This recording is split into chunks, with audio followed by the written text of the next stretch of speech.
Hey, good evening, everyone. What is up? It is so good to see you. PK is great to see you. Hope you're having a good weekend. And Sebas, thank you so much for the follow as well. I super appreciate that.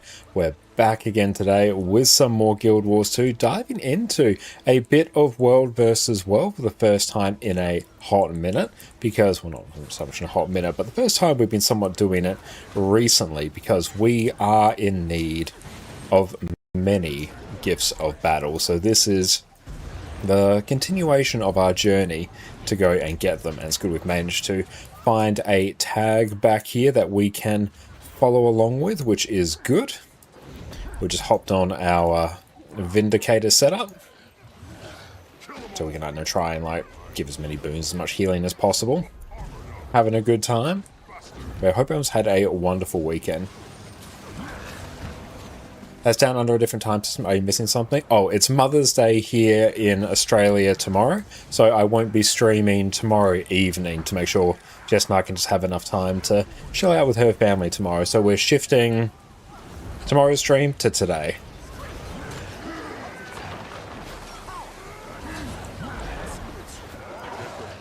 Why can I not press... Oh, I need to actually target. There we go.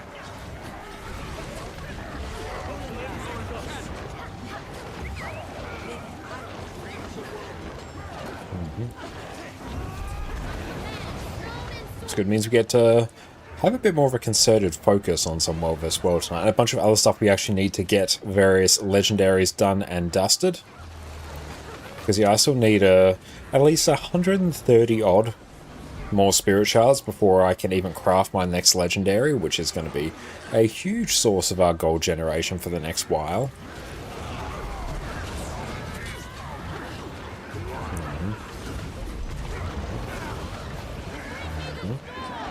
Oh, and yeah, very soon I'll be posting my actual planned schedule for this coming week. We're going to be streaming.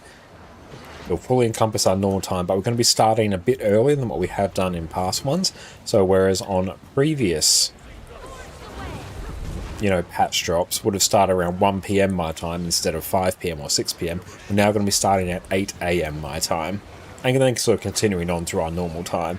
So it means we'll probably end up streaming for longer overall, but more of it will happen sort of during the day in my time. Which means we should actually be able to sustain the effort more, which means I will be able to stream for longer. So, very much looking forward to what's coming this week. Oh nice, got keep capture done.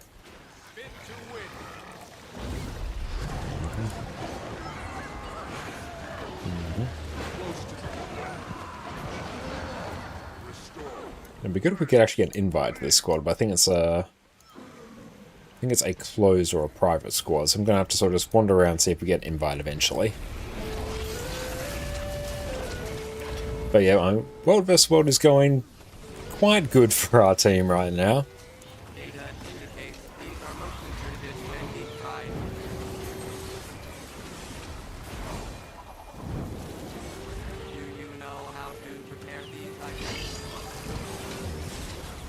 What are we doing on Volatile Magic? Nowhere near enough to do anything worthwhile with.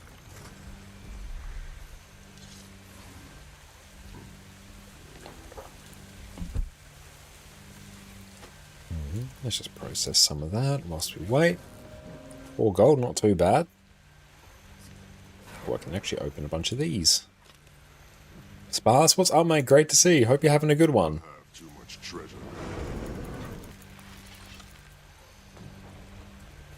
Ranked up twice, and we've got a corrupted hero weapon locker. Is the tag still here? Yeah, they are. I might do Control-Shift-V. Nope, that just opened up my entire clipboard history. Odd. Oh, is it Control-Shift-V? Ah, not Window-Shift-V. Oh, you're having a deflate, might be getting sick. Oh, I'm sorry to hear that, mate. I hope you can rest up and feel better soon. It's always a depressing feeling when you feel as though you're getting sick, because you have all of that to look forward to. But I hope you feel better.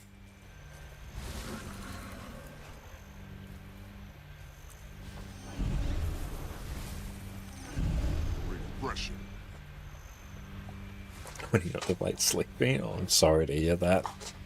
But it is good to see you, and thank you for popping in. What's this?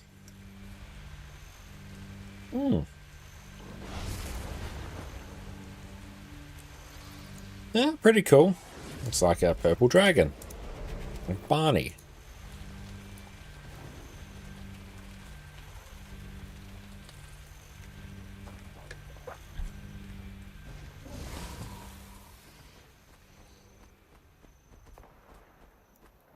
Where should we head to now?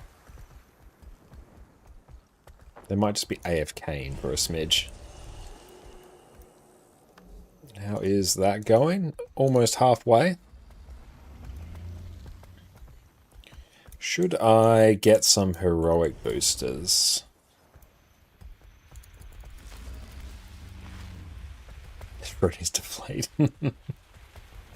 Sleep helps with physical deflate. I could actually do with a nice sleep, actually. Jess and my sleep has been a little bit strange over the last little while. Looking forward to a more regular one tonight.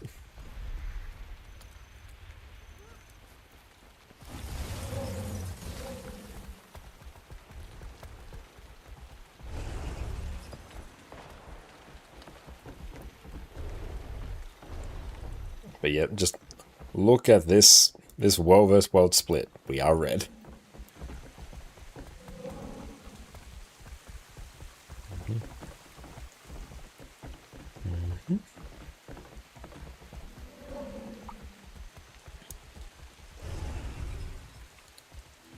Do we nuke the sentry while we're here?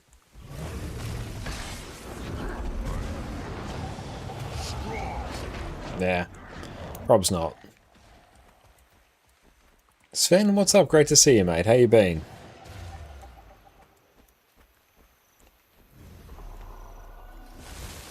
Are you on the same server as you and PD? Probably not, because I'm on EU right now. You found a Phil who Dave would say would be an update over any boon DPS squad. Damn, nice. Who'd you find? I'm glad you're able to find a Phil.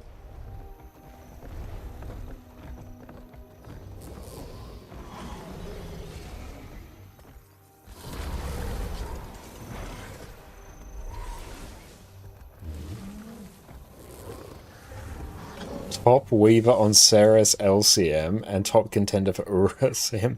Wow, okay. I'm looking forward to seeing you guys get the EOS clear tomorrow night.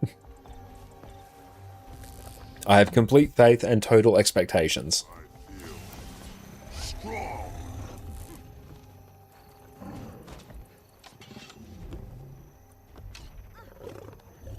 We're just vibing out here. Oh, well, we are here for the participation.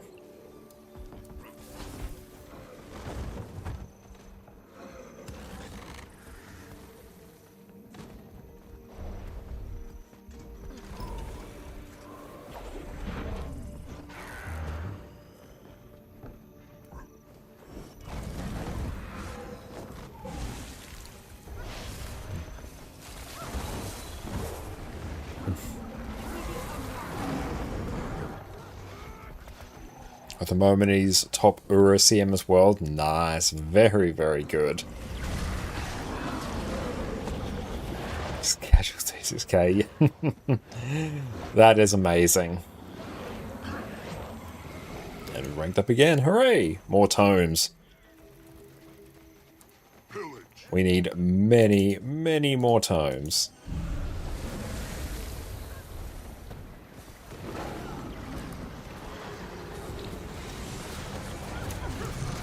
And yeah, very soon we'll have enough testimonies of heroics where I can finish off all of the hero points I need. So that will be good. I could use a hand over here.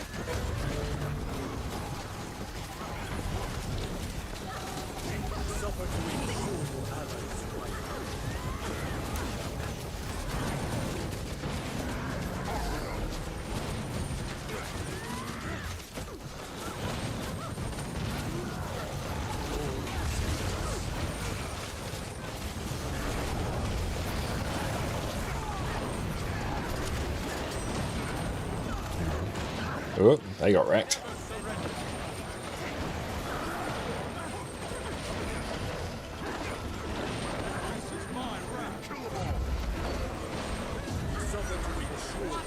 Oh, daily raids, Gorseville, boats, Hempels, and Crab. Nice, that's actually a really fun day.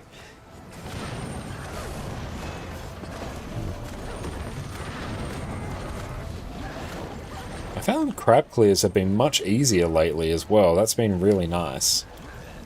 Did one the other day on NA and it wasn't completely cursed. I think we got it in like 2-3 pulls or something, which for a pug group was pretty solid.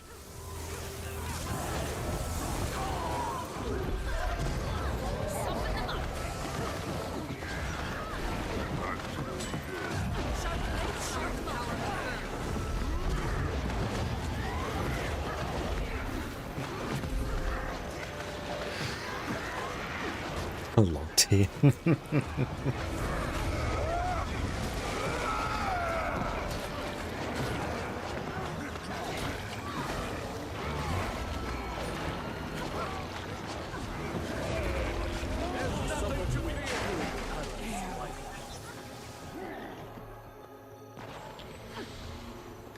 Very nice.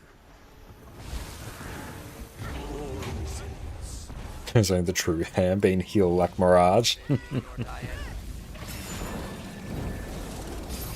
How is Heal Like Mirage going? Actually, have you had a chance to play it again recently? Or have you moved on to the next meme class?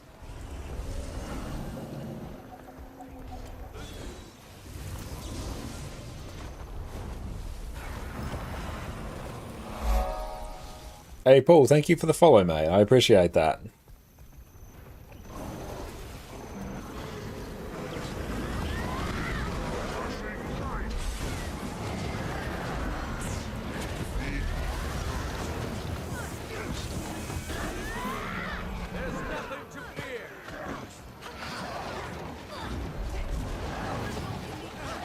I'm not doing lots of Guild Wars 2 recently. When you do it, it's mostly Druid quick firebrand. The true ham is still working fine. Okay, that's good to know. What have you been doing outside of Guild Wars 2? Oh, heal Gale Shot, yes. Now I want to see some heal Deadeye gameplay.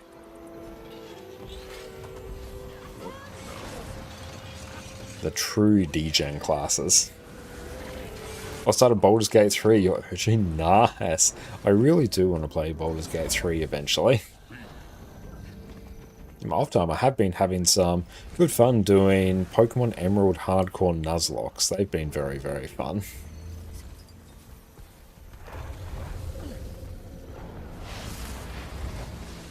Let's make sure we follow tag. Yeah, just regular vanilla Emerald.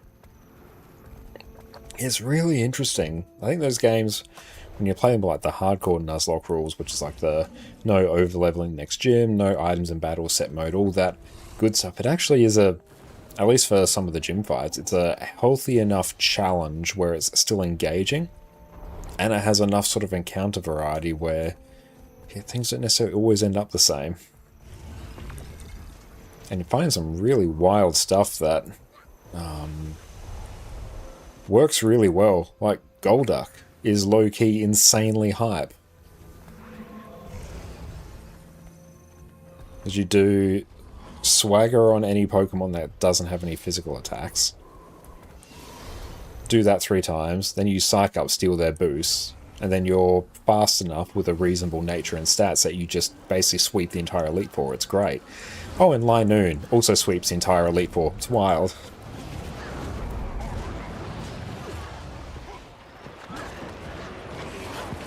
Also, Minun was oddly good just for the game's effective, like, equivalent of the electric rat.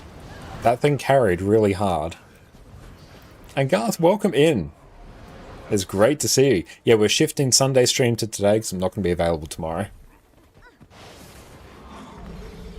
And your Fire Red, Leaf Green, a good entry for Hardcore Nuzlocke. Plat's difficult start. I haven't tried Platinum. I was thinking of doing Heart Gold Soul Silver sometime when I'm free to do it. But yeah, Platinum would be really good as well.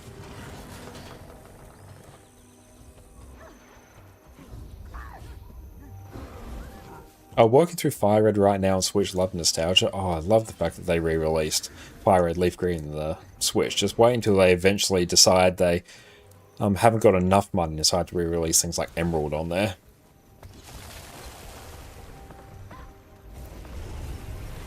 Another one that was oddly carrying very well, Absol.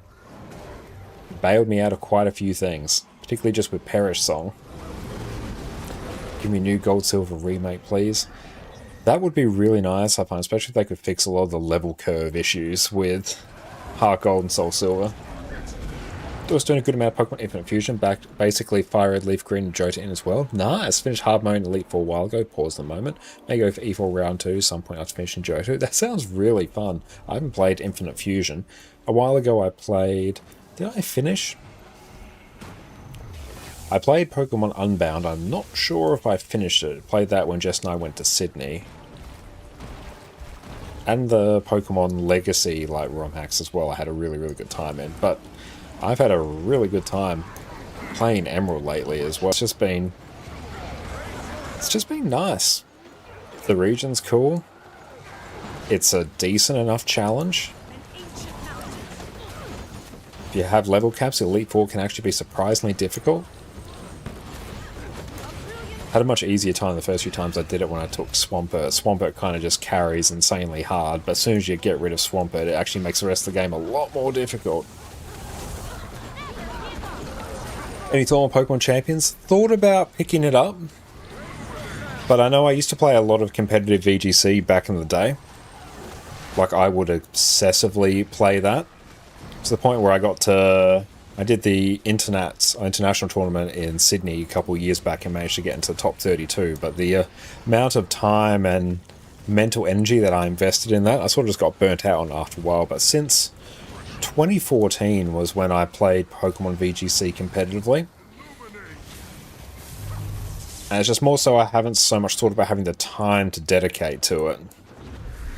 And I've heard sort of mixed things as well about, I don't know, the state of Champions on the Switch. I haven't played it myself, but it hasn't really been enough to jump on me, playing it.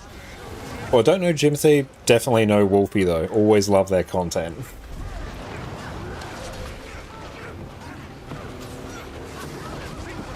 Oh yeah, it had to be like a Crystal remake thing. Crystal, I think, is a superior version of Gold and Silver.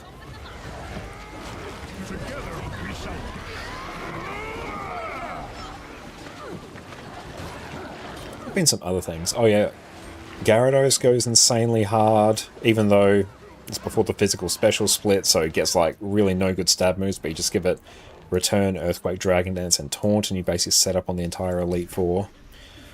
Oddly enough, I've been getting a lot of value from Electrode, in the sense that I literally only ever use it to explode on one of the champion's more difficult Pokemon to deal with. It's like, oh, look at this Milotic you've got. Let's have a screech and an explosion, and there we go, we've cleared the board. Oh, Jim is basically a really good non-pro player. Most of his content's about PvP metagame stuff. Oh, I'll make sure to pull up YouTube in the background, just check them out and go drop them a sub. Yeah, like I would like to eventually get back into some Pokemon, but obviously the sheer amount of time I spent into it, I just like needed some time. Jimothy... Cool. Yeah, there we go. Let's go drop them a sub.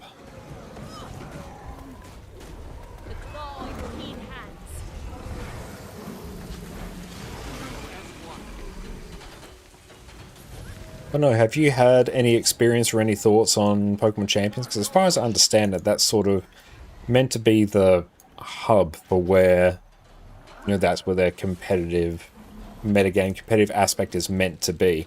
Because also, I think one thing I have been noticing, playing through some of the older Pokemon games in my off time, the quality of life features and convenience that you get in the newer games that sort of facilitate the transition into competitive Pokemon, because it needs that if it wants to actually do the competitive aspect for it.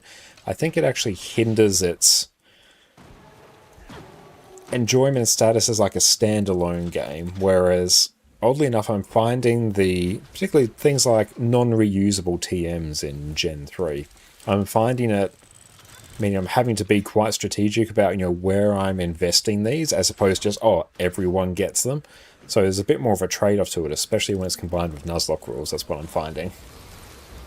So it's actually making me appreciate a mechanic that would otherwise give me nothing but inconvenience, I'm finding. It's interesting. And I guess welcome in. Yeah, Warclaw is the only mount in World vs. World. Yeah, like the fact they made it easy to build a functional mod is neat. Not much of a fan regarding the paid solutions for made up problems. Yeah, I agree. And I've also find, this might just be a me issue, but I find the ease with which you can make like truly optimal competitive Pokemon makes playing with non-optimal Pokemon feel much more of a mental drag.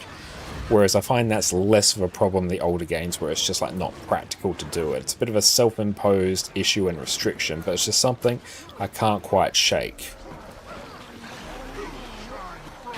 Yeah, this was where you could get the Warclaw before Janthir Wilds, yeah. They upgraded the Warclaw in Janthir to make it basically usable in other areas of PvE. That's great to see, Miss Badger. How are you going?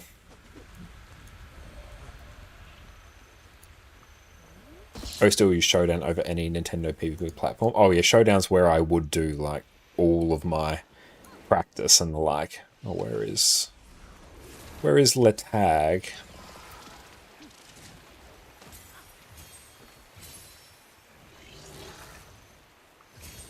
I have no idea.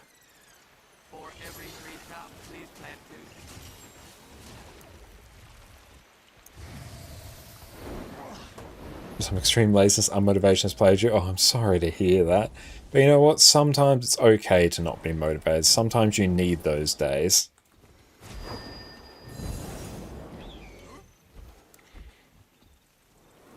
Okay, I have no idea where they went. I'm just going to arbitrarily bounce around between the waypoints till I find them now.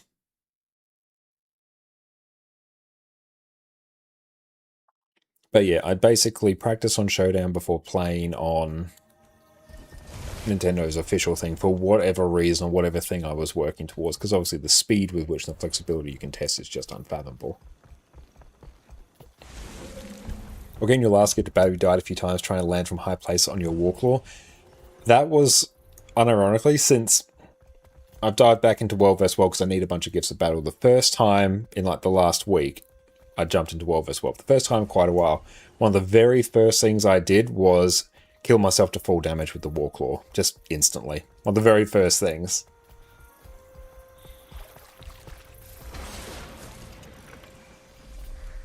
It was spectacular. It's great to see you moralizing. Yeah, I'm going very, very well as well. Quite tired, so it's been a little bit weird lately. Just spent the day catching up with my grandparents. Jess and I got home about 15 minutes before I started streaming, so it was great catching up with them. Because yeah, we're catching up with them before Mother's Day, so I'm seeing my nan today, and tomorrow we'll spend the day with Jess's family. So it's a busy weekend, but it's a good weekend. We had a great time. And you have no idea how Future was going to process all the future content from HOT. You just got to take it one step at a time. There's a lot of content there, but don't try and understand it or experience it all at once. Just do one thing at a time. Only 14 more LI than Medium Envoy done? Hell yeah. And you have 3 sets of Legendary armor that's just Rune Sigils and Aqua Breather. Amazing. That's got to feel so satisfying. What have been some other cool observations from playing Emerald lately? Because that's really sort of what I've been playing in my off time. Norman's always a fun one. Normal type, 5th gym leader. Your dad's got the slacking. Finding ways around the slacking is always fun. You can always wind up with some really interesting things, like basically any Pokemon that learns Protect kind of just trivializes it. So oddly enough, Dustox, which is one of the few things that learns Protect naturally at that point, is one of the few like really just hard counters to slacking, which is wild. Getting the Anorith Fossil as well, because that thing learns Protect. You have it learn Protect and you teach it Toxic, and then you just alternate between attacking and protecting after Toxicing the slacking. Also has the ability to Battle Armor, so can't be crit, which is helpful. On one run I did have Isli Noon basically wipe my entire team because I didn't know it could use Belly Drum. At that point it just outsped and swept my entire team. I went, oh shit. Fun lesson though.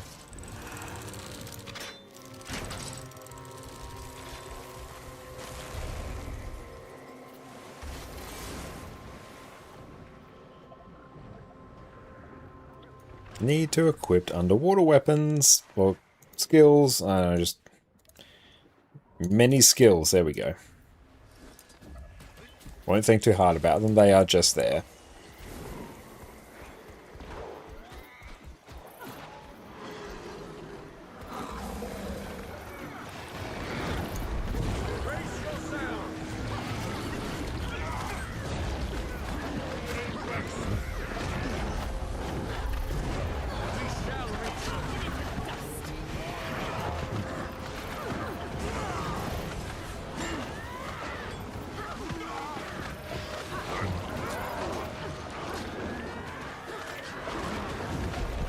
So we just get to chill here for a while.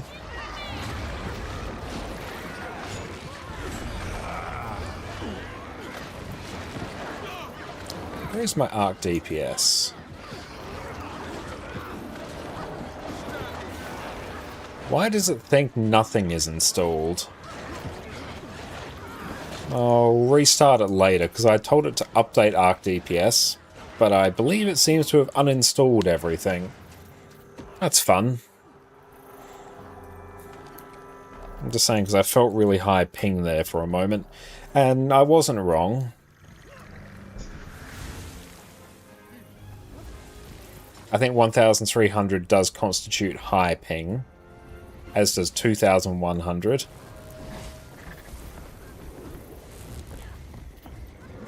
There we go, normal ping again. So I'm like, things are feeling very slow. And it wasn't just me.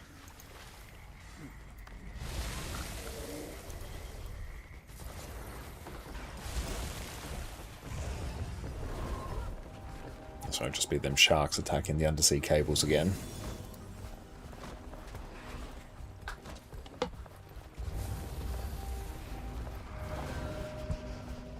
We kill the ice worm? Yeah, let's just...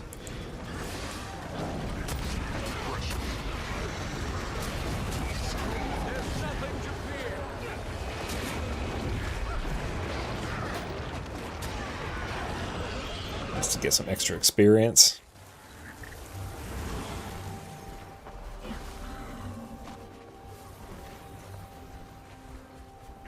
Arc DPS update internal dependency and all Arc add-ons need to update to accommodate, so I may need to update all of them manually once. Okay.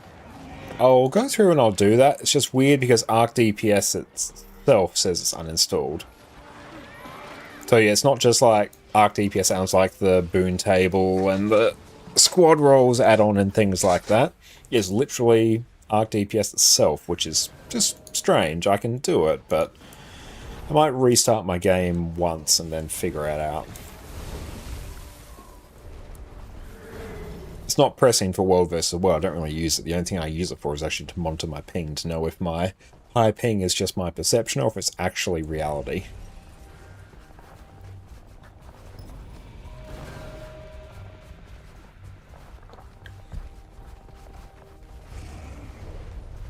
As long as the custom font's there, I can quickly install everything else. It just gets annoying if I have to go track down the custom font. You heard the best thing to do is ping Link in any Discord, see if you can complain about it. Love it. How you going, Fermi? It's always good to see you, mate. Tomes. Many tomes. You've heard and seen the same. This is a true statement.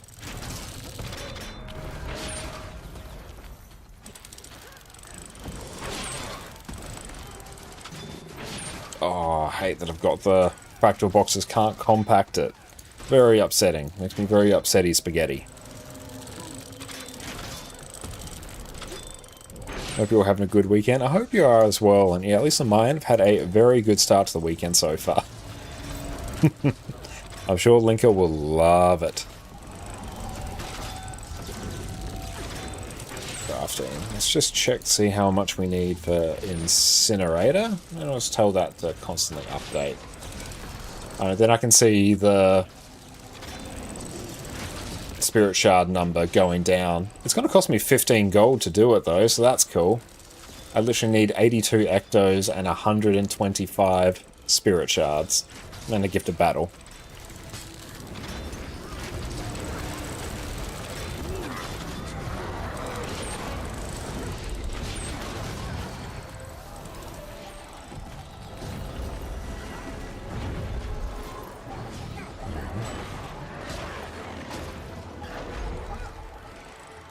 But I really hope you don't get sick, or if you do, it's like over and done with quickly.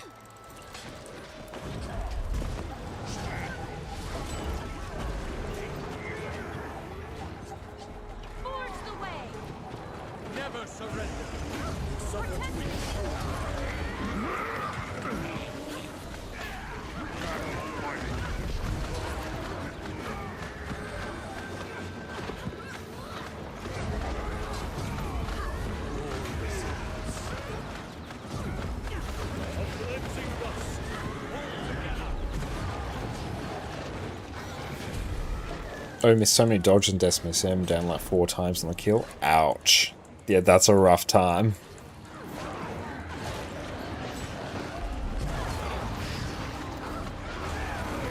Together we shall gather.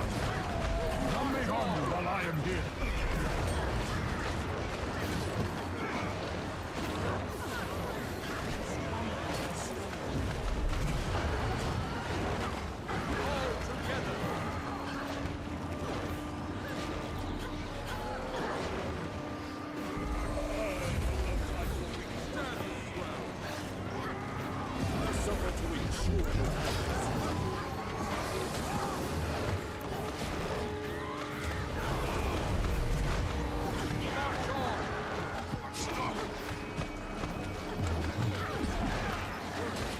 Miss Lord is taking a hot minute.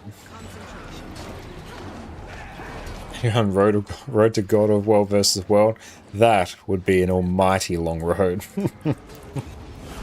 I wouldn't have a Spirit Shard issue ever again, though.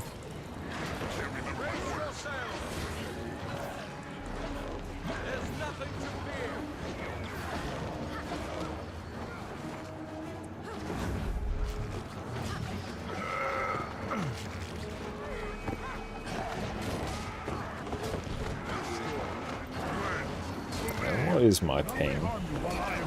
Yeah, like, it's very high.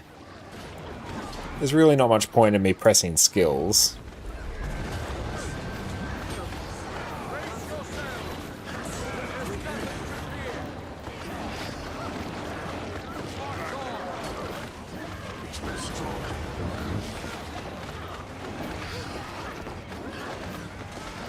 Supposedly instant cast skills.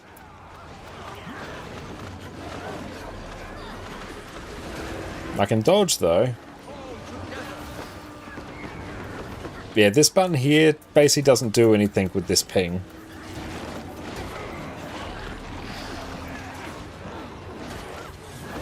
That's right. That'd be why.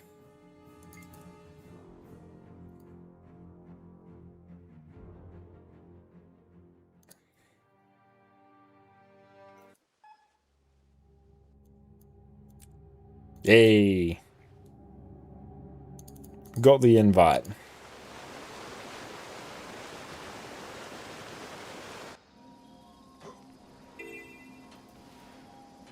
B.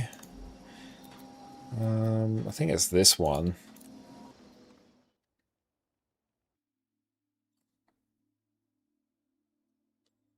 Now, we'll see what the ping's like. Worst case, I was trying to run through a VPN.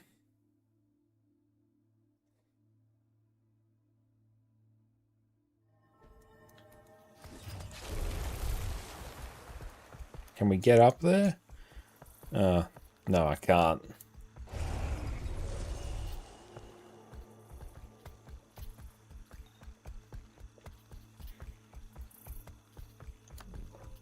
Very good progress, though. Yeah, I'm going to be loving these testimonies. See how we're going with them.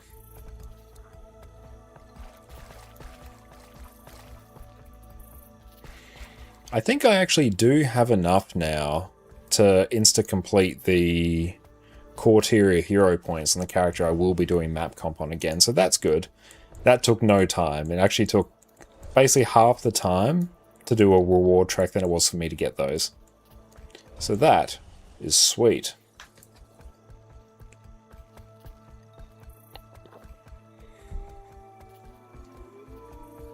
Yeah, I might actually just, you know, I'm just straight up going to keep that window there just so I can see the ping for now.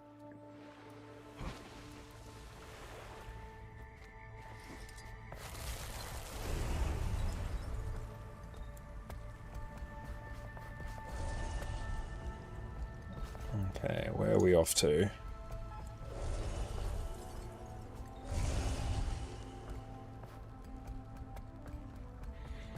How do I actually get up there again? I always do forget.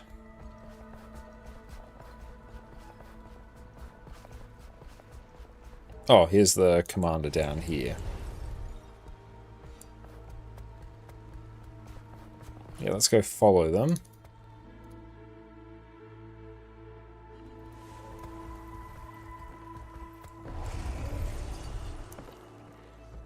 And participation still acceptable. Have you seen the PoE 2 update news? No, I haven't. What's the TLDR about that? I haven't kept up with the PoE news lately.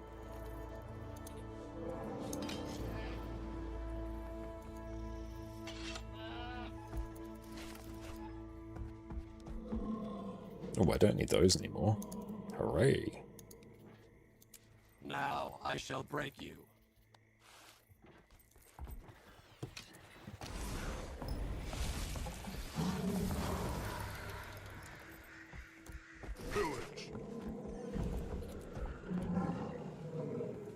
Let's go PoE 2 news.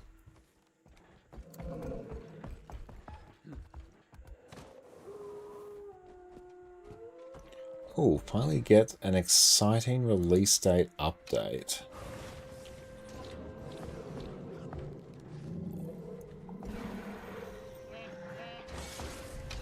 Let's bring that there.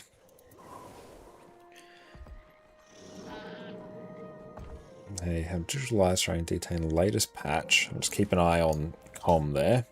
Oh, they're moving.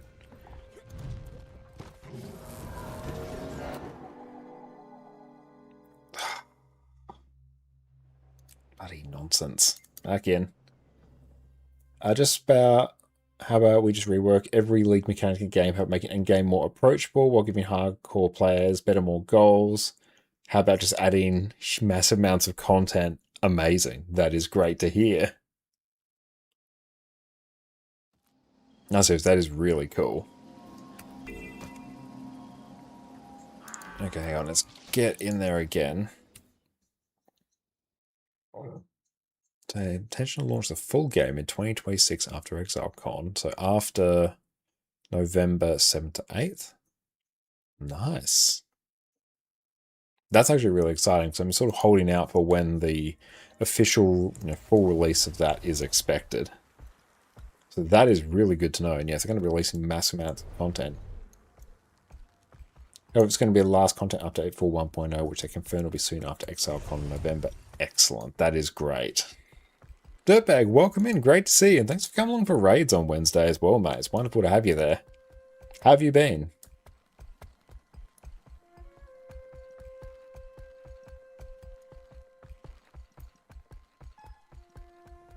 Yeah, that is big stonks indeed, yes. I could go and see if it doesn't stop me from just like crashing in World vs. World all the time. Well, it's not crashing, it's network issues. Not really something I control. Catching some streams tonight, really great to see you. It's really great to see you too, man. I really appreciate you popping in.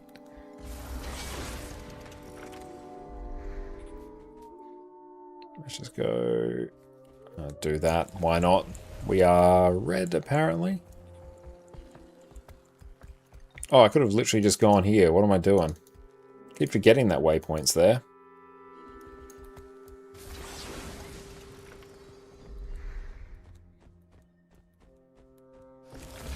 Oh, we got foods. Come on. Many noms. Do I have underwater skills? I do. Look at me go.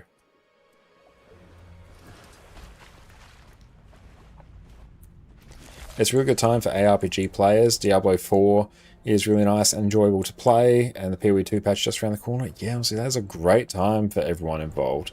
That's great news to hear. Honestly, anytime like any genre of gamers getting you amazing news like that, it's great. Great times for everyone.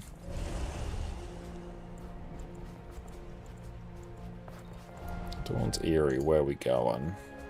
Meh, don't know. Over this way.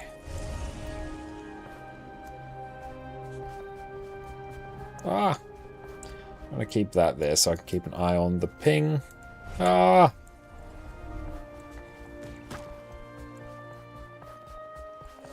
Just want to keep up with my squad.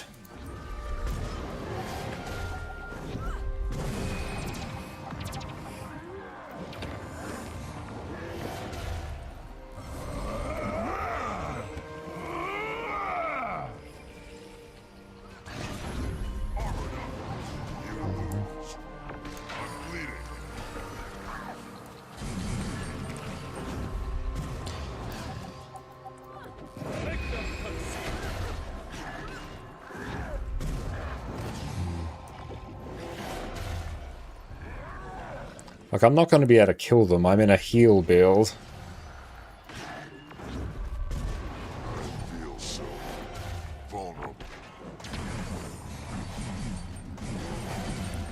But you know who will be able to kill them? My entire squad.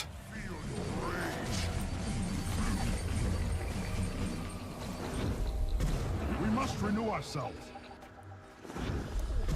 They also won't be able to kill me. So yeah, we literally just get stuck in eternal stalemate.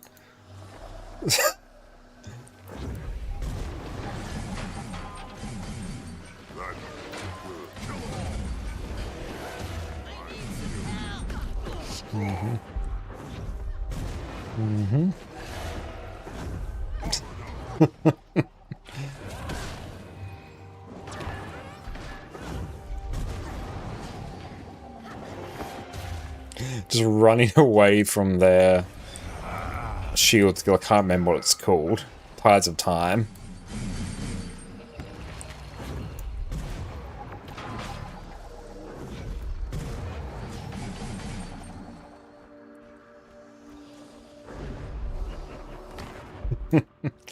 There we go. I think they actually gave up now.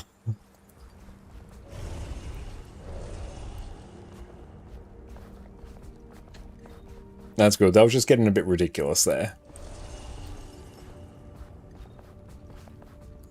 How much supply do we have? Enough for me to actually work with.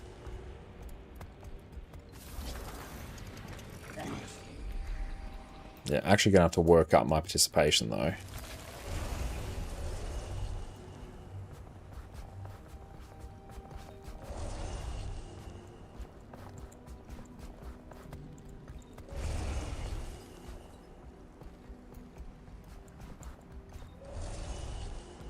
They were pretty persistent. They were, yeah. It should have been apparent pretty quickly that nothing was going to happen there.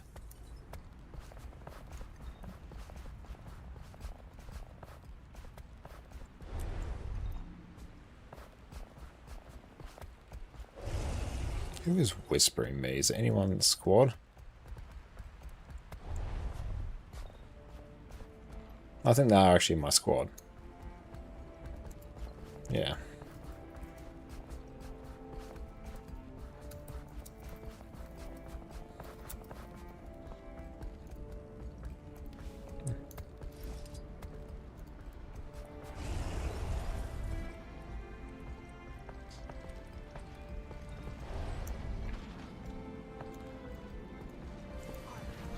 There we go, we're back with the squad now.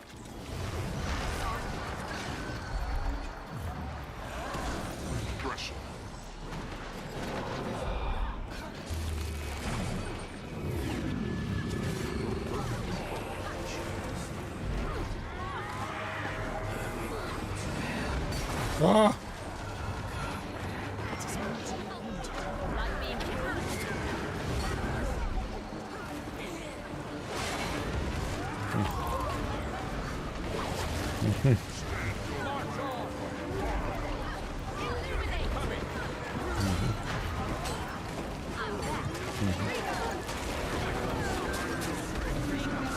Oof.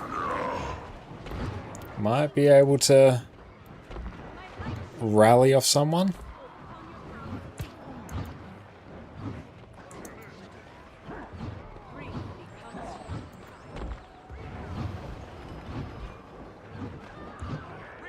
Yeah, it did not look like that went great.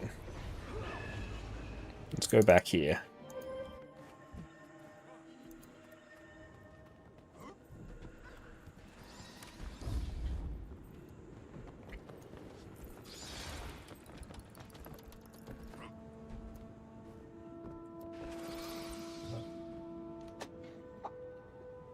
Big oof, but that's okay.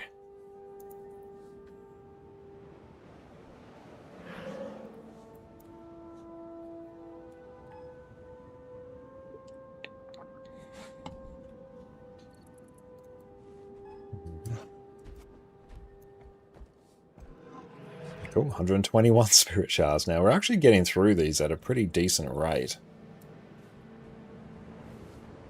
Oh, where are they going? Desert Borderlands.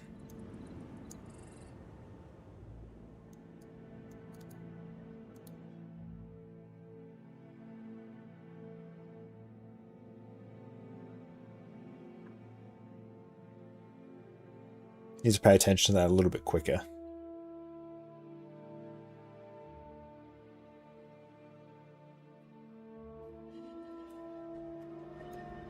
Oh, emergency ramp at waypoint.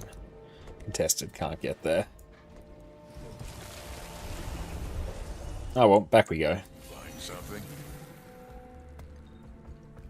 How do I actually get out of this area? Oh, it's been a while since I've been in here. Definitely not that way.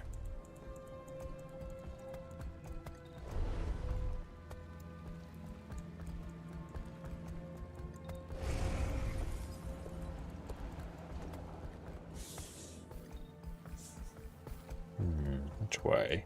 Yeah, we'll go through here.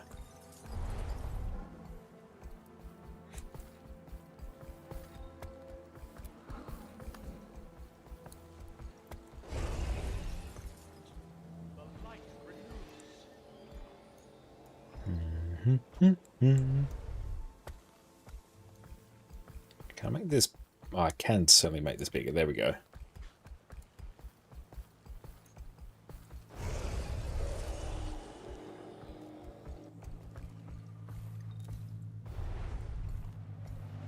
Okay, let's try and follow along. Come on, up we get. Want to get in here, please?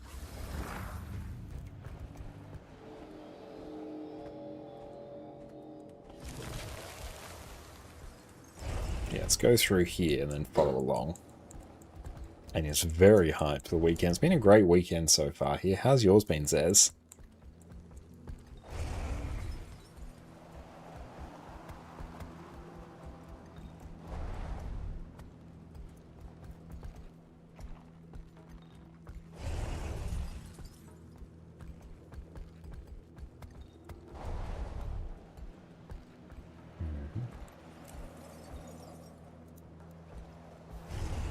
That's good. Nice chance for some extra amalgamated gemstones.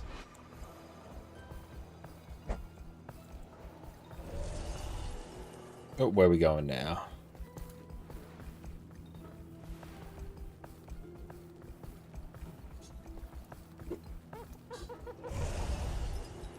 So I think they're back to EBG. Yep, by the looks of it. Last day of work tonight, then you're off Sunday and Monday, aka weekly reset day. Nice. And yeah, it's going to be a big week coming up. We've got the new patch dropping this week, which I'm super keen for.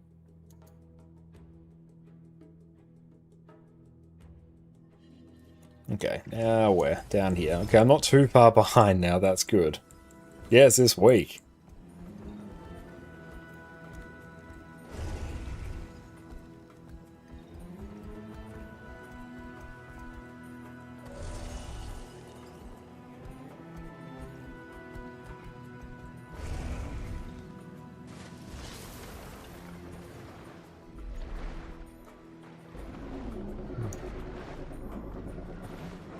Nope, I want to stay on that. Come on, this way. Just keep an eye on that ping. Actually, I might even just go back to heal Vindy. I finally got the infinite sickle this week. That is great, especially on your self-found account. That's awesome.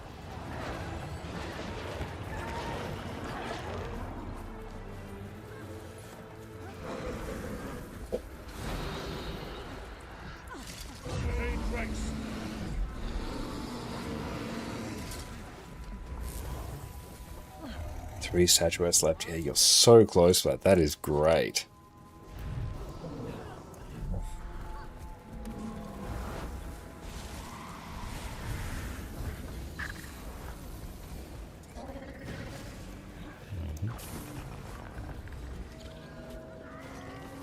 Where are we going? It's a bit hard to tell.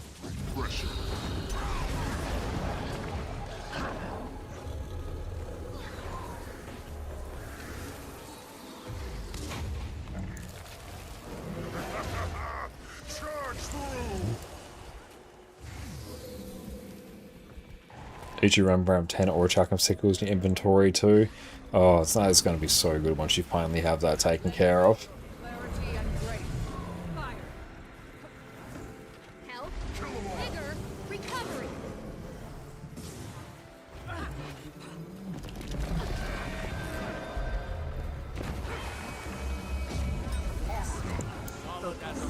Concentration is power.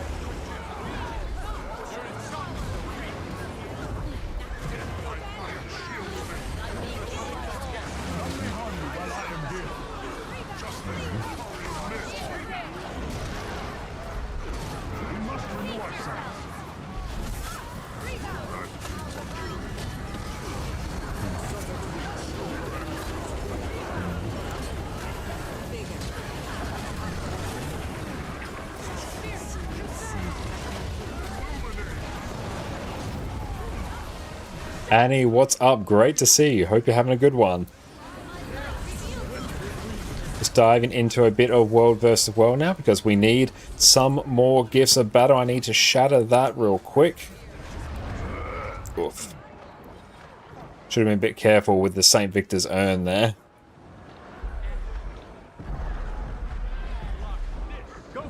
Can we get res? We're in business. Oof, and we're down. But yes, how are you going today? And everyone, make sure to duck over to Fireborn's channel and go check them out. Okay, now I've got to... Oh, it's just here. Yeah, I think a lot of the squad sort of got nuked there. Must not die to full damage.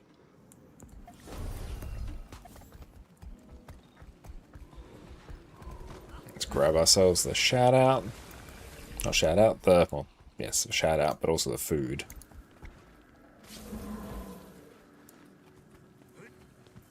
They're going good side, pretty chillax. How's the weekend going? Weekend's going very well. Jess and I just got back from catching up with my grandparents today. So that was great because we're seeing them day before Mother's Day, and tomorrow we'll spend the day with Jess's family, so it's going to be really good. So it's been a great weekend here so far.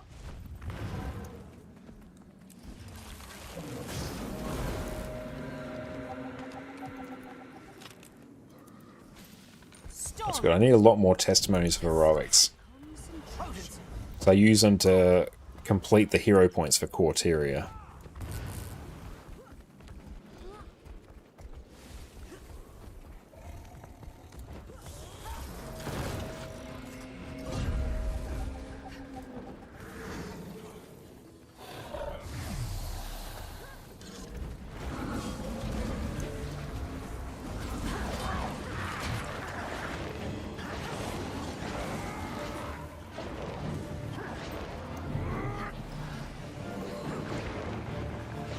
Trying to keep, got my options window open and just so I can keep an eye on my ping a little bit. It's been a bit strange in World vs. World today.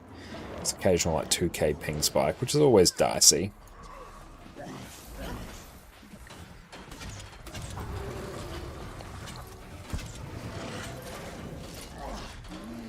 If we can grab a stone mist, that'd be pretty sweet.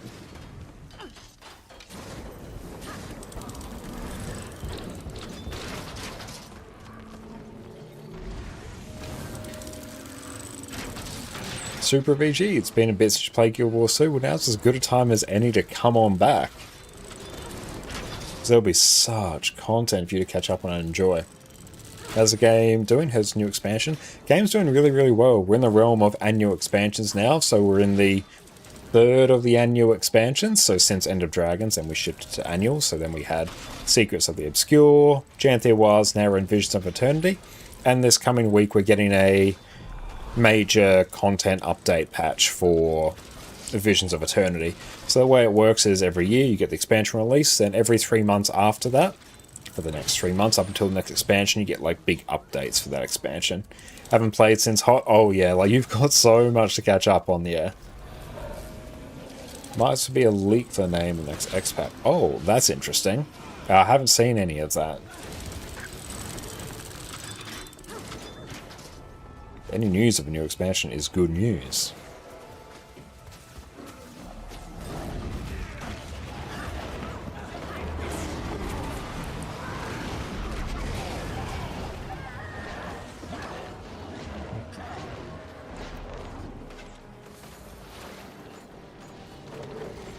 Let's go kill this. Yeah, if we can grab Stone Mist, that'd be sweet. Yeah, it'd be absolutely insane how much content there would be for you coming back after not having played since Heart of Thorns. Now, we're talking thousands upon thousands of hours.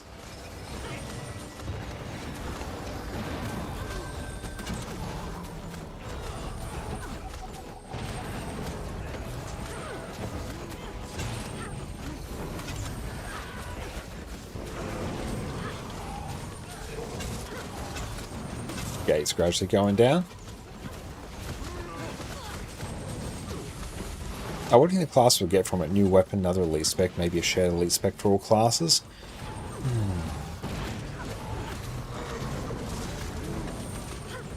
I'd probably lean more towards a new weapon rather than a new elite spec, but I'm not sure. I don't think we get a shared elite spec for all classes. I feel like it would probably be new weapon. Oh, you can even fly now? You can, yeah.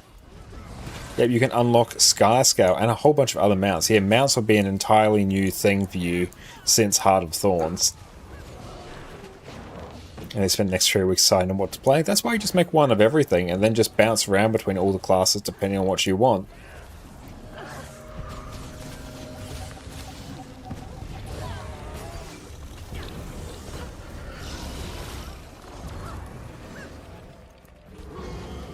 Yeah, roll the dice side for you is honestly just as valid a decision-making process as any, because the balance in Guild Wars 2 is such that every class is great in basically all different areas of the game. So no matter what class you're playing, there's going to be great builds available for you. Ah, yeah, the racial choice is a bit of a different one. Yeah, that's understandable.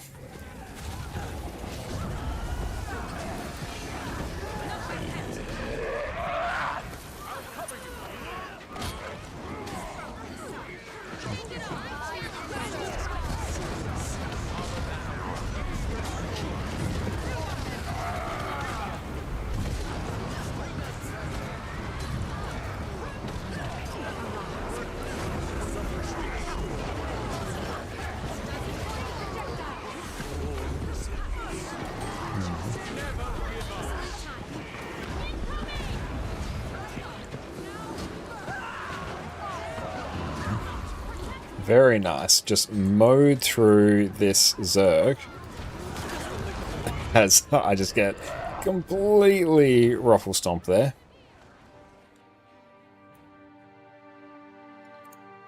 I should be a bit more strategic at what I did there. That's right, I can actually just make the run back there. But honestly, like rolling the dice, if you're struggling to make a decision, it's just as good as any.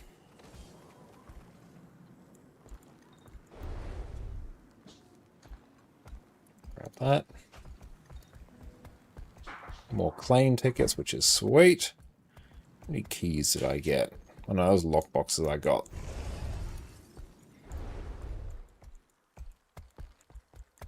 Cool, we can get back in through here. Assuming it hasn't been rebuilt. Oh, yep. Squad's looking a bit sag there.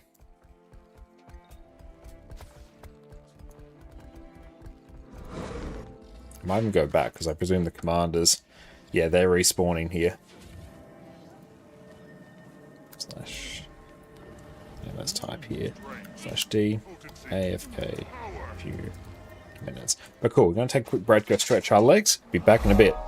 When Chronommancer first launched with Heart of Thorns 8 years ago, it was the best and only quickness and alacrity provider in the game. And today, we're taking a trip back to a simpler time. You've got to come back with me! After 8 years of balance patches, expansions, pandemics, and economic collapse, ArenaNet has gifted us something special. So today, we're covering what is unquestionably the most flexible build in Guild Wars 2, the boon sharing Chronommancer. Welcome back everyone. Over the past few months, Chronommancer has been my go-to support class whenever I jump into endgame PvE. No matter which raid I do or which strike I'm commanding, I can change up my build to cover whatever the group needs. With a single trait change, we can go from providing quickness to covering alacrity to even pumping on an exceptional DPS build. No need whatsoever to change your gear. Not only that, you basically have complete freedom to bring whatever utility skills you need to hard carry your team to victory. Mesmer in general is known for having access to some of the best utility skills in the game, with Portal for team-wide mobility, Feedback for outstanding reflex, and mass invisibility for squad-wide stealth. Plus, with Chronomancer's access to Continuum Split, you can squeeze double the use out of each of your skills whenever you need. Guild Wars 2 has one of the best combat systems I've ever seen, and Chronomancer just lets you experience even more of that. To put it simply, Chrono takes the best that Guild Wars 2 has to offer and gives you even more of it. That's enough of my gushing, it's time to jump in. When you become a Chronomancer, you get access to Shield as an offhand weapon, which has an amazing block and the absolutely loaded Tides of Time skill. We won't be using it on this build, but we will on the new and improved Heal Chrono build, but that's for another video, my friends. You also get access to Well skills for some powerful AoE effects. Your Shatter skills have also changed. Mind Rack becomes split second, so now when you shatter, your clones explode twice instead of once. Rewinder replaces Cry of Frustration. You still inflict confusion and damage foes, but now the recharge of the shatter is reduced by 3 seconds for each clone that you use. Time Sync replaces Diversion, so you now inflict a shorter duration days compared to Diversion, but you now also apply slow to enemies as well. Most importantly, you now get access to Continuum Split, which is the single most unique skill in Guild Wars 2. And if I were to describe it simply to someone I met on the street, it would basically be,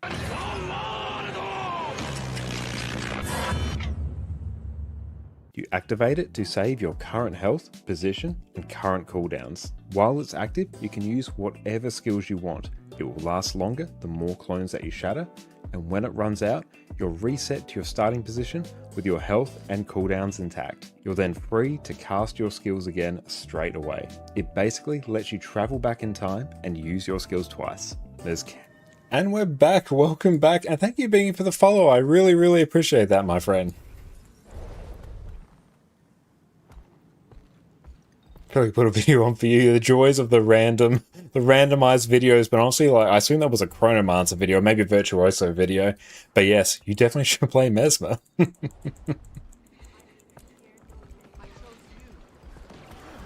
Let's go actually stand in here, cool.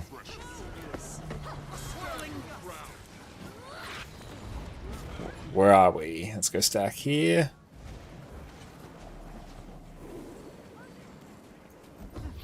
I probably shouldn't be running Jealous, but I also like running Jealous.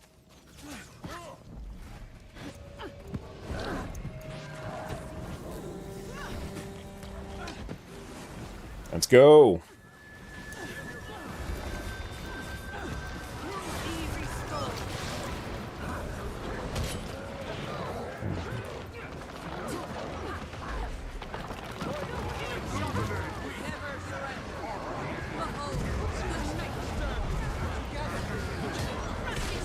Ah!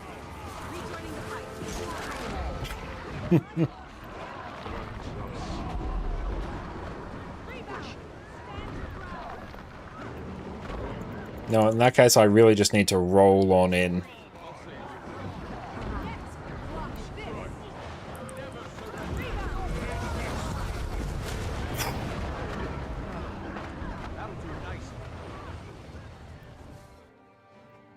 No, maybe I do run just a more DPS focused spec. Might have more enjoyment with that. Lend me your keen insight. No, we've got the participation up. It's the main thing we need.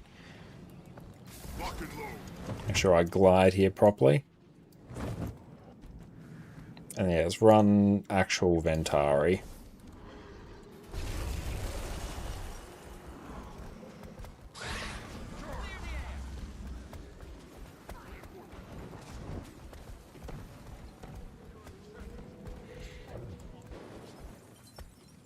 You're back in there, you're running World vs. World, you're running full gas. Nice. Yeah, I don't normally play a bunch of World vs. World, but I have to do it because I need 4 gifts of battle for the next round of Legendaries I'm working on. We've got emergency waypoint.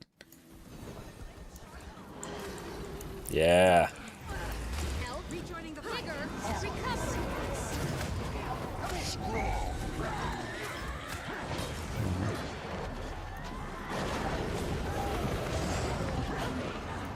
Keep an eye on the tag.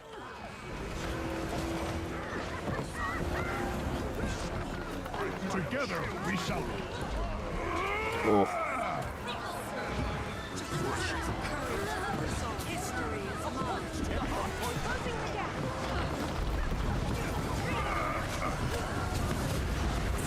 Oh, the... Yeah. Oh, I should have jumped down. Should have jumped down. Should have followed tag. That's right. We can literally just respawn here.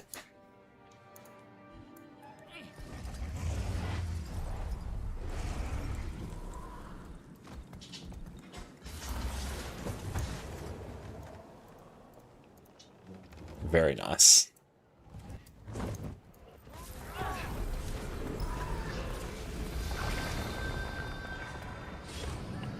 I'll actually pull up the page for this build so I can fully figure out what actually makes it tick. So I'm basically trying to spam as much resistance as possible. Opus World, Revenant. Boon Renegades to support Vindy.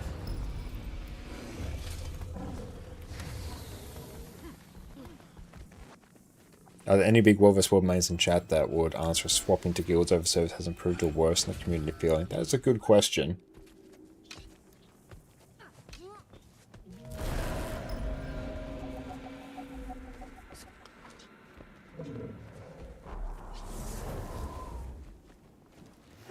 But it's definitely an area where I don't have any strong opinions because I'm not a huge World vs. World player. But I would expect there would be a bit more of a barrier to entry because now it's sort of like, if you really want to get involved, you need to go and find a guild. But I feel like that's quite the case in a lot of MMOs in general, just by their very nature. Guild Wars 2 does a good job of it generally, where they make it so having a guild is not required, but for a long time I feel like that's sort of been the expectation. But yeah, it would be much harder rather than just being like, oh, here's the server you've picked, you've automatically got your community. It's just your server. But it does make it easier so you can actually play with the people you want to if you do get invested. It does make that initial transition harder though.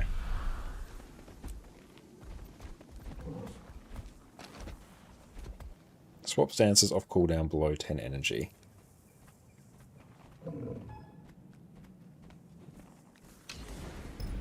Maintain Urn of St. Victor.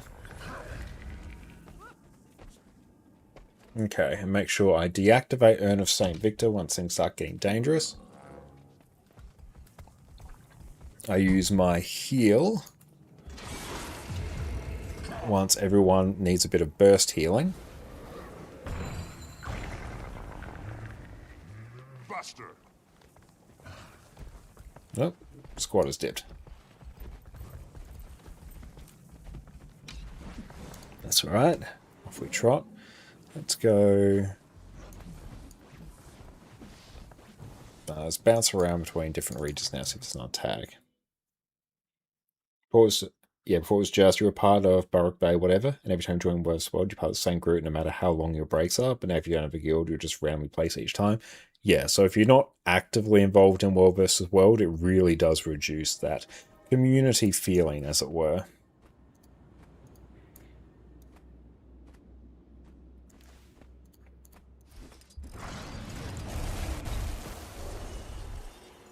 And Score, welcome in. Wonderful to see you, mate. Down this way.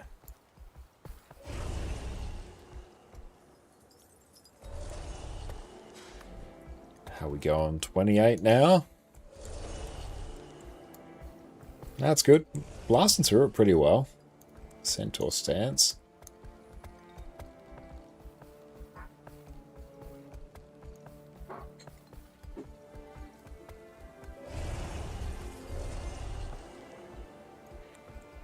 Zerg, welcome in. Great to see you, mate.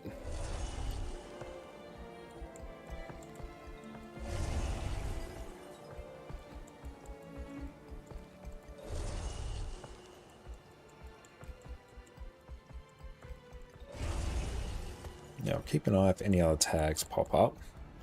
Will I die to this fall? Closer than I would have liked.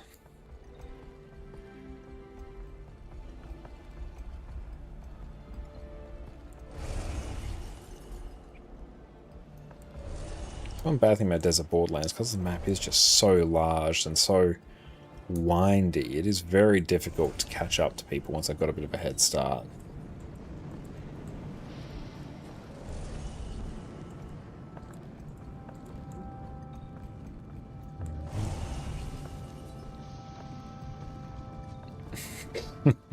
Also, baby people just arranged a very unique way that's been lost. There was a sense of comfort, I think, with, at least on your server, seeing familiar faces all the time. Because, yeah, I was on, like, my server for the longest time, because I basically played on the one account before I started streaming. I was on NA. And, yeah, that was, Baller's Pass was my server. It wasn't a big World vs. World server, but we were always there.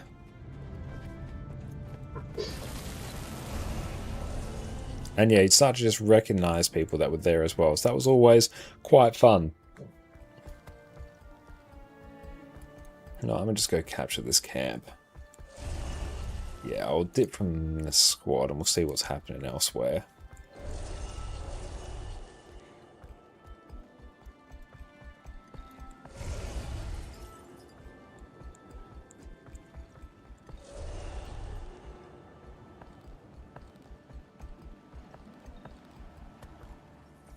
Fish, what's up, mate? Good to see you.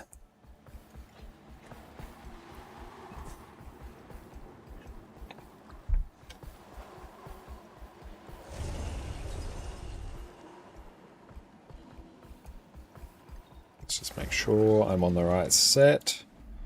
I quite like the new affinity icons, actually, for Conduit. Is there a server in Australia? No, there's not. There's only EU and NA.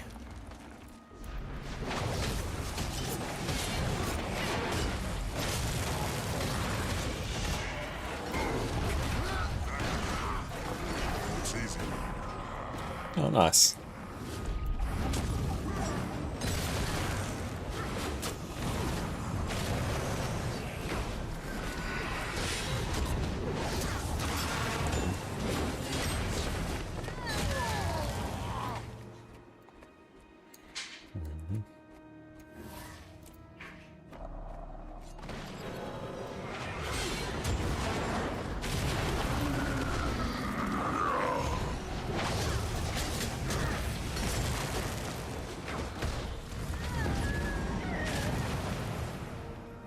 Did some World vs. World, did your daily stuff, maybe going to do some daily raid stuff in a moment. That sounds like a wonderful idea.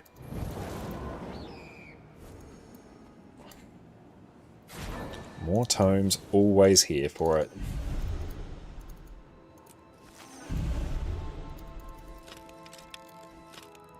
That's good. We now have plenty of testimonies of heroics.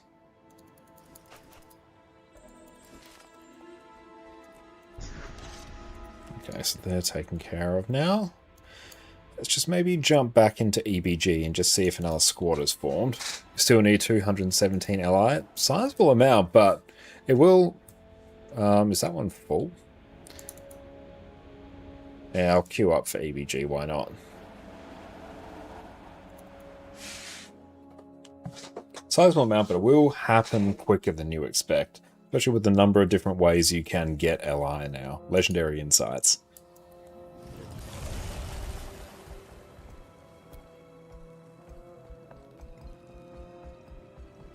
A few weeks back, it's doing like 570. Well, yeah, you're blasting it, actually. That is huge.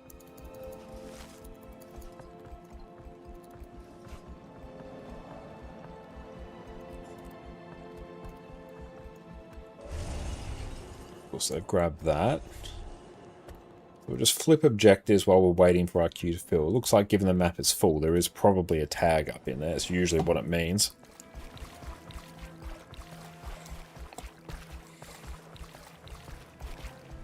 I wonder if I could play this with short bow. Probably could. Is a Wizard's Vault resetting Tuesday with the update? Yes, it will.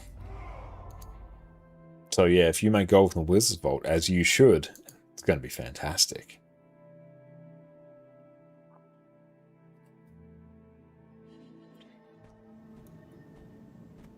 Oh, they're back. Join squad. We'll go back to them.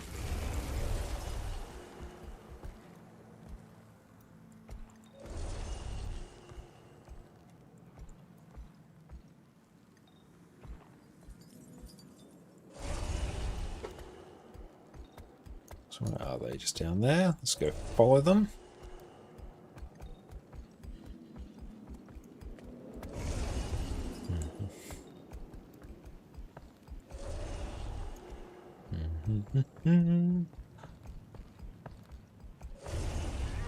If we can nab that tower as well, that would be nice.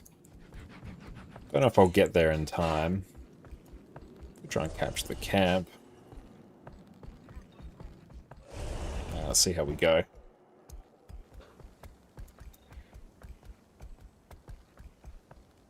Kind of wouldn't mind trying short bow. Let's go back to Vindicator.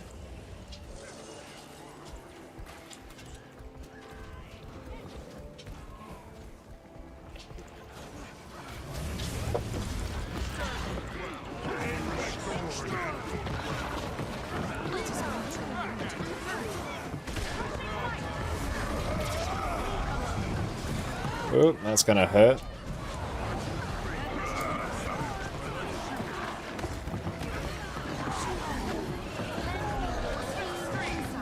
Well, this seems to be going much better.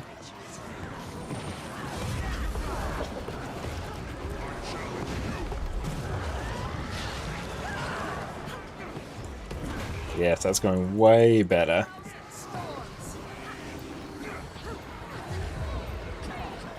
Perfect. And just for that, we can celebrate by showing everyone Addy. Addy says hello, everyone.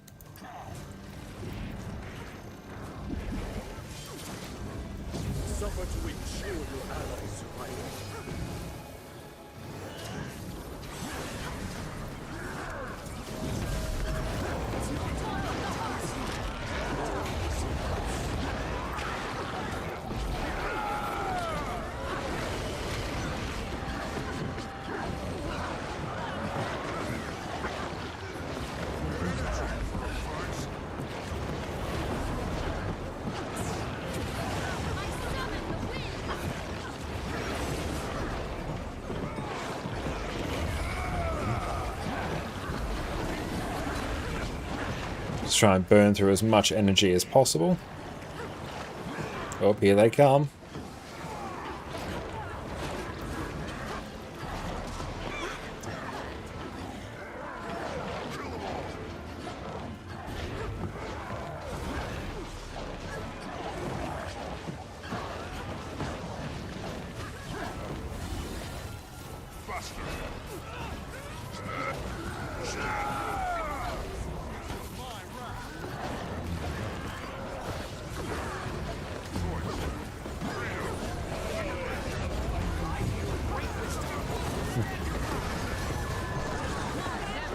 Oof. Oh, we're back. Shatter. Shatter the Ventari tablet over and over.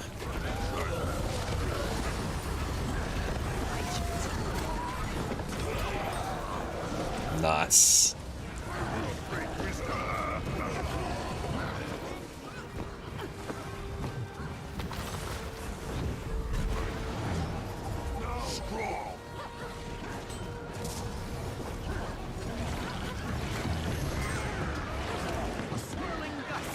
Oh, sweet, Mystic Clover.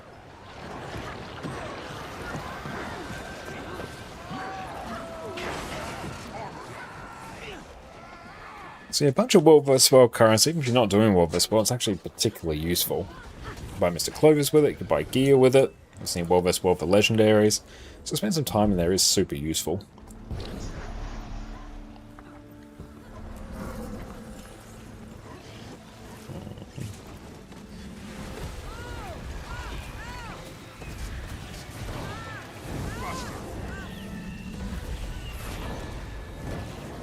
Let's go make sure we stick on tag.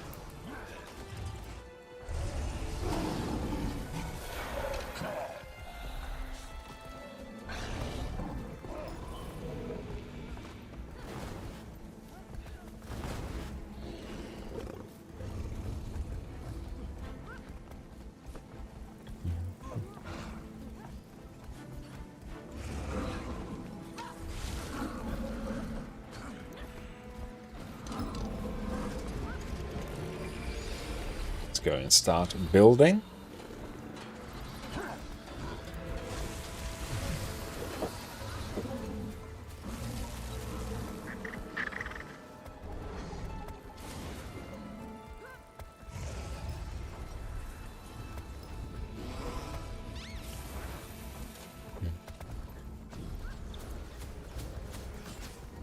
So you're 40, we're now 3/4 of the way done.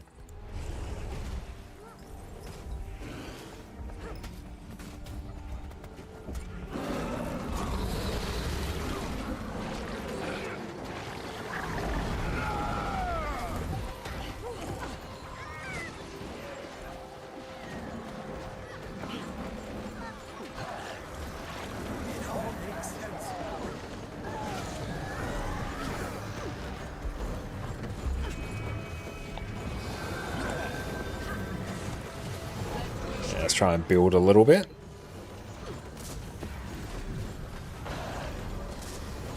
Can't do too much now. No supply. Recover. Return.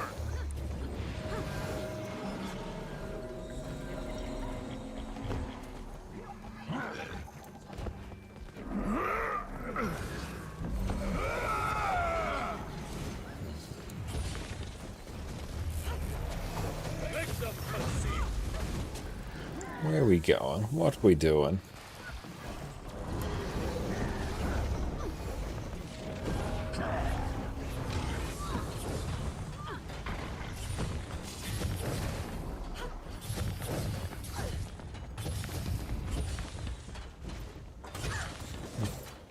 Addie. She's enjoying a snack. It's got one of those. Oh, it's like almost a cylinder thing. Frozen rubber cylinder that's got like yogurt and stuff in there. She's having a great time. Aren't you, sweetie? Yeah, you are. A brilliant fencer.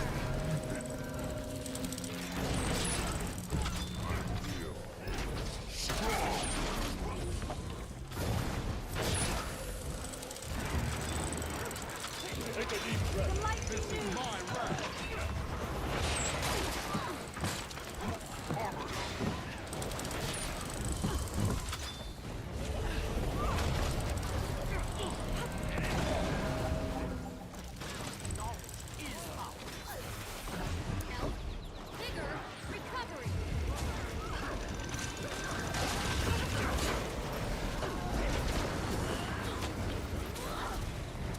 Cool, now we'll just keep blasting there.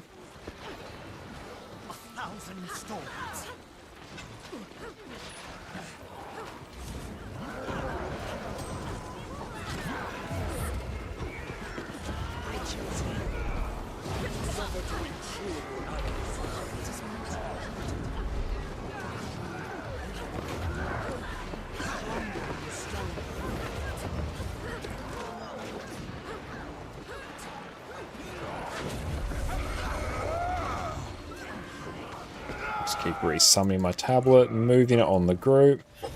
Getting a bit of projectile hate.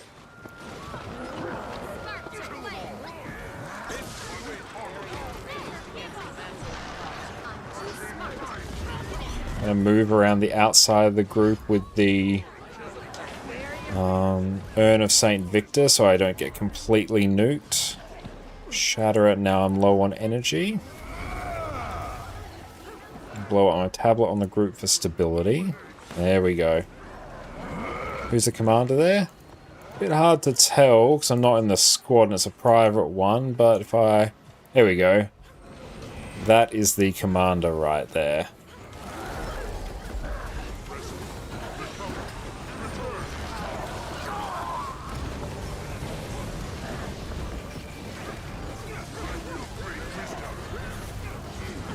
Yeah, garage and resin.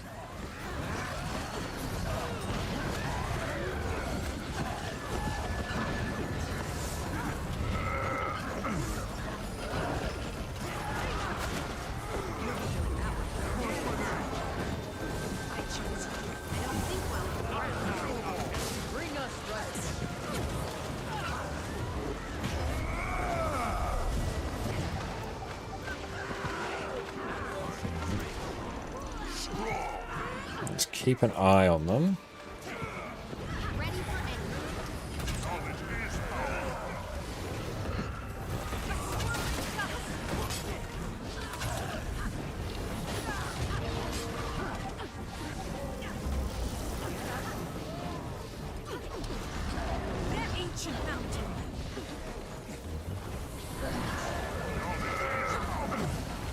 Make sure we don't. Might actually just pull a bit of energy. Then we can just push the Ventari tablet in.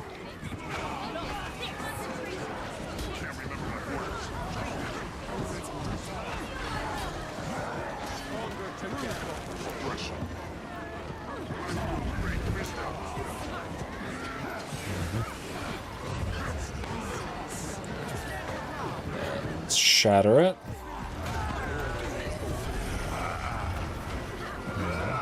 There we go.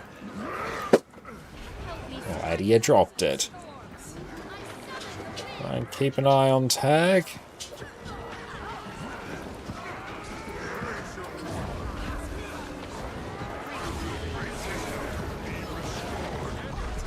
Oop. Let's get a block off.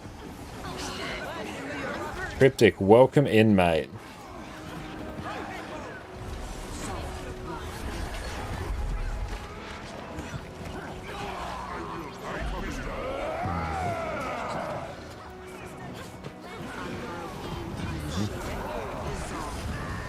Much healing. Swap. Keep an eye on tag. Follow them around here.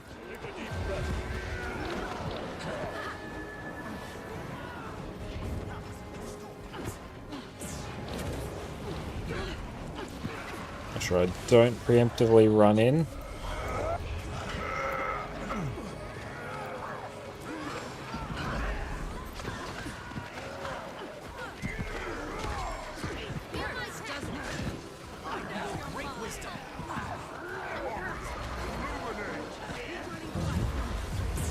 I won the Baguette Commander. Okay, so what's their history like? Would you consider them to be a good World vs. World Commander? Because you'll have far more context than what I will.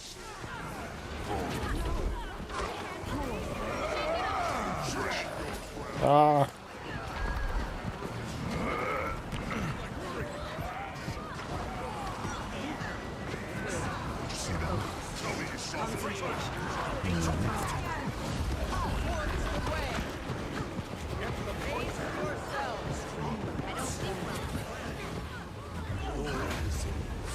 Rather okay if you understand French. Ah, well that's unfortunate, because I most certainly do not.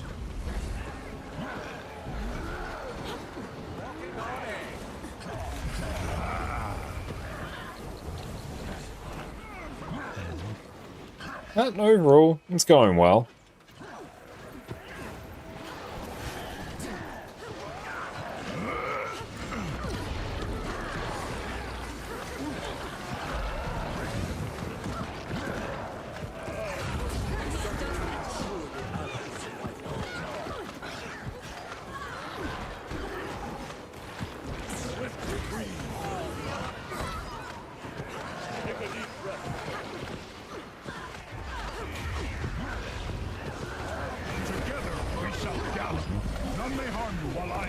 And yeah, it's a little bit of a clown fiesta, but we're having a good time.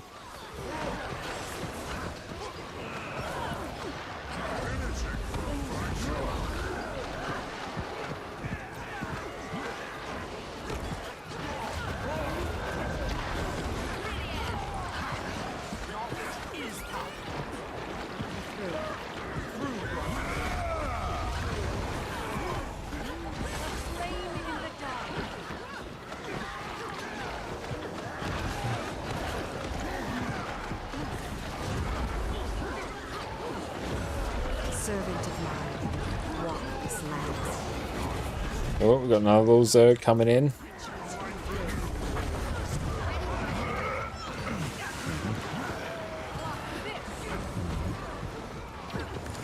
Try and commit just to where the tag is. Hard to tell. Protect me, friend.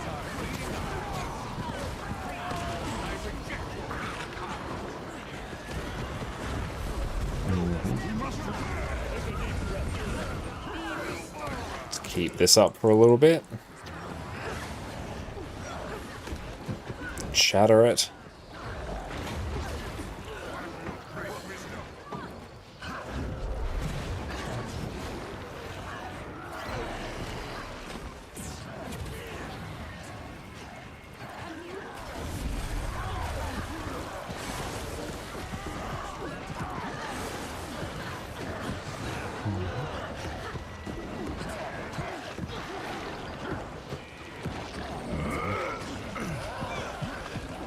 %.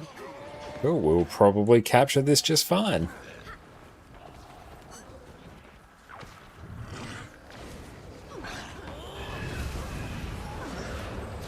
Very nice.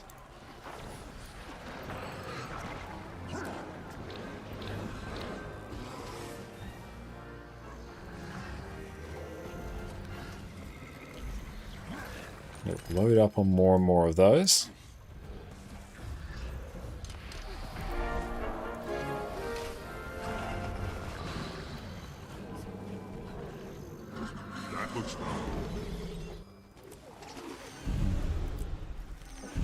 Doing well for these shards, so I'm here for it.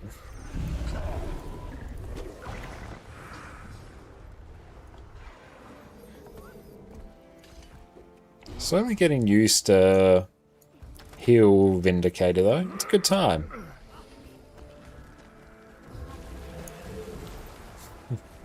She's enjoying her snack. Living her best life.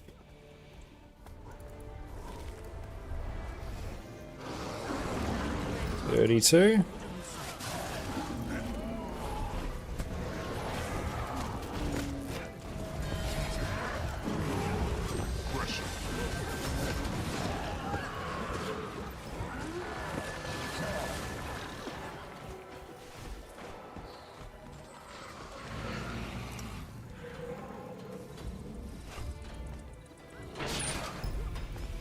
Use up some of those.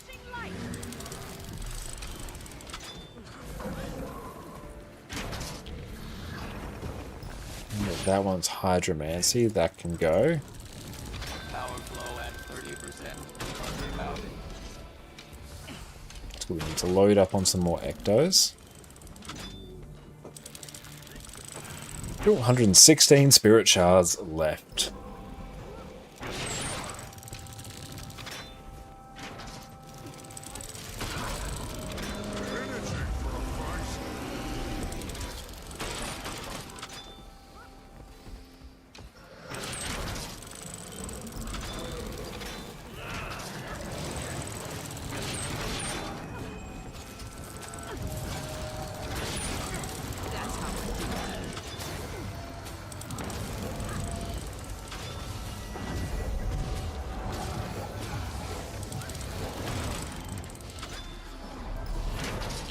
That's good, yeah, we're making progress, which is fantastic. And yeah, the longer we're in World vs. World, the quicker we get the Gifted Battle. Because the instant reward track bonuses get better and better the longer we are in here.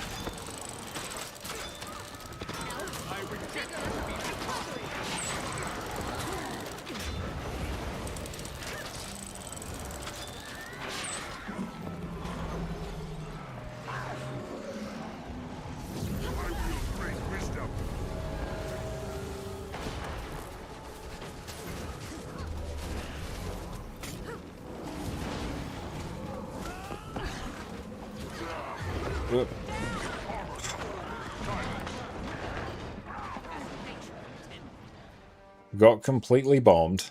Oh well, we got a long run back.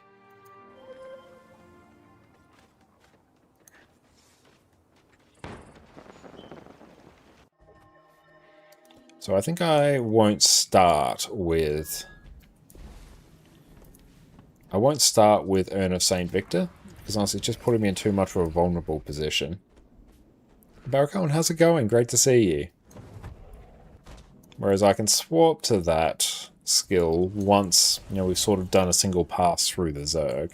So at that point we should have either killed a bunch of people so it's less dangerous for me to use it. And loading up people with the stability from the Ventari tablet will be way more useful from the start. I'll have some of that as well. Boxy, great to see you.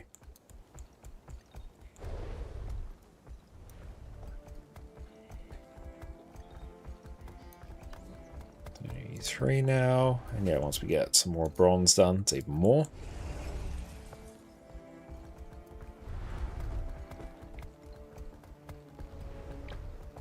In general, Movis, run as many experience boosters as you can. It means you will get through your reward tracks much quicker. Okay, I'm getting back to the Zerg, so I'll swap back to Ventari now. So I don't want to be roaming around on a heal build.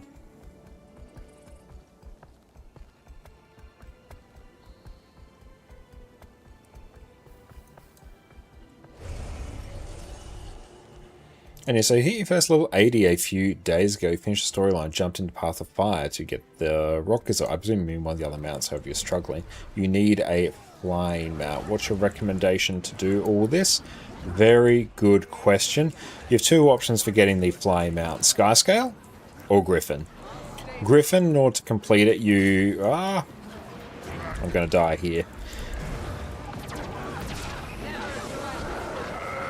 To get Griffin, you need to complete the Path of Fire story and then do a series of collections. It's going to cost you 250 gold to get it. To get Skyscale, there's two ways to get it. The fastest way is to jump ahead to Secrets of the Obscure, that expansion. There's a more streamlined method of getting Skyscale from there. Or you get it through doing achievements tied to Living World Season 4, which is a story that takes place between, or just after the Path of Fire expansion. The Living World Season 4 method is longer. Eventually, if you want all of the masteries related to Skyscale, you will need to do both. But if you want the most efficient way to get Skyscale, jump ahead to Secrets of the Obscure.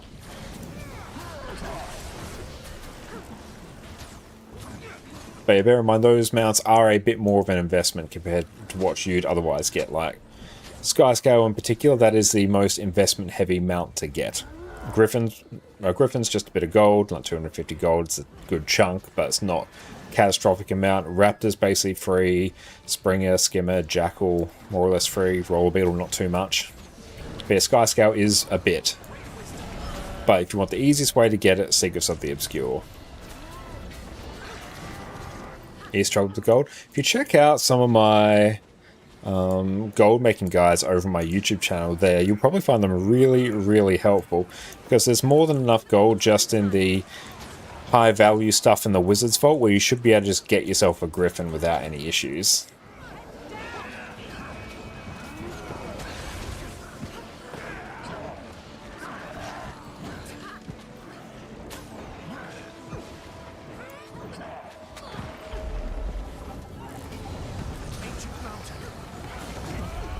But yeah, definitely recommend getting Skyscale at some point. It is amazing value. It's just like the most versatile mount.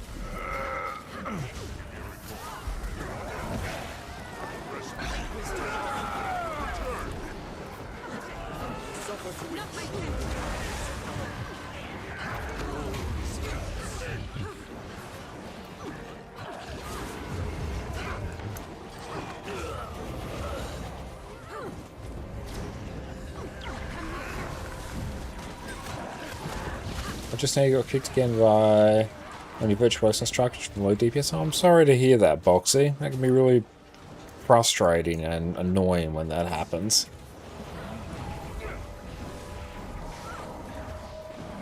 But yeah, sometimes you will just run into some less than pleasant individuals like that.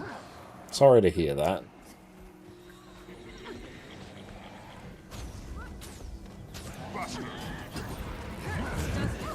This one's getting... I'm going to stand just a bit off to the side. There we go. Let's give ourselves stability.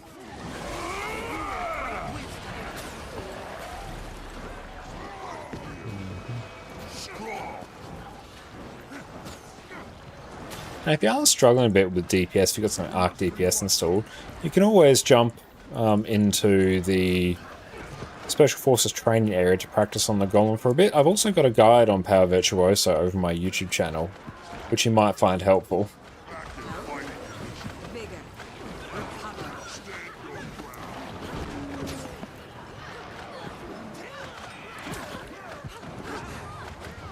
And yeah, even if you're not struggling with DPS, it's always good to jump in there on occasion just to keep your skills fresh. Okay, so I'm going to back it up now.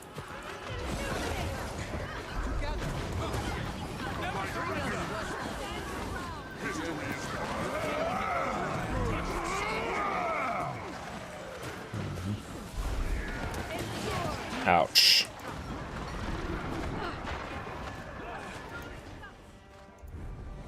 That's true. Very few fights do need DPS checks.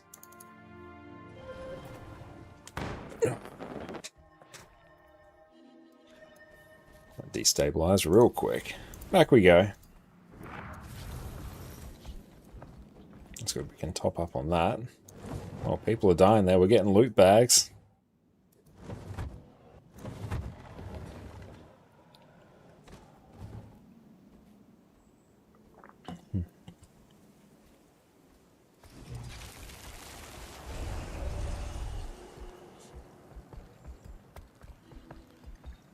Yeah, good. People are blasting that. We're still getting loot even though they're on the outside of the map.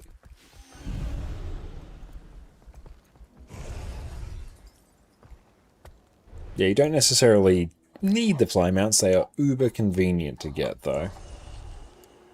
Enjoying your noms there, Addy. Cheers.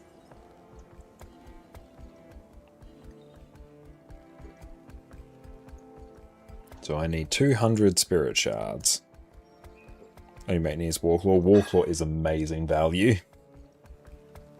Oh, Rock Gazelle is the tank pet recommendation for Ranger. You need to get a Springer mount for it. You almost have Raptor Mastery. Oh, that's good. Like Springer and Raptor, Springer, Raptor, Skimmer, Jackal are very chill to get. You basically get them by completing a couple heart quests in the Path of Fire maps. They're very easy to get.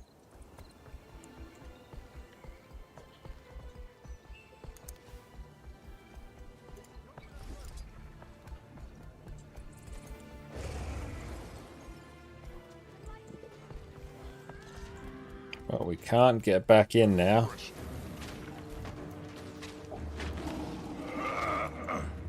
That is a long-ass emobe.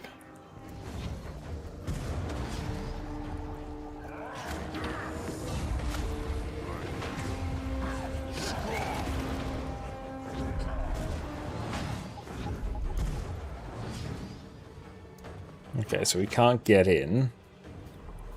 Yeah, if you literally just follow the story, you will get Springer very, very quickly.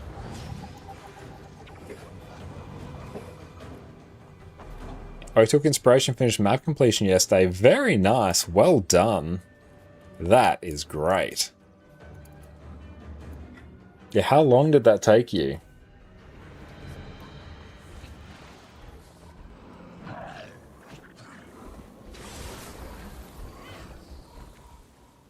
Yeah, I don't even think for Springer you need to do the story. You can just go into Desert Highlands and go into the heart quest at north of the map and you'll just complete the heart and then you'll be able to buy access to the Springer from the vendor.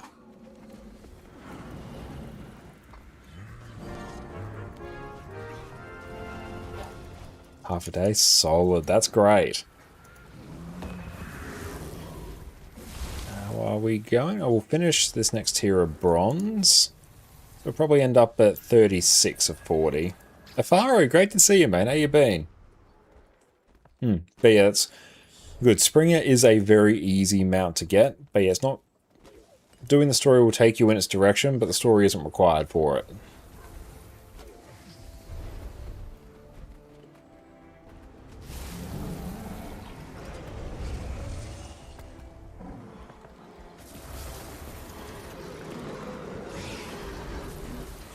Oh, thank you for the hydrate.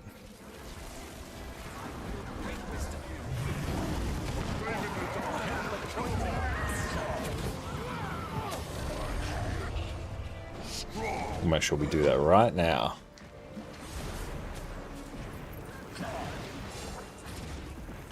Want to buy the Gen 3 Scepter? The Gen 3 Scepter is very nice.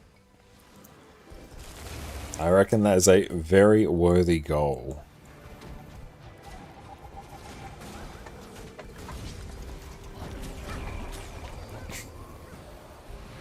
You're just chewing on that now. So she's having fun. It's her house too.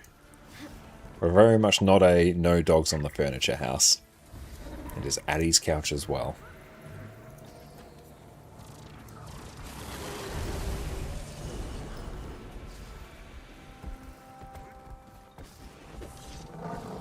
She's so cute. Living her best life right there. Love that for her.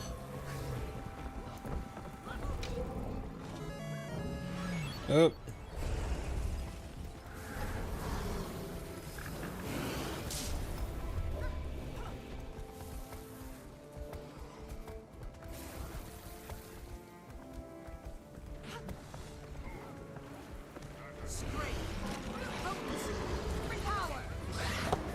Nope.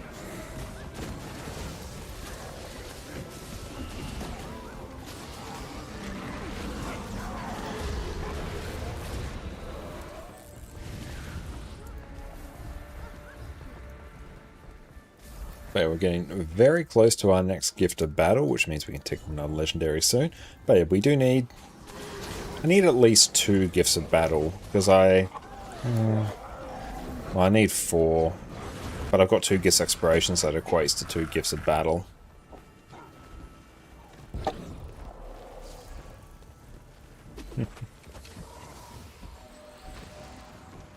Baxter's coming back to Liz Vault on Tuesday. Oh, yes, that will be good. Definitely grab that. Let's throw that on the ground. Does that mean you're done with it?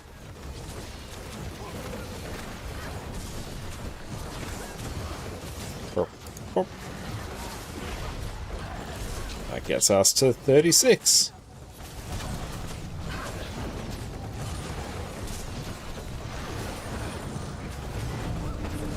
Tell this to refresh.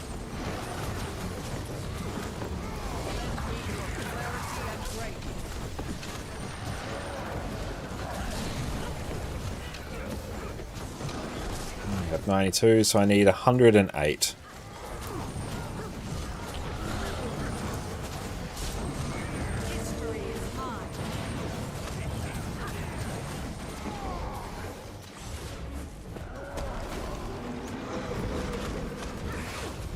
Still happy you got 40 gifts of battle left over at the moment. Oh, I wish I was in that position. In terms of the raid dailies, Forcible, Harvest Temple, Temple of Febe, and Ura. You just rolled that so fast, sweetie.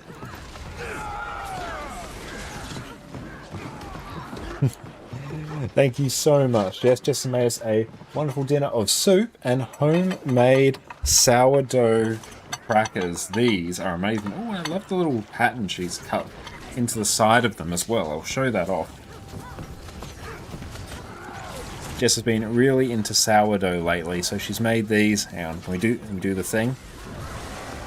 Yeah, she's made little sourdough crackers here, which are so good.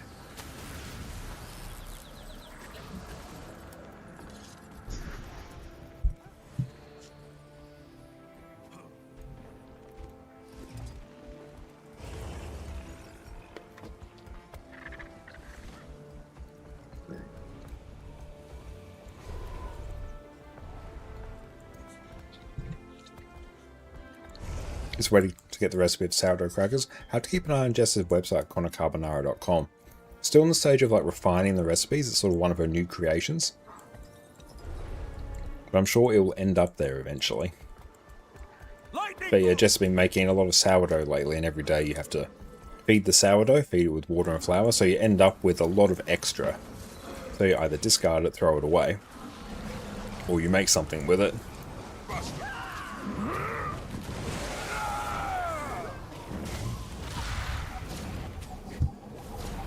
It is amazing. You don't look so tough. That feel good on your TV, Zaddy. Or else. Please move along.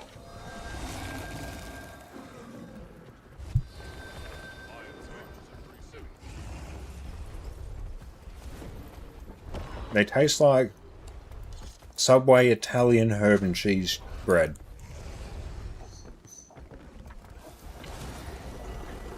Yeah, it's 400 cooking. 400 cooking is an absolute understatement. She is amazing. It's so good. And you use a bit of the day before a starter kickstart new dough. Yeah, that's exactly right. That's been a fun journey. She's called her start Adobe One Kenobi. Okay, now I have to figure out where the Zerg's gone. Not in the squad, makes it hard to see. I'm gonna guess this one. Yeah, probs. It's full, so it's probably that one. That's why I married it, among many other reasons. Brother called his starter. Simsalabim, nice. But she's been able to make a few loads of bread, but so far, substantial making the bread itself is quite time intensive. But the crackers she's able to make like really, really quickly, which is good.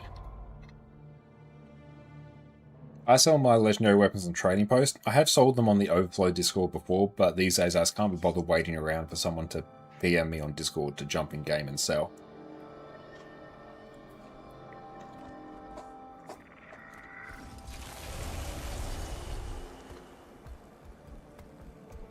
Gonna make some chili sweet cheese toasties. That sounds so good. Love a good toasty.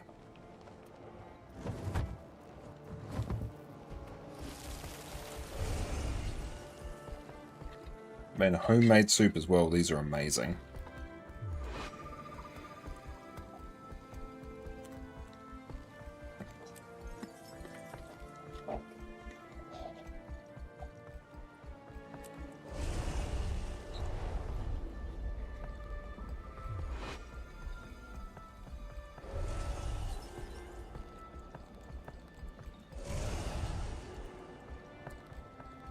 It works the same as just selling any item on the Trading Post, it's just for a larger amount.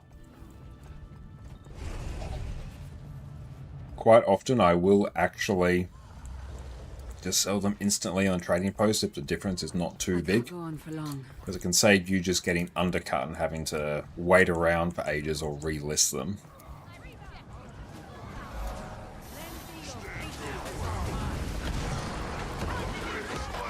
Oh.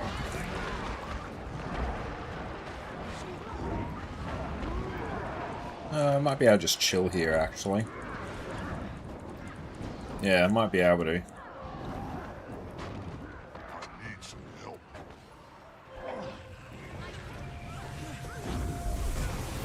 Like, I'd say if the split between the buy and sell price on the Trading Post is around sort of the 150 to 100 gold, I might actually just sell it instantly.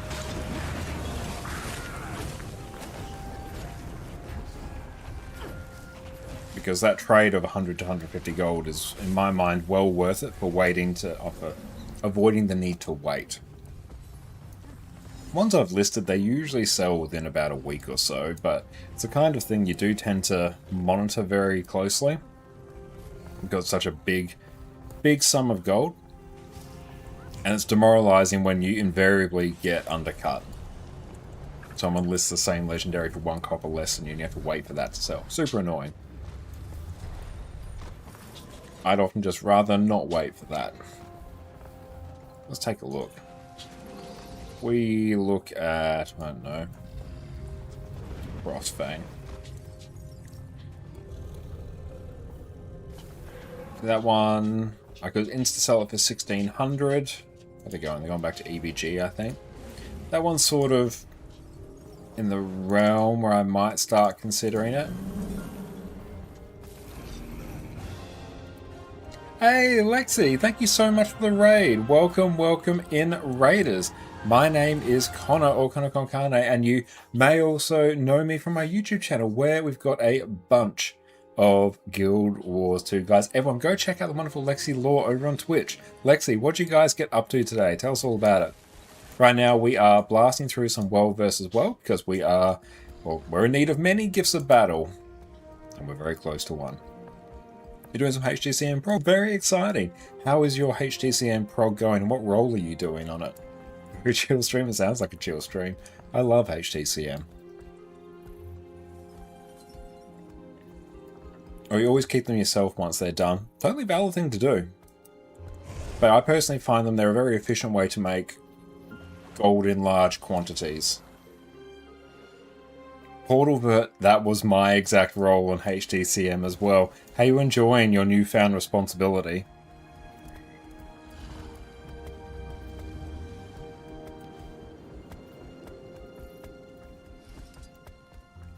Yes, Quip is the one to sell now. What's the split on those? I'll have to take a look. Oh, how's that going? 1 minute. It took you a minute to dig Powervert, but now you dig it. Nice. Yeah, Powervert's so good for it.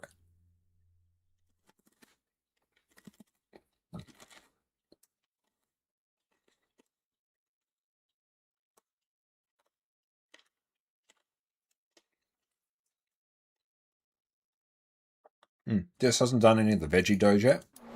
P-Time, thank you for the sub. Connor, I appreciate you. 275 love. Thank you so much. Game's probs crashing by the looks of it. Fortunately got a raid and fade. I love that term, by the way. It's the wee hours for this American. You go get some sleep, Lexi. Thank you so much for the raid. I appreciate you. Yeah, game looks like it's tanking. That's fine. Let's close Guild Wars 2 and go back. I've been meaning to do that anyway. Oh, did you finish your snack, Addie? I think you did. She's carrying it around, showing us the fact that she has finished it.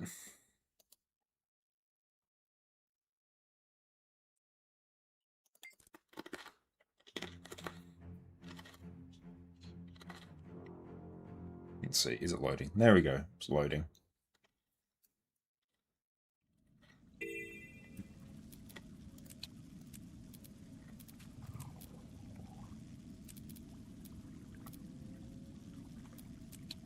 Yeah, we'll just go into here.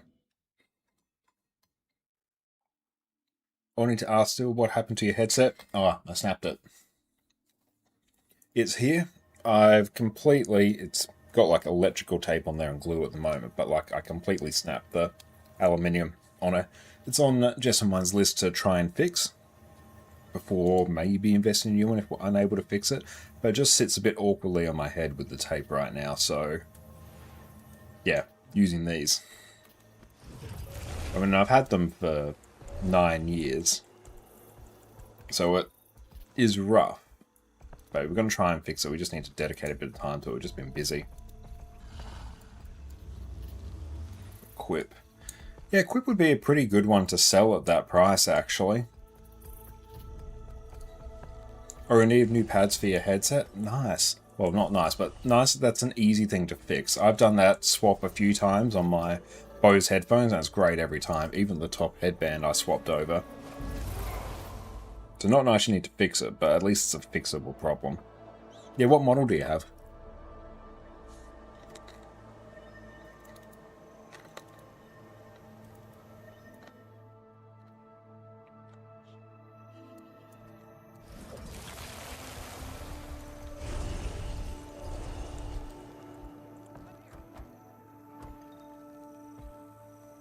Down, don't die.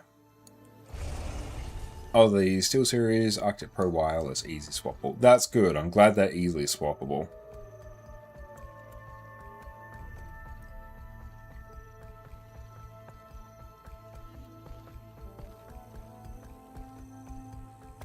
Okay, so we've got to go follow everyone down here. What am I on? I'm on the roaming build. Good.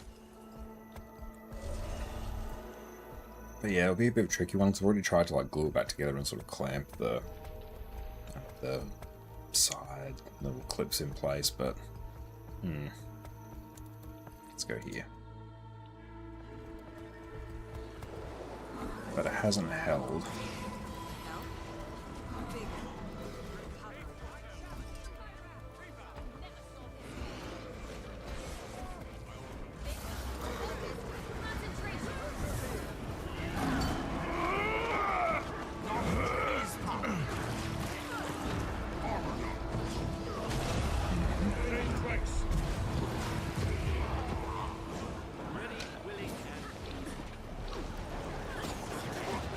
Oh, you wanted a wireless headset, but you needed a base station with cable too to let your audio interface work?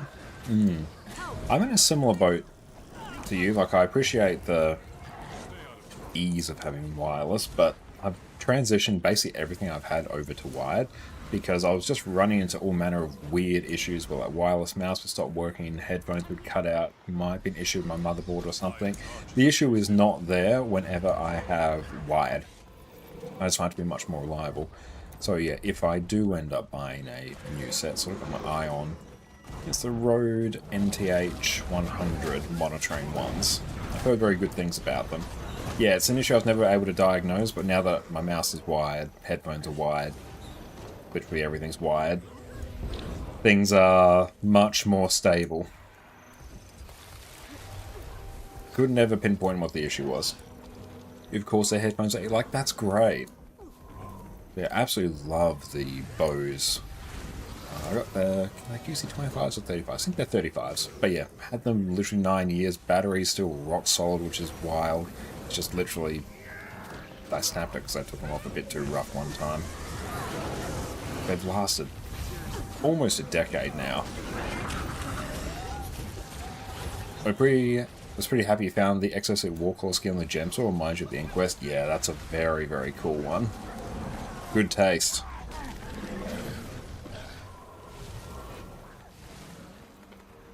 But yeah, the Bose headphones, insanely good. Got me through how many jobs in an open plan office?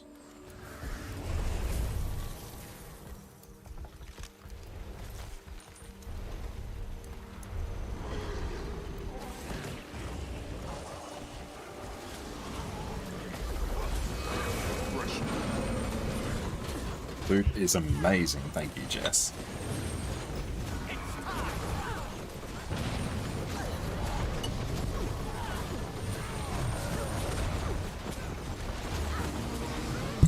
I just lean over my bowl a bit, or else I will spill this on my white top.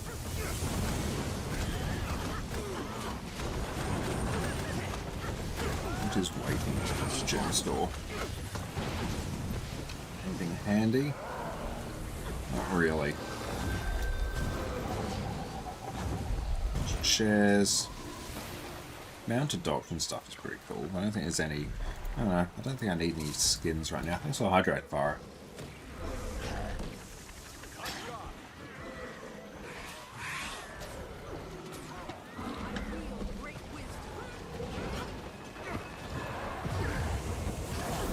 Must be getting close.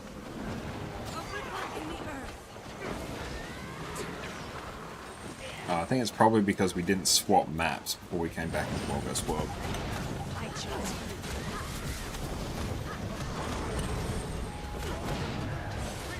You're also more of a wired device guy, but really like the Razer Hyperflux mouse, but had that charger. Ooh, I haven't seen the Hyperflux mouse. I've always just used the Razer Mark myself because MMO buttons go raw. I love the concept though of a wireless mouse, you know, on top of the pad that just charges it wirelessly. I feel like wireless charging for convenience. So I've got Jess's old iPhone 15, and I upgraded from my, it was a Samsung A38, which was an obscenely good value deal when I purchased that after my Google Pixel had the issue where they did the massive safety recall because the batteries were messed up. And yeah, the Samsung doesn't have wireless charging, The iPhone does them so noisy. It's charging.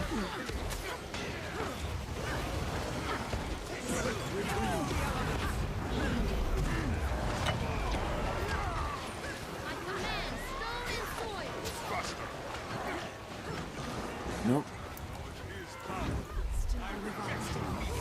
We must renew ourselves. Cool. Winner, chicken dinner.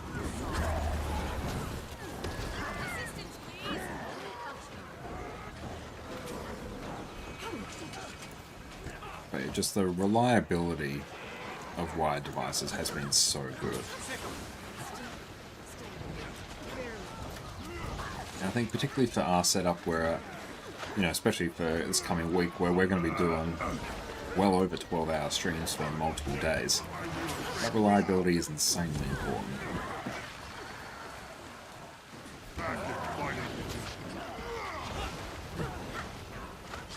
Oh yeah, here's the actual Lord. No, press the wrong button. You see a new Otter Pet for Ranger? I haven't seen that yet, no. More Ranger Pets is always a fun thing, though. Go and get that across all of mine.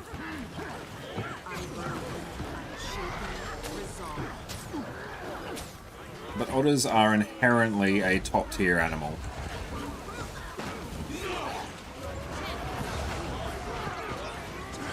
You often run around and Dwarf Vindicate and activate Swirling Hammers. Oh, yeah, Swirling Hammers so good for that. Good taste. Concentration.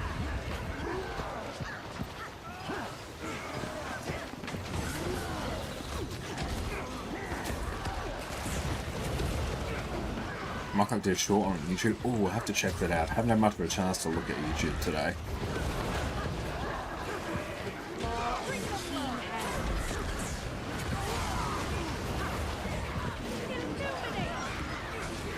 I'm always down for new pets on Ranger. Quite a lot of Emblem of the Avengers tonight. I think I can convert those into infusions quite easily. We were playing Troubadour in World vs. World last week and it's been pretty fun so far. Nice! What have you been enjoying about it? What makes it tick for you? But yeah, for me here, Vindicator is good because it's Revenant and I like Revenant, but that's something that's really, you know, grabbing me about it. Oh, it's been lately in StarCraft too. Nice, I've never played StarCraft. It's great they get to enjoy a variety of games. I love that for them.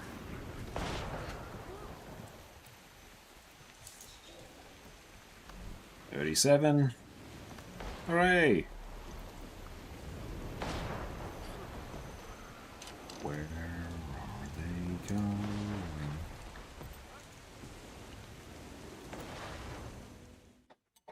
I assume it's here. It's impossible to tell.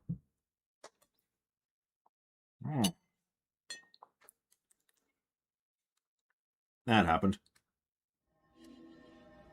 Well, I'll clean that eventually.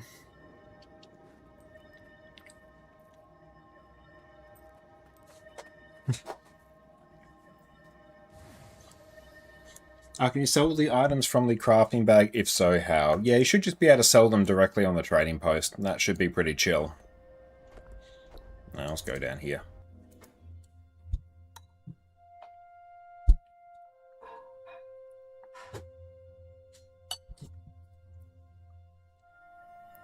Just have them in inventory, right click on the trading post. And I shall just show you. Let's go this. Let's see, do I have? Here we go. Right click on it, sell on trading post. And then yeah, you can sell it there.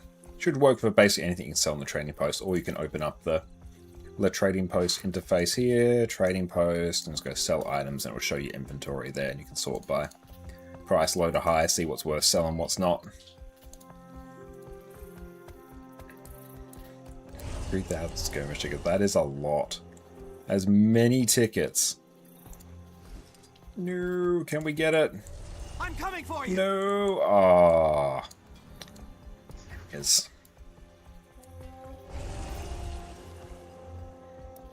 That's alright, doesn't matter.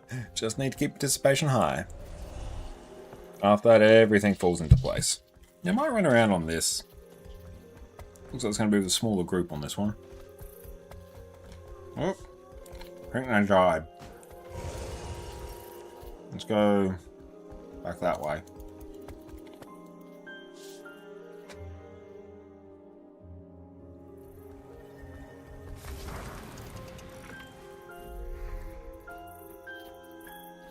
You're halfway for the medium legendary armor. Nice. I'm a huge fan of the fact there's so many different ways to get legendaries here. That's why I lean over the bowl. It's dropped a huge amount.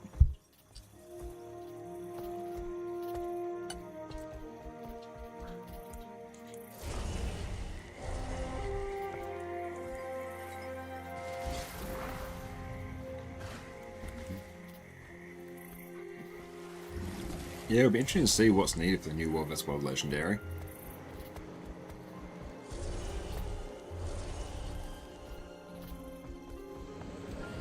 I have... What do we have here? Okay, got a Soul Beast, Silver Knight.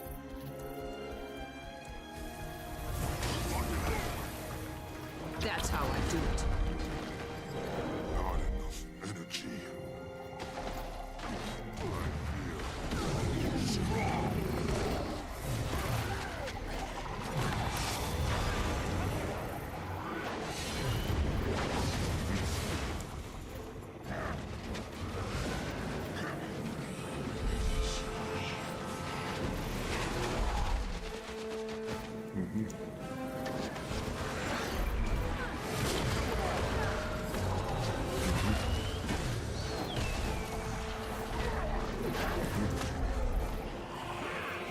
Oh, there we go.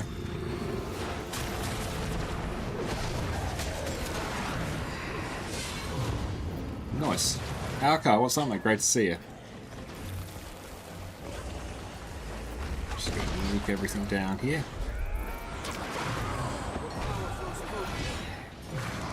Last question, how to access your crafting bag. Do you mean the place where all your crafting materials are stored? Because that's just your material storage, which you can access from the bank. I'll show you once I'm done here.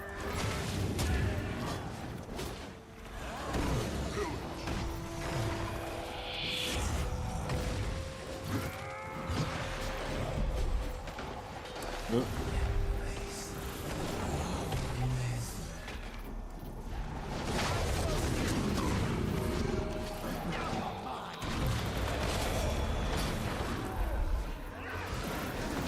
Walk off.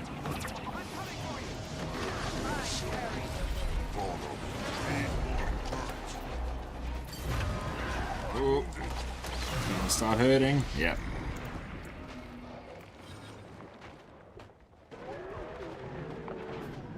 Let's go and respawn.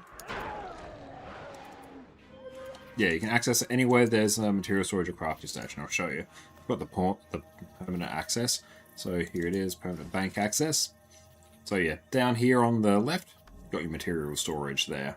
And that's where all your material storage is, so when you go deposit all materials, that's where they end up.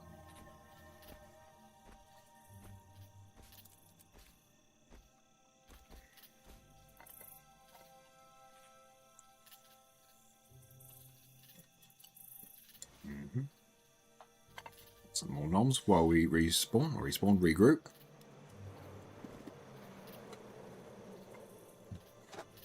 Catch you later, Boxy. Thanks for hanging out. Happy Mother's Day for tomorrow for you too.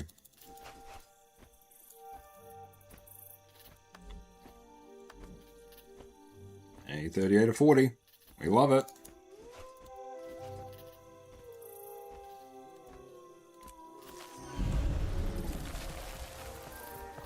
You can't sell laurels. To convert laurels to gold, you have to use those laurels to buy things like crafting bags, open the crafting bags, sell the contents. You can't sell laurels themselves. Very worthwhile to get, but you can't directly sell laurels.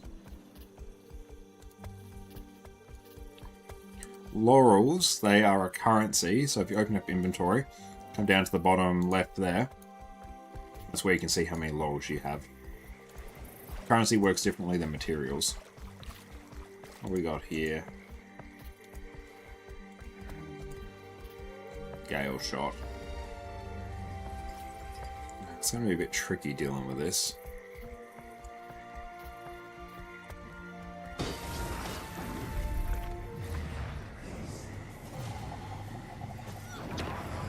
Hey, Clearwater, thank you so much for the raid. Welcome, welcome in, Raiders. My name is Connor, or ConnorConCarne, and you may also know me from my YouTube channel, where I've got a whole bunch of different Guild Wars 2 guides. How are you going, everyone? Make sure to go check out Clearwater over on Twitch. Just bear with me for a moment. We're just trying to work our way through this here. It's been a little bit dicey. And that's block off.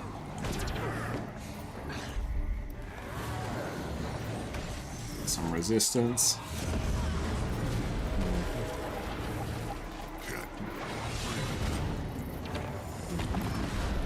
Yeah, we just can't deal with the range there.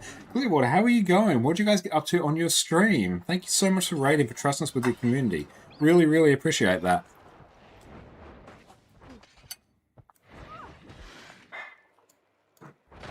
Okay, let's go waddle off somewhere else, I think. Let's go back to EBG.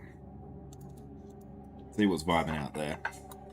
It's featuring some amazing suit my beautiful wife just made.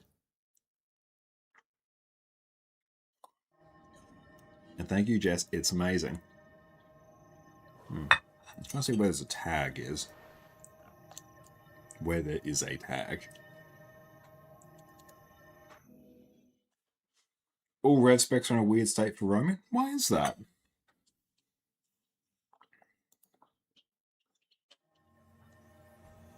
But definitely there I was feeling a bit helpless, because yeah, I don't have great ranged option. I don't actually love spear for roaming.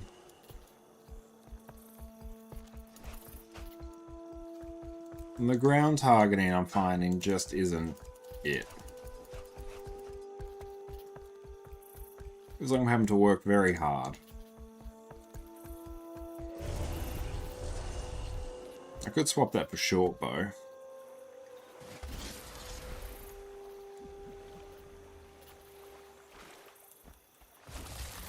So where are we at? Oh, we'll finish off bronze 3. That means after this we might actually get the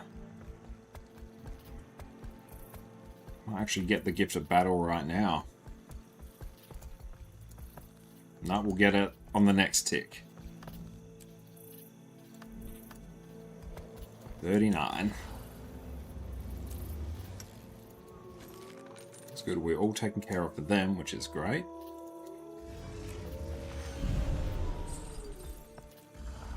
I need 106 more Spirit Shards.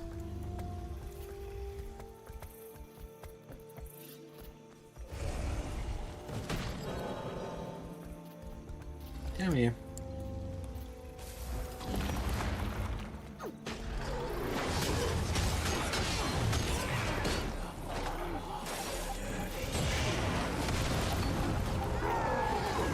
Do you have enough clovers? Yeah, I'm all good for clovers. I'll show you the actual crafting list I need in just a moment. This is just literally for me to make an incinerator. So yeah, it literally 14 gold. Incinerator just sort of representing whatever legendary I feel like crafting. But yeah, it's literally just these. So we are not far off at all. Well, the Spirit Shards are actually a bit of a hindrance. Not a bit of a hindrance, they are the hindrance.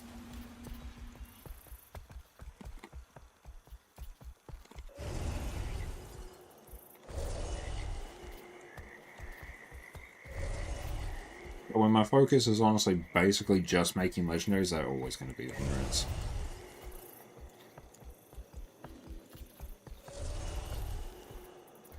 I will generate gold quicker than I can generate Spirit Shards.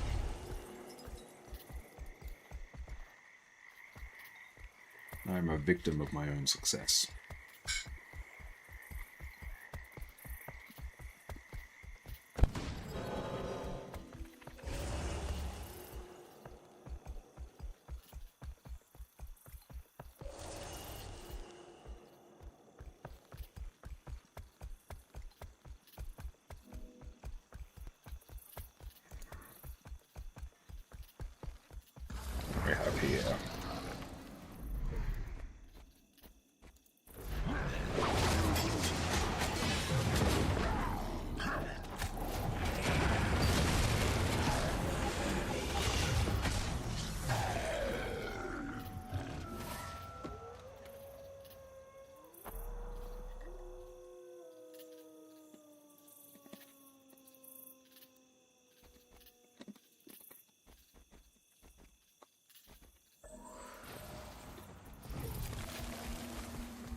So group all these up.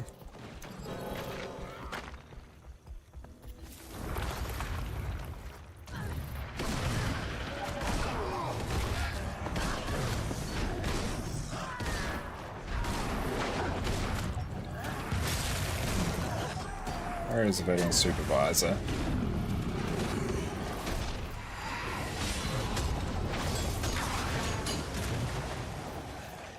I see what a Mystic Clover still. Yeah, the Mystic Clovers can be a bit of a pain, especially when you're dealing with Gen 1s, you need 77. Gen 3s isn't so bad. But the Spirit Shard cost is made up elsewhere, so it's not that much of a difference.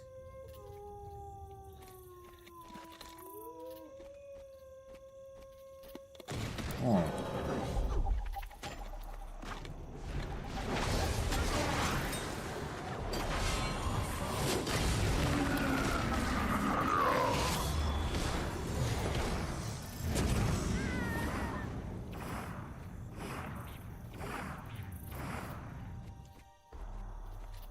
So why do you main rev? Don't see many out there maining rev.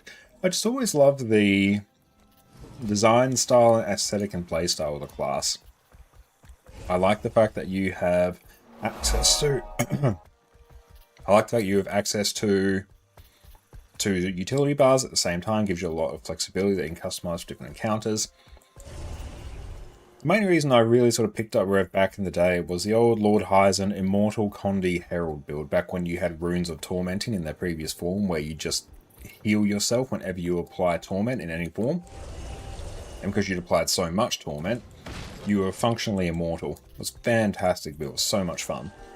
And ever since then I sort of just picked up Rev and learned to love all the other specs. Condi Renegade is one of the best, smoothest looping rotations that I absolutely love. Still to this day, it makes me happy whenever I get a chance to play it. If I Power Renegade to be very bursty, Power Renegade's great. Conduit's really fun. Herald's just consistently good everywhere. It's just been the class I've always sort of gravitated to most and been the comfiest one for me. It doesn't help because you're still crafting legendary armor. Yeah, like all the separate pieces of armor. They are a bit intense. There we go. Gift of Battle. Done skis. Let's go capture another cam, then I'll take a break to go stretch my legs.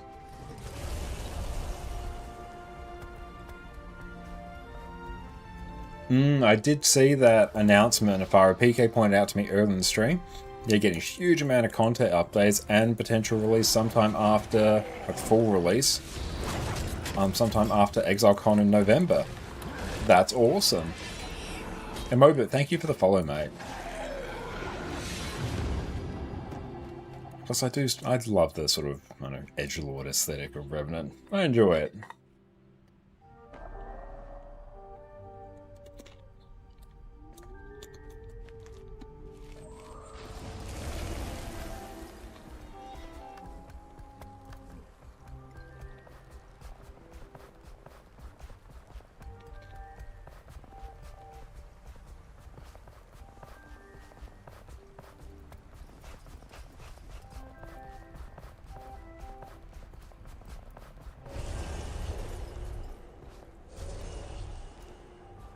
What do we have here?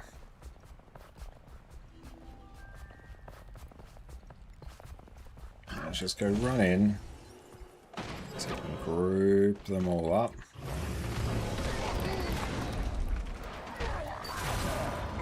Oh, we got someone in here. It's going to be quite tricky now.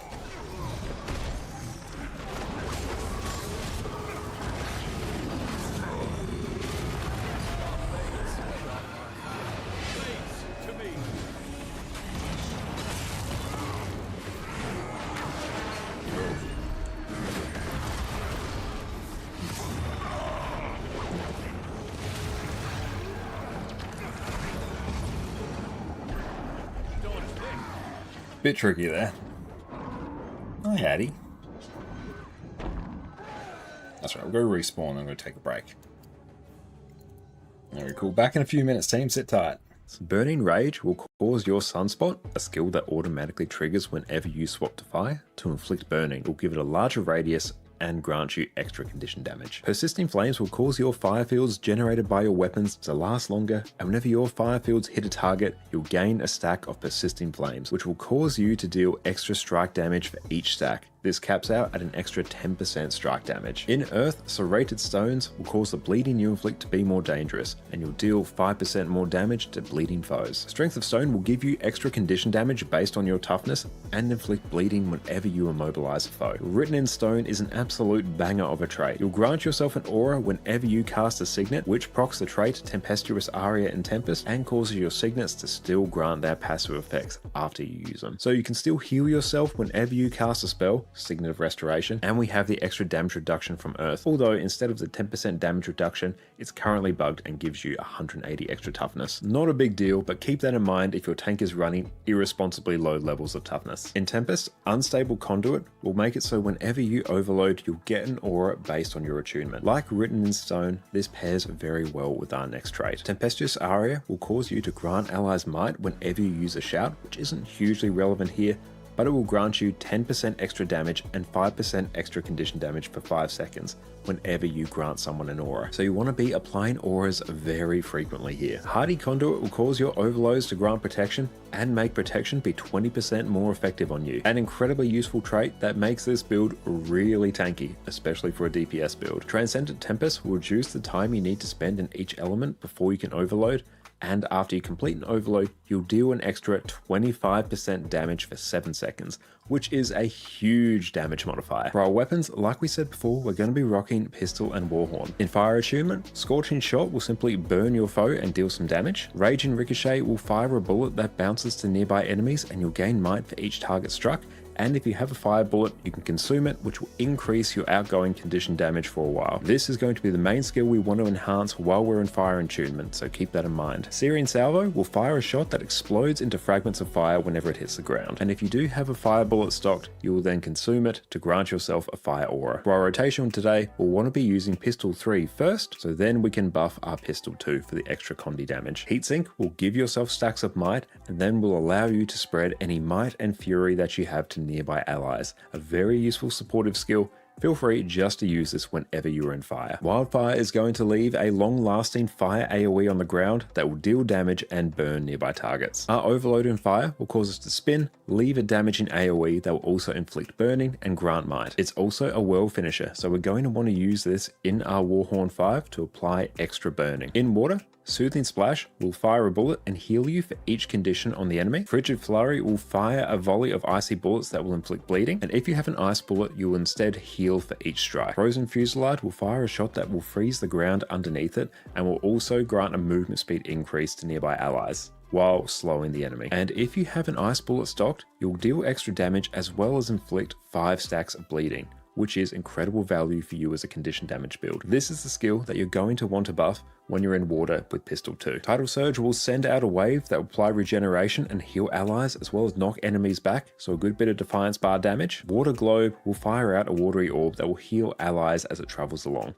Again, some extra healing, a nice bit of extra support. You won't typically be using Overload Water as part of your DPS rotation, but it will grant you a Frost Aura, grant some useful boons, and heal allies. So the option is there if you do find yourself in water for a little bit longer than you typically like. In air, Electric Exposure will simply deal some damage and apply vulnerability to enemies. Dazing Discharge will fire a shot that will daze your foe and apply some vulnerability. And if you have an air bullet stocked, you can consume it to reduce the cooldown of your next pistol skill. This is quite useful because you can use it to reduce the cooldown of some of your longer duration pistol skills. We won't typically be making use of that in today's rotation. However, the fully optimized DPS rotation will make use of this. Don't worry about it today. This build is simpler and still works fantastically. Aerial Agility will make you dash and then fire a quick shot, and if it hits, you can dash again for a short period of time. And if you have an air bullet stocked, you can consume it to remove any movement inhibiting conditions on you. It's also an evade and a leap finisher. So if you're in air, you're typically going to want to use Pistol 3 to buff up your Pistol 2. Cyclone will fire a projectile that will pull enemies towards it, inflict some break bar damage,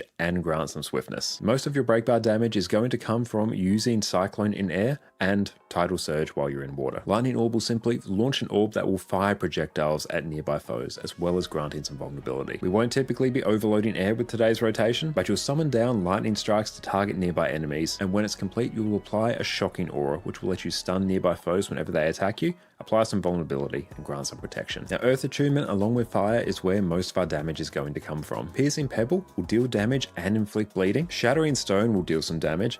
And we're back. Welcome back, everyone. Okay. Let's get a little wriggle on here. Just got to keep participation up. In a little bit, might figure out and do something else. Maybe once we finish off bronze, at least. That'll be a nice one just to tick off. But yeah, one gift of battle done. Just need 106 more Spirit Shards. Yep. Yippers. I'll try and see if I can squeeze in some tier 4 fractals, actually. Fractals are actually going to be a huge Spirit Shard making machine. Try to get to a Plattooth weekly bonus. I might actually be able to get that this week because we will be streaming an absolute boatload this week.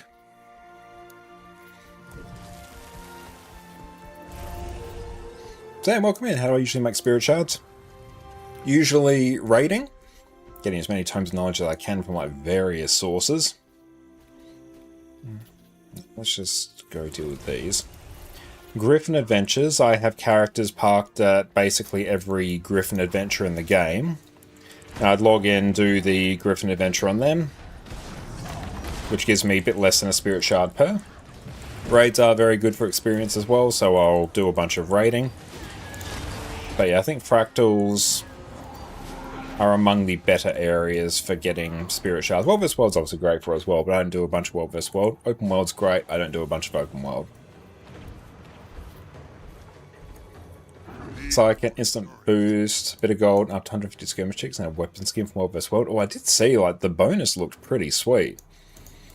So yeah, I might actually be able to do that.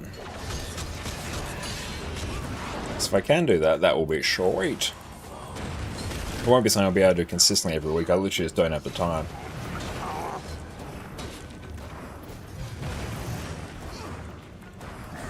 Desto, welcome in. You restarted playing and used an 80 boost because the game is fun. Glad to hear. What class are you playing? Any tips for a new 80?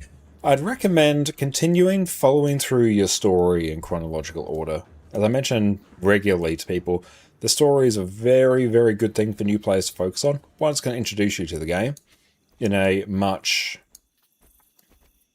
more relaxed and I'm going to say systematic way. So it's going to be much less overwhelming. It's going to give you a bunch of mastery points, which are your main sort of progression system once you reach level 80. So you can get things like auto loot here, various mastery points for your mounts. There's so many of them that are tied to doing your personal story. Oh, Scrapper. Item Invader. Oh, nice. I'm not going to go deal with 2 of them over there. That seems a bit rough. A warrior felt right, so you chose him? Excellent. That sounds really good. Now, warrior's a great one for new players to pick up. What are you? Vert. Scrapper. Holy no. Let's go grab this as well. Yeah, Dragonfall Farm is a great one for Spirit Shards as well. There's a lot of different ways to get it, but really I try and just run experience boosters on as many characters as possible. I think Mirror Farm's good too. Mirror Farm's good. I think it's more good for the unidentified gear you get. It doesn't do amazing things for Spirit Shards.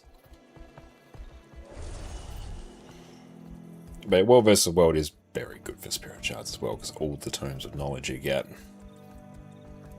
Spirit Shards? Spirit Shards are a currency. So I've got 94 of them here.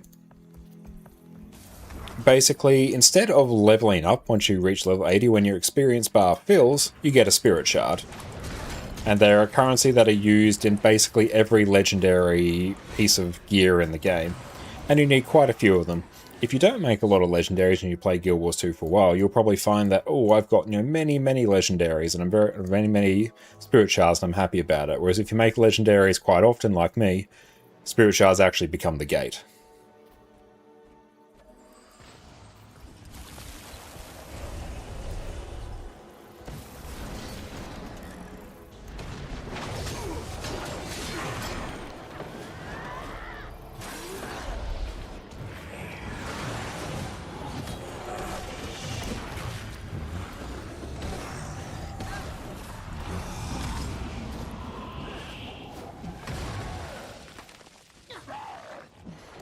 But yeah, World vs. World is very, very good for shards.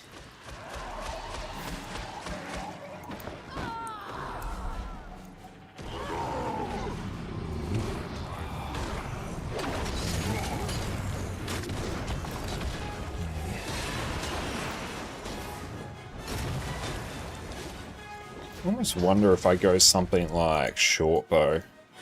Or I could even try a different class for roaming. Does anyone have any roaming class recommendations?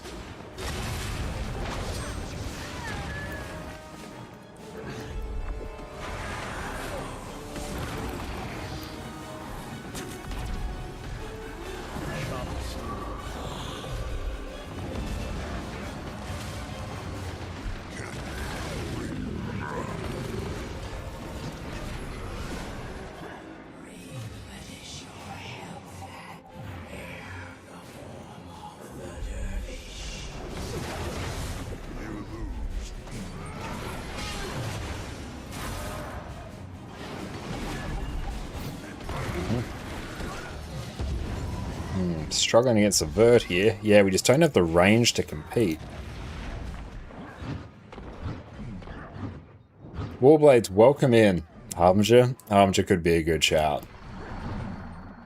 Rune class war overall. Really overall, I've got the capacity to play basically anything. Telly Tempest, Willbender, or Stand Conduit. Yeah, I might go something else. I'll just finish off this next tick, then I might gear up something else.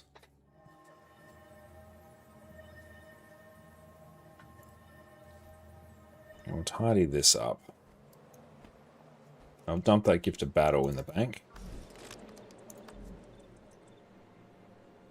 Okay, let's go add that there. Salvage fine and lower.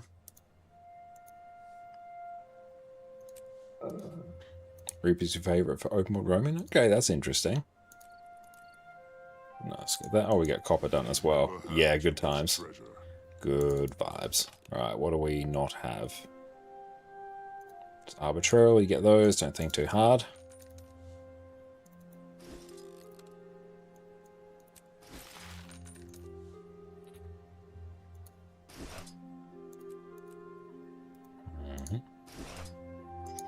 And I think I have almost salvaged everything. Consume all that. Rid of that. You can go. What are you? You can go. Don't think too hard. Just simply do. Yeah, get rid of it. Go on. This is most remarkable. Yeah. Just literally free up space.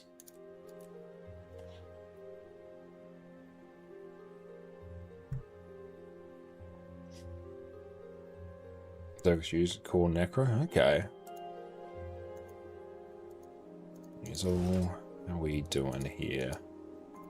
I might take a quick look at Dugan to see if I can buy anything worth my time, particularly with all these emblems. It's not a huge amount, but let's see. Gale is also a good roamer, apparently. I was getting wrecked by a Gale shot earlier. That could be quite fun.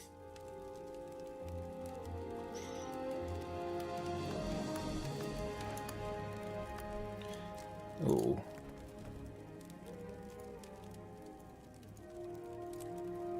Yeah. I'll purchase infusions. Okay.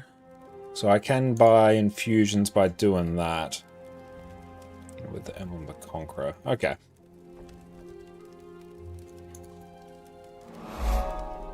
Abaddon, thank you so much for the gifted sub. I appreciate that, mate. Warblades_O. Thank they have you, given mate. 61 gift subs in the channel. You're an absolute legend. But yeah, I really enjoy Gale Shot. Yeah, let's maybe give that a shot. Let's just get that, and that.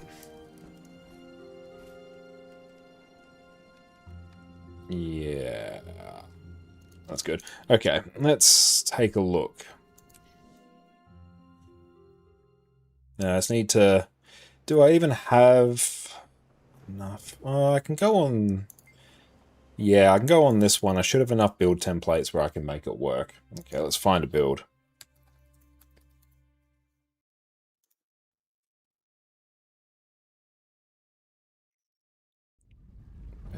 probs. Probs don't want to be right here.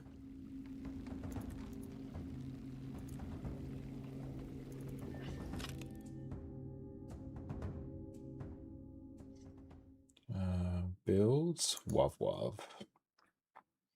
Give us Ranger. Power Spear, Gale Shot. Oh, Power Longbow. Gale Shot. Yeah. Oh, do you recommend Spear or Longbow? I've never used Spear.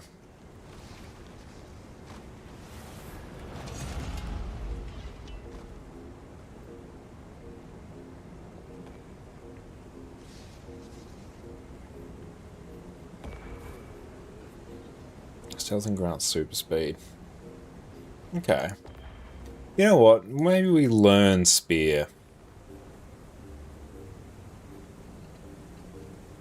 Spear melee fights have rhythm to it. Okay.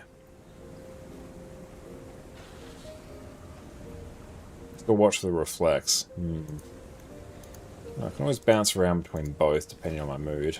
Do I? Yeah, I will use that there so I can extract the Sigil of Force to sell.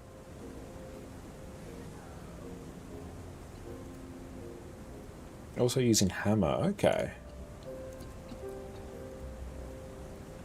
Just consume everything here. Quite a reward. Use everything. And I might actually need to clear up some of this space. Let's get 100.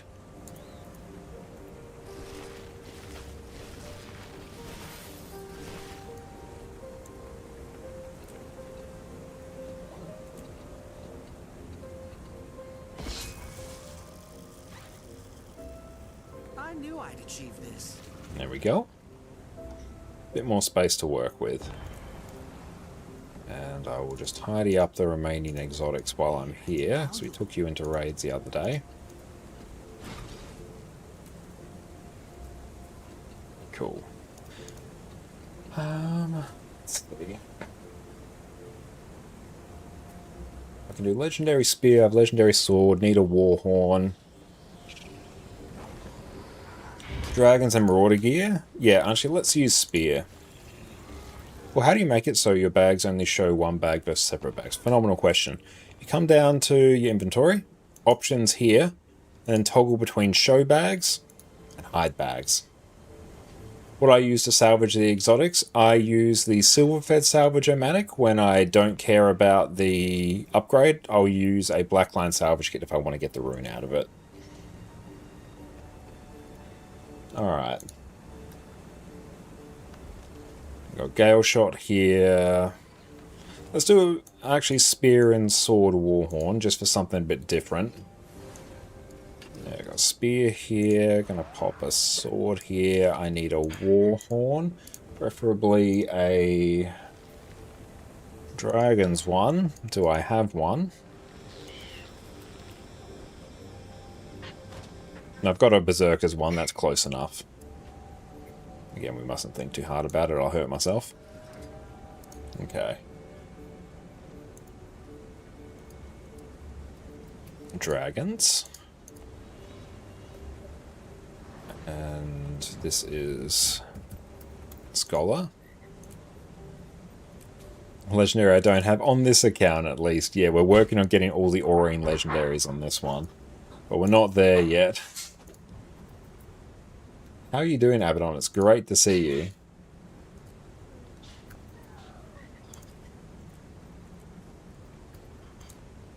Accuracy.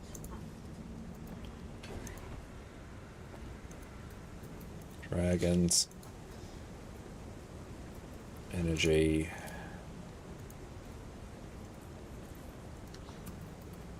Cleansing.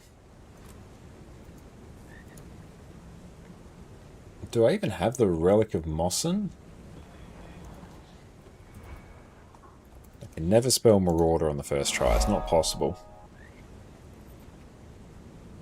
You allow yourself going Rage of Roaming once you have your raid medium armor? Nice. Sadal, thank you for the follow. This one we were working on Gen 3 alt skins? No, this is just getting all the Gen 3s in general. Also, Jellyville Legendaries finally got your first one last week. Congratulations! What one did you get? You're getting this is our second account that we're trying to get in full Legendaries. This has been an ongoing process. Oh, cool. I've actually got it. That's fun. This takes regular power food.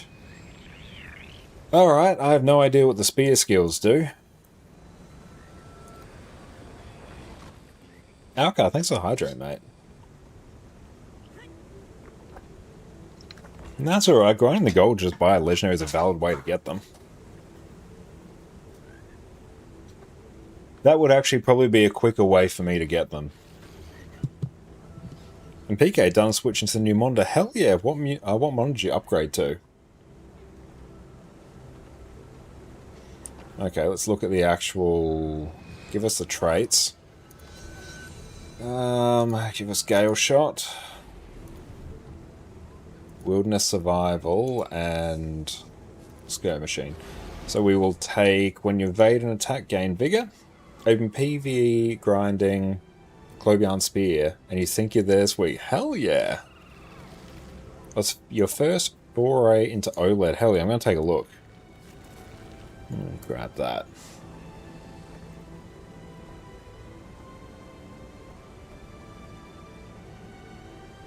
Load! Do it! Well, it's because there's so much nonsense on Gigabyte's website, that's why. Okay, loving the borderless nature of it. That looks hype as hell, actually. 1440p, respect. The optimal gaming monitor, a resolution. Nice high refresh rate there. Hell yeah.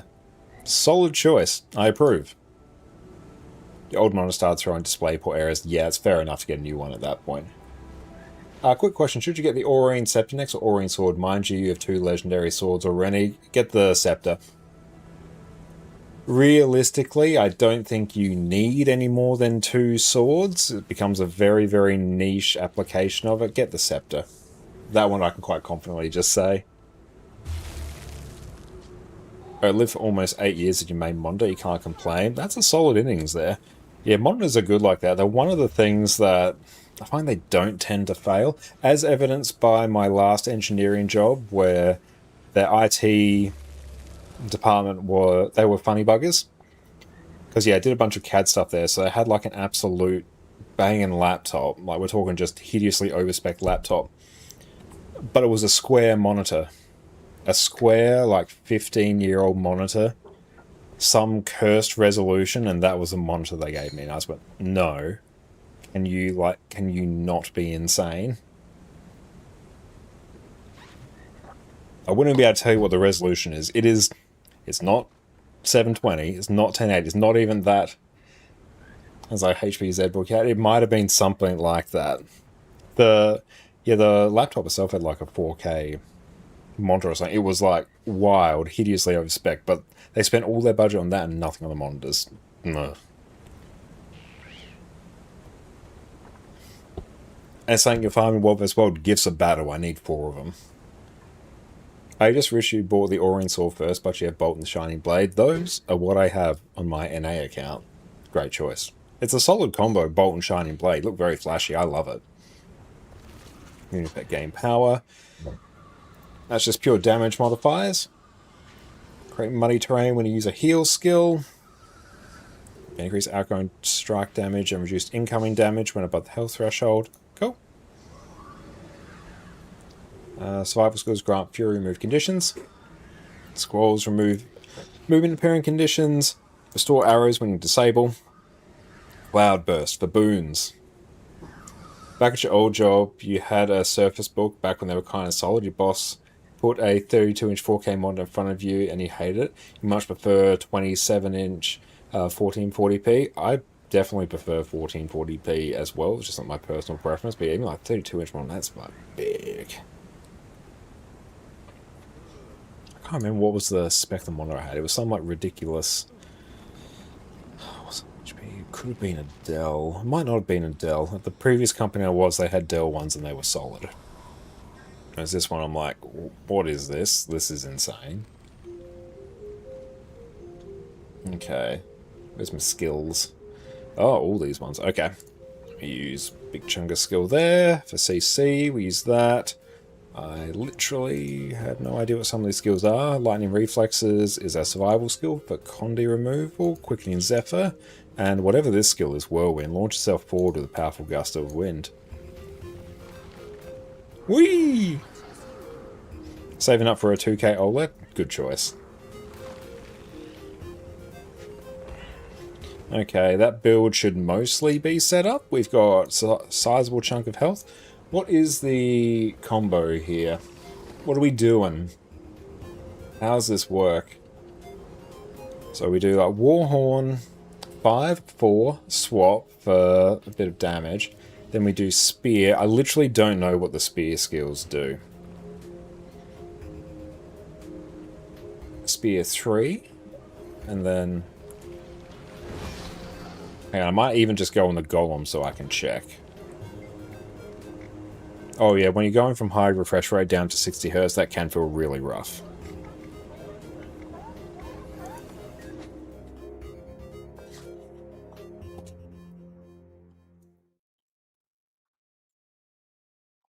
Stealth, Spear 5. Of course, it felt like it was running in slow motion. Wow. Conceal yourself in the brush. Okay, that's just a straight stealth skill.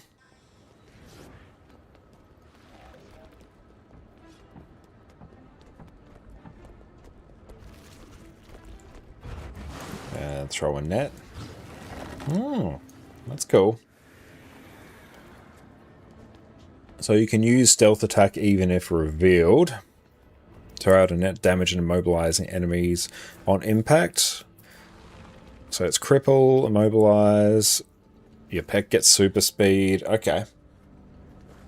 And then we do Cyclone Bow Burst. 5. Cyclone Bow... okay. So the bow burst just becomes like 2, 4, 5, 2, 1. That's the standard burst. Like, well, that's what we do in PvE as well. Okay, cool. And we want a smoke scale. I think I've got all the pets on this one. Yeah, smoke scale and siege turtle. Yeah, look at all these pets. Good times. Where is the smoke scale? It's going to be in the last place I look. There it is. Wish I could search across these, actually. Alright. So that's Immob. Leap to target location, damage. Deal more damage to foes below the health threshold. So it's just big damage. That's cool. And stealth attack, leap to target location, and daze. So we can do that. Owl's Flight's a stealth attack and throw your spear. Okay. Spear is wider and unblockable and it pierces. So what do you look like? Oh, cool.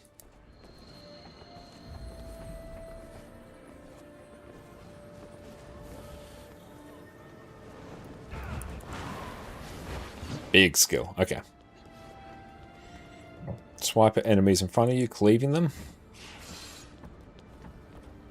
And it's just a chain attack. So Drake Swipe, Wyvern Slash, Cheater's Strike. So that's just straight damage. Slash enemies in front of you, then follow up with a powerful blow. So let's go stealth. Okay. Alright. Do we know how it works? Not really. Do I know enough to get started? Absolutely. Oh, I should actually practice the stealth combos. Stealth Spear 5. And this is a leap that works. Or sword 2, 3. So let's go.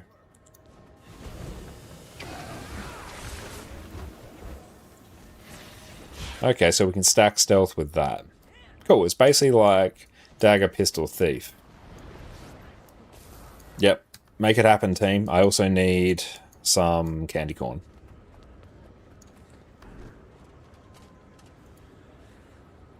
Piece of candy corn.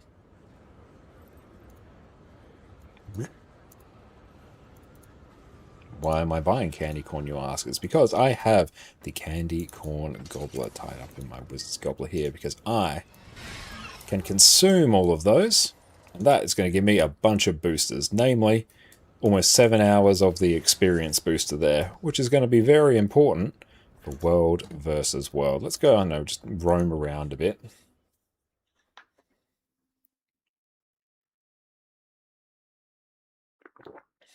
Entering Cyclone Bow will trigger the swap sigils, so I can trigger them twice. I am red. Let's go over this way. Oh shit, that's not right. Yeah, that's right now.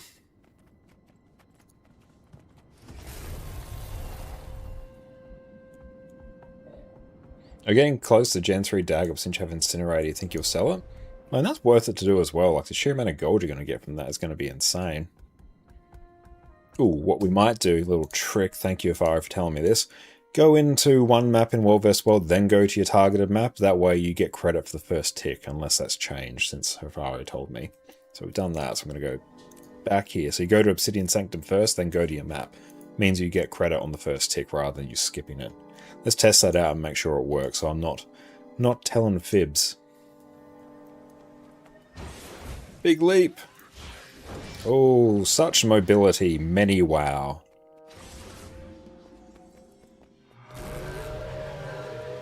Big leap.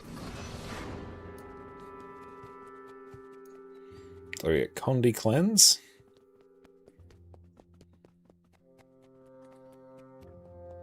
Oh, that ain't right. No. Yeah, shot. That's right. Yep, okay, skills are right now. I was going to say, those skills do not look normal. And I got no skills underwater. Let's just assume we're never going to fight underwater. That's never once happened in World vs. World at all. No one in the history of Guild Wars 2 has ever done World vs. World underwater. It's fine.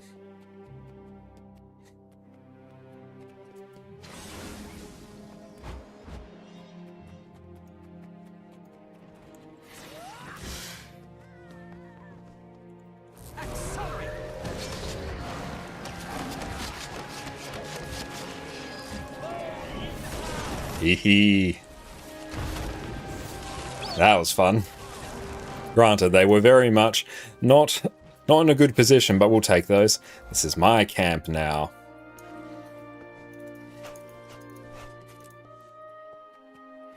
How much does Aureen's sword cost? If you buy it on the trading post...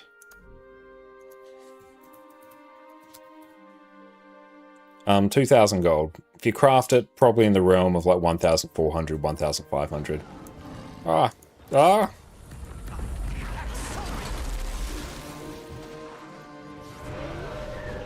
2 peeps coming in. Catch you later, fish. Oh, yeah, not going to be able to deal with that. I chose you.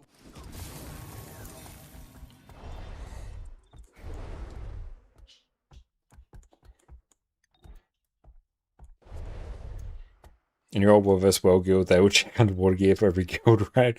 A reasonable thing to do, to be honest, because people like me exist. I chose you. Could not be more Pokemon coded there. You won some fight because you had underwater gear, or some others in the squad did not. Outstanding. I love it.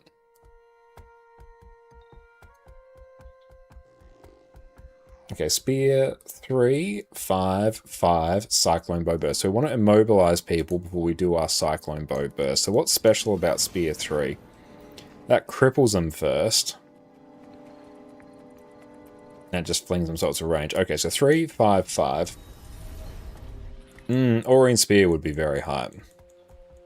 Ah, it's unblockable. Okay.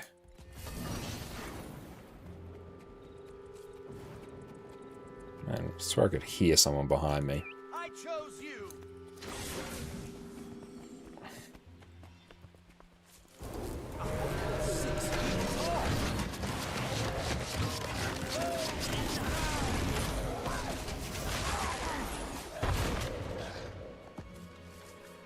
Do I get boons?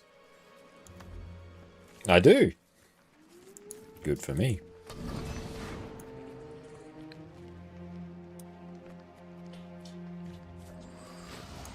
So I have to really get the burst just into muscle memory. If I can do that, I'm going to be golden. Let's practice on some of these sentries.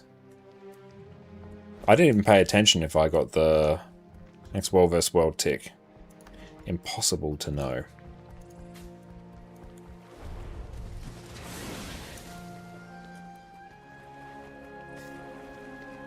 Yeah, I gotta say, I'm sort of in the same boat as you, Warblaze, where I don't love the look of the Aurine Legendaries. Like, I think they look cool and flashy, but I think the other Legendaries look better.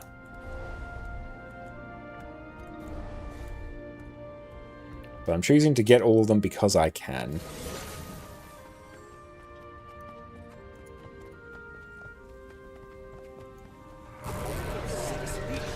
Ah.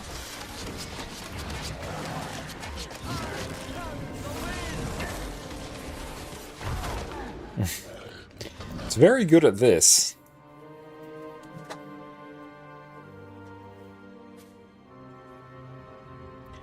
Would you sell items like permanent trading post, bank, workbench, or keep? That is a very tricky question. It would actually depend on where I was at in my, I know, Guild Wars 2 journey, for lack of a better term.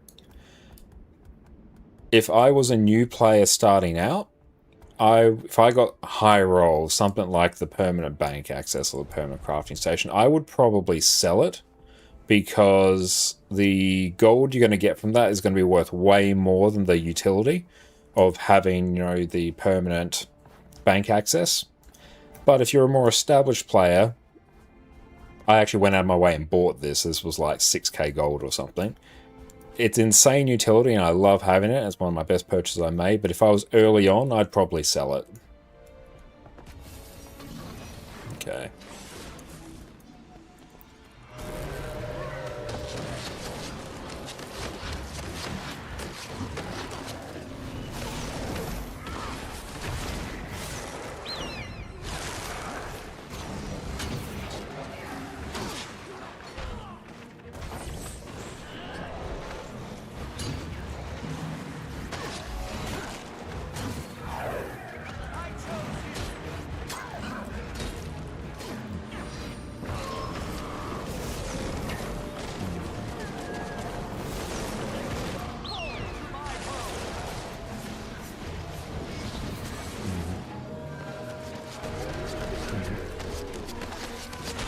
Your favorite legendary Shroud? That is a very cool one.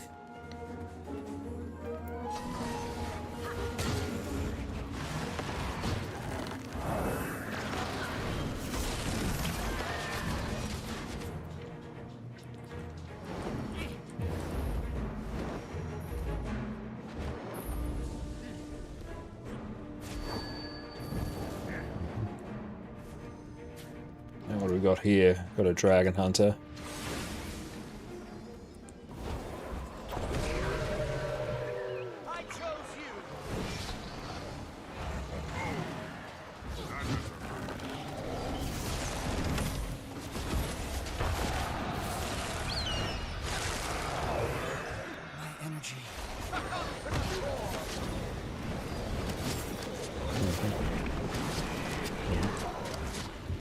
Very successful.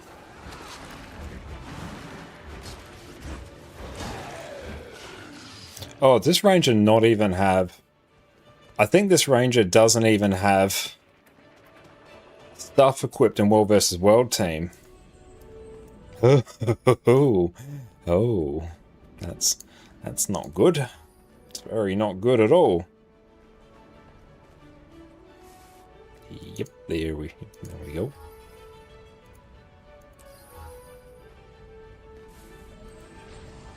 Yes, we have skills now. I know, up supply capacity. Yeah. Okay, we've got like all the not terrible ones now. Yeah, I don't like that system. Or Siege Bunker would have been good, actually. I know, I'll fix that later. I'm just going to assume this character's going to be much more roaming focused, so meh.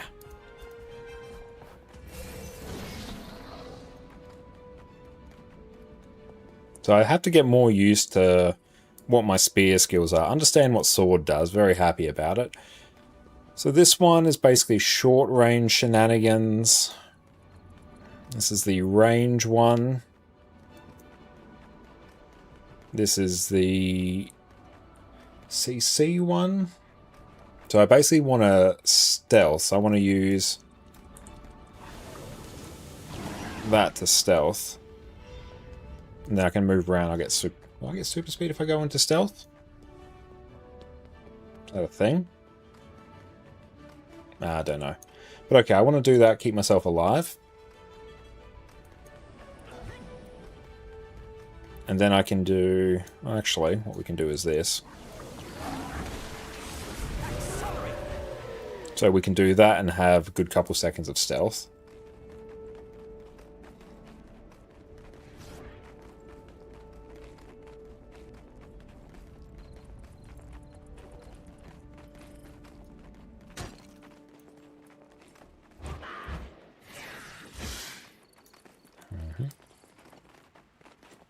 Okay, that's a stun break, removes conditions.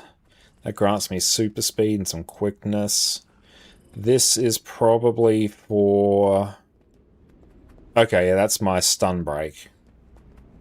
So these are like basically all defensive. What do we got here? Oh, we got Gale Shot. Oh, it's two of us. I'm nigh invincible.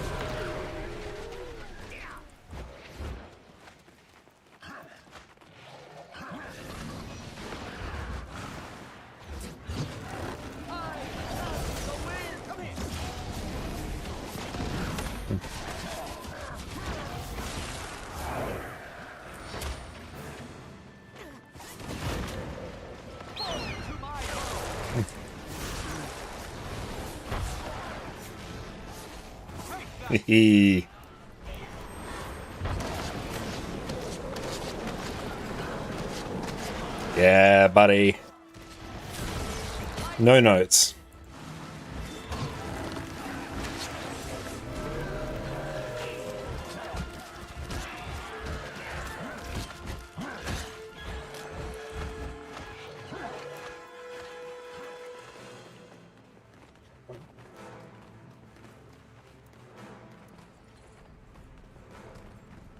Sometimes my genius, it's almost frightening.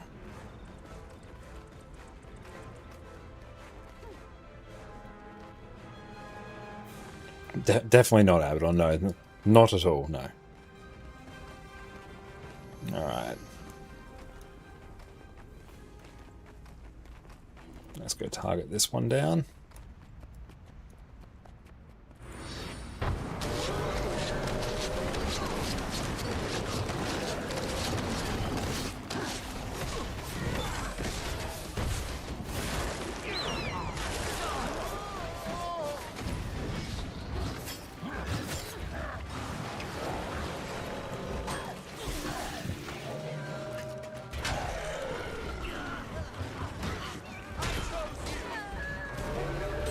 In Alka, there are more stars in the observable universe than drops of water in all the Earth's oceans. A wild statistic. A single drop of water contains more atoms around stars in the universe. The cosmos is unimaginably vast, yet atoms are so tiny that universe-scale numbers can fit on your fingertip. That is absolutely insane.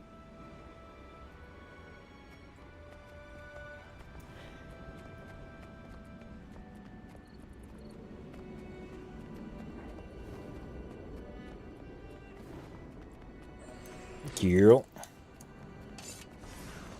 Alright, where are we off to now? Where are we going? I'm liking this. So I want to try and save actually I might even... Yeah, we'll probably start on our siege turtle actually. I want to try and save our stealth for when we need to actually disengage.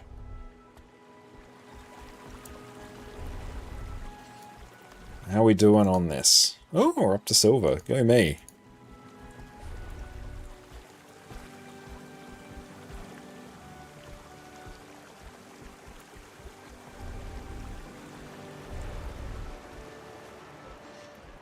And guy, which legendary armor would you recommend for someone with 2 hours of playtime per day? Whichever game mode you enjoy the most, I think. If you enjoy raids and you want to spend your 2 hours raiding, that will be the quickest. If you just want to do open world, do the open world one. Same with PvP or world versus world. I think that's a pretty, like, that's 14 hours a week. That is longer than I would typically stream over the course of a week.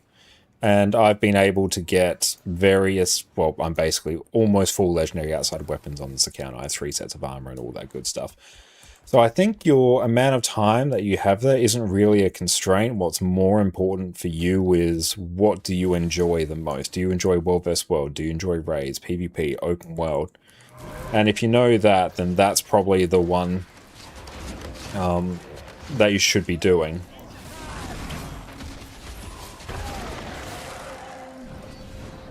Because all of them, in the scale of like how long is it going to take you, they're all sort of in the same ballpark.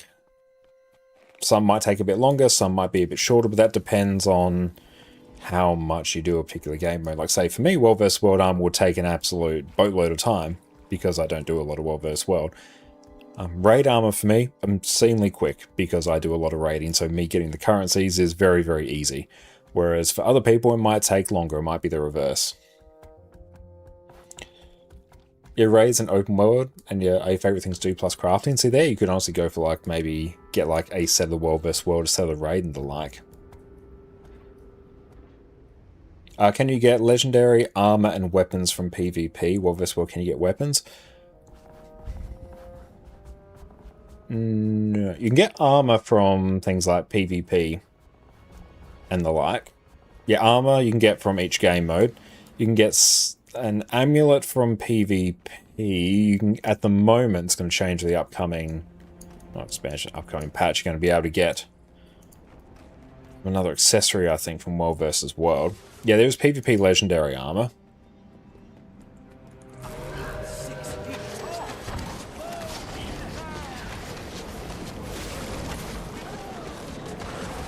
Yeah, amulet and backpack from PvP. Yeah, each game mode has its backpack, so amulet and backpack from PvP, and you get armor from each game mode. Yeah, weapons, you could just buy them from the trading post, so just whatever your preferred gold making method is, that will do the trick. Yeah, the lanterns can be a bit of a pain, but they can also be one where you sort of just brain off and put some second monitor content such as our stream here on, and then just blast them in the background. Open world also get accessories? Nice. I knew there was like a split of them where you could get them across different game modes, which is great. And World vs. World, you can get back piece and at the moment a ring, but you could also get 2 of the rings because they're not unique. But yeah, if you don't enjoy the prospect of doing the stuff for PvE legendary armor, don't do it. Do one of the others. Do PvP, do World vs. World, do raids. There's multiple different options there, so pick the one that you enjoy the most. That's how you'll keep it fresh. Can I get up here? I can! Yay! Yeah, World vs. World and PvE will get new accessories on Tuesday. Yes. Come on, out you come. I chose you.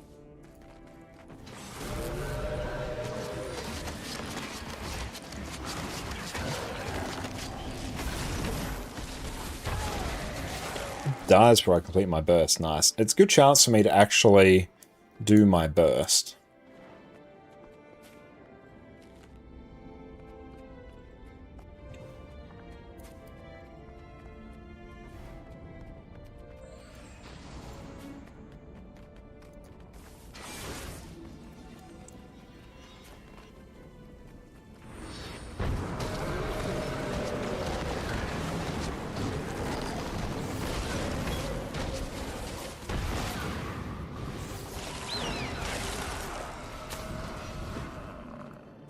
Cool, I don't actually need to cap anything there. I don't know why I did that.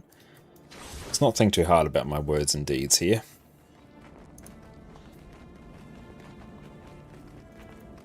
Yes, more and more tomes, please. Like, I'm enjoying this. The actual gameplay style, it's not particularly difficult. When can this be captured? 10 seconds. It's very single target burst orientated. I'm going to have to sort of focus things down. Okay, now remember this is a stun break.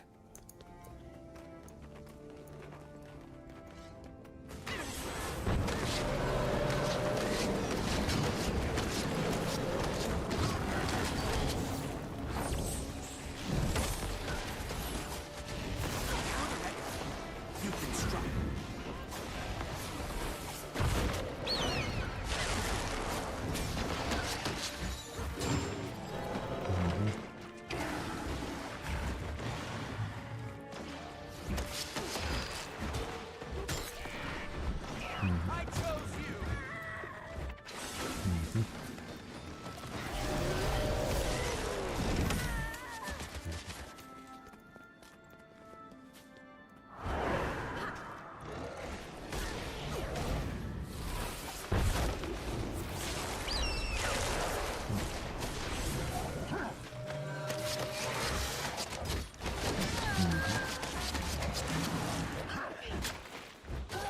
It's feeling a bit like when I'm out of Cyclone Bow, though I don't have a lot of burst.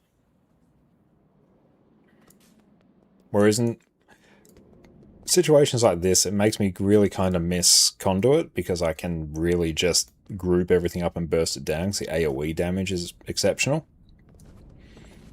And for 1 vs 1s, this feels much scarier.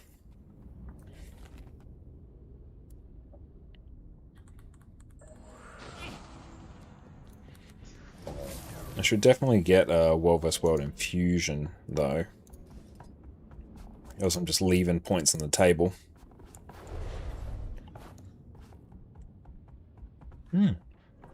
So we have quite a bit of coffee there. What a good day. It's been a very nice day. I'm in a very good mood today. 1 gift of battle done, 3 left. But honestly, I'm having fun in World vs World, and that is the most important thing. How's Addie? Addie's going very well. Yeah, she was just in here a bit earlier. She had a nice sort of frozen yogurt treat, which she was having a great time with. It's 2 minutes to capture that one. Making complex or something? No, I'm planning to make 4 Generation 1 Legendaries to sell.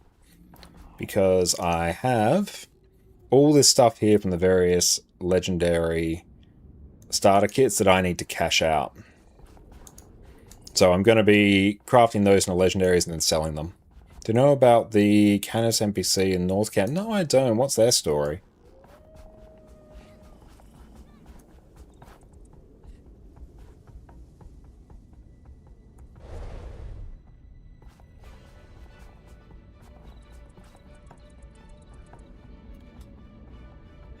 Should move my mouse on my laptop there off the stop streaming button. It's been there the entire stream. I'm glad I haven't accidentally pressed it. Oh, it's a memorial NPC of Commander that passed away from cancer. That's amazing. I mean, it's really cool they're able to memorialize him that way. That's really, really nice. I'm glad Arena actually does things like that. It's wonderful to see.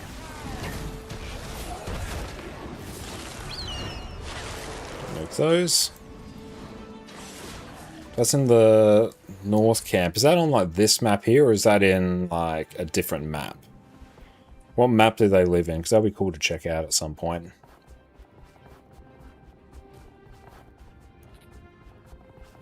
How are we doing here? Oh, cool. We'll finish that one. The very, very north tip. Oh, like up here.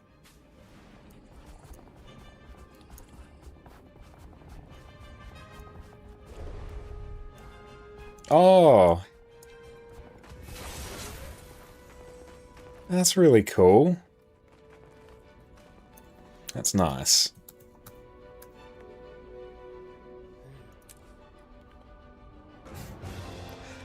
Accidental achievement. That's amazing. PD, welcome in. Welcome in, Raiders. My name is Connor, or ConnorConCarne. And if you don't know, we've got a YouTube channel there. Bunch of Guild Wars 2 guides over there. Very helpful.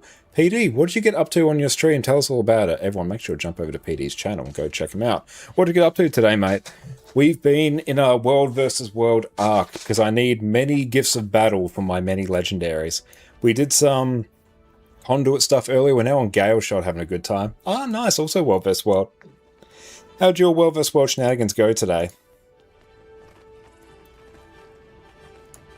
But yeah, we're learning roaming Gale Shot.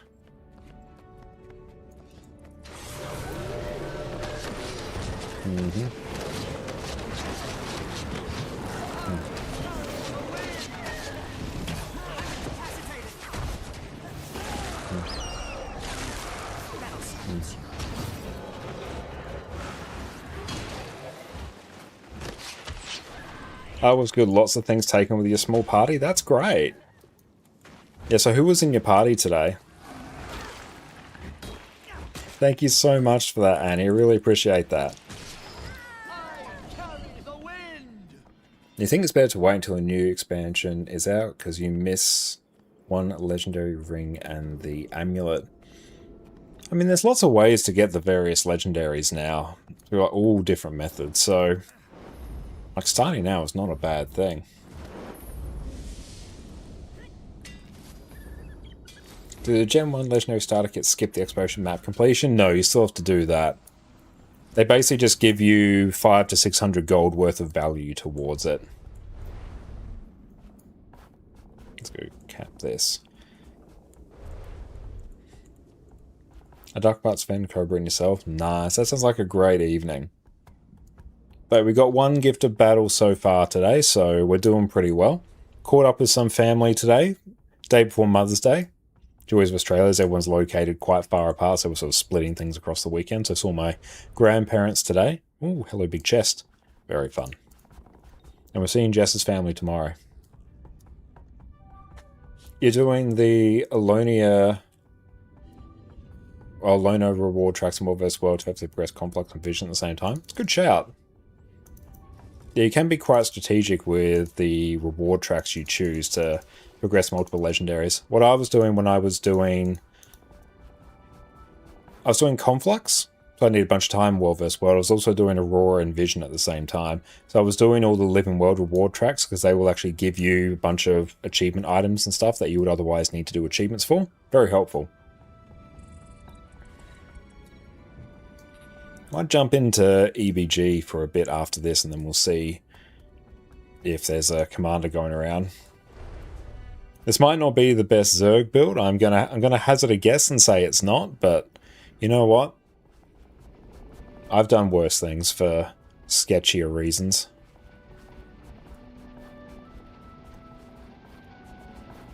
Oh, you're doing the VOE for new relics. Good shout. I actually need to get a bunch of the new relics as well.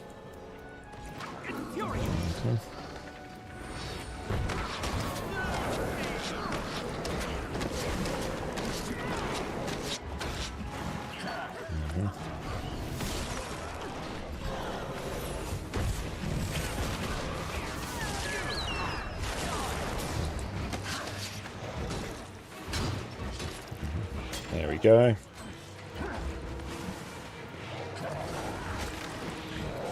And spear is very fun as a weapon. I quite like it. Look at me actually using the siege turtle.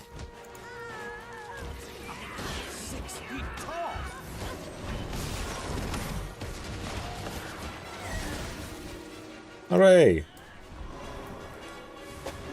But I've used up all the gifts of battle I built up in the last World vs. World rush, so I'm sort of holding out for the next World vs. World rush to rebuild my stockpile. What's my relic actually do? I remove non-damaging conditions whenever you evade an attack. Good times. Good times.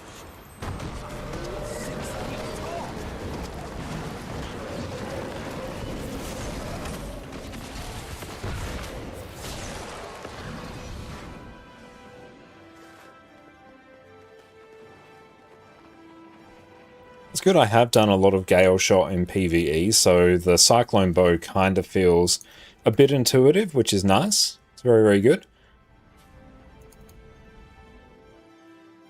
Let's see if there's a tag floating around. Let's go tag along, as it were. I don't see no tag.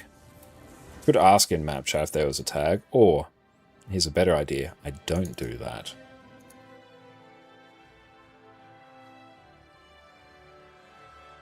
And we just check every single map until we find them. No.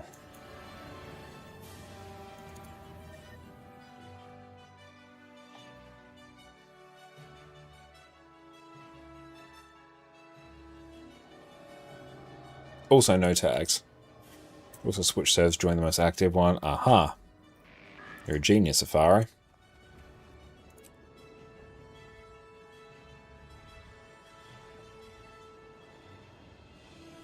How do I tell which is the...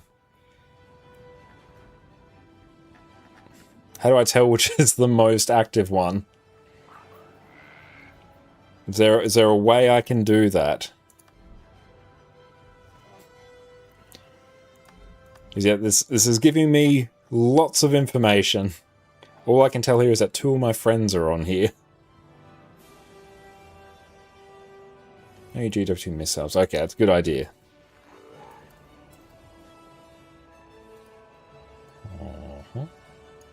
Oh.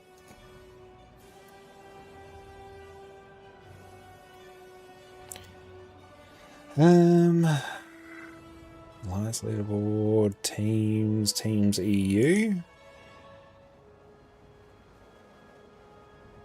Assault loader high, you basically are. Barvanisos.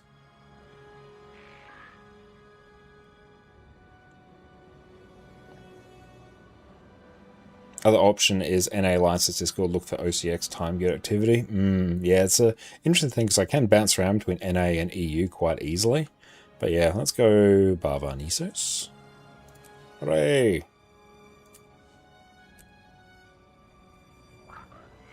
And then I presume I gotta get out. It's under matches, not teams, is it? Ah.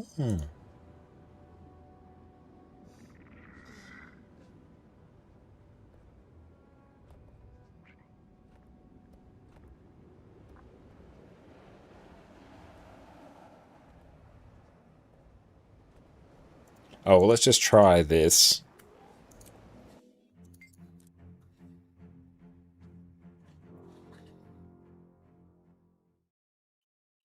How do I... so tier 1 there. So Silent Woods. Can I just swap again?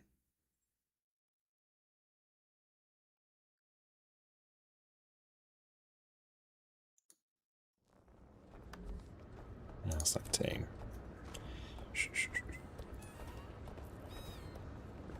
Mirror of Lissa, why not? Actually, no, I don't want to do red team. I don't like going to that borderland. Silent Woods.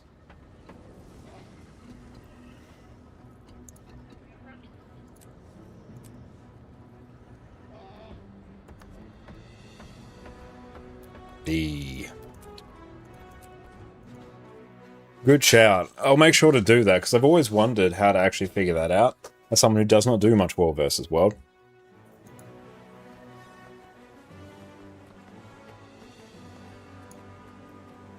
Okay, real silly question. Why does it look like this? Is that just because I've swapped and things are like cursed for a bit?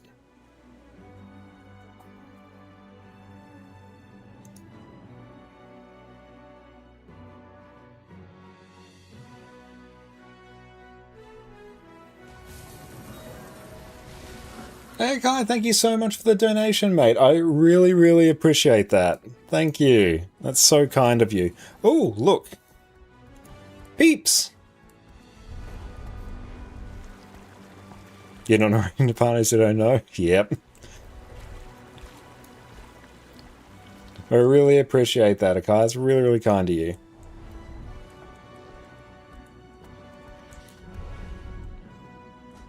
Oh yes, I'm going to... Oh, why does this look like this? Okay, cool. I thought I'd just like bug that out as well. You know what, let's not worry about that. Maybe it will fix it on the next tick. Who knows?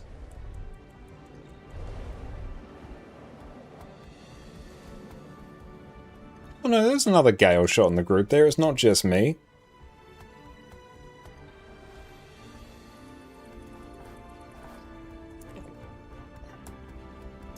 Will this fix itself? Who knows?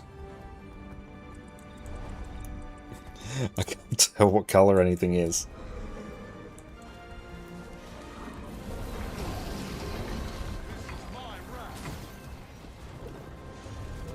Yes, the N in ArenaNet stands for no bugs whatsoever.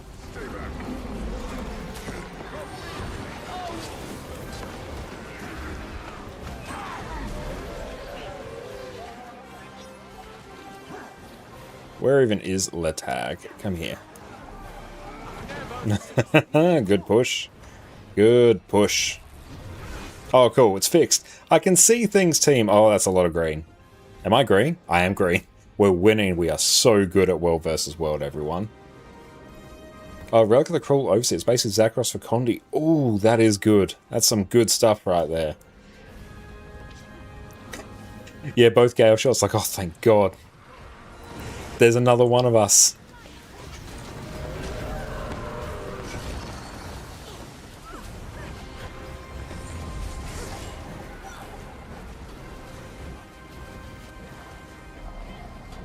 It's fair and welcome in, mate. You felt Gale Shot was a bit too wet noodle feeling World vs. World compared to PvP or Open World.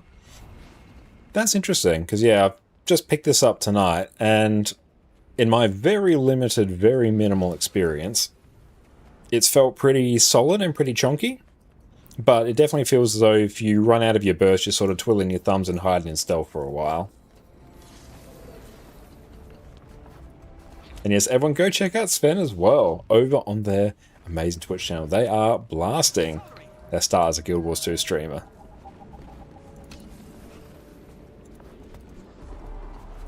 Okay, so we're already on 8 of 10 after we've done that.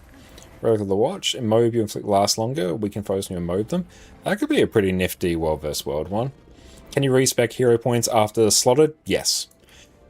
Do not worry about that at all. Once you reach level 80, you will have the ability to just change any of your traits completely at will. See, bom, bom, bom. That's all good. And you will eventually get enough hero points just to unlock everything, so don't worry about it. And Abaddon, you've been running Reaper in World vs. World lately. How have you been enjoying Reaper?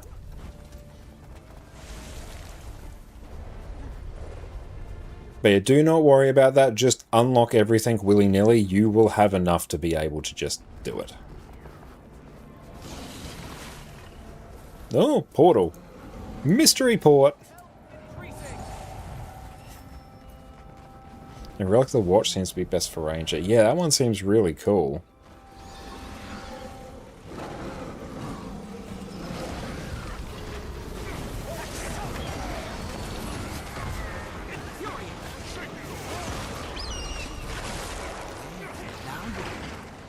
Second health bar's been fun, so that's good. I really like that about Necro.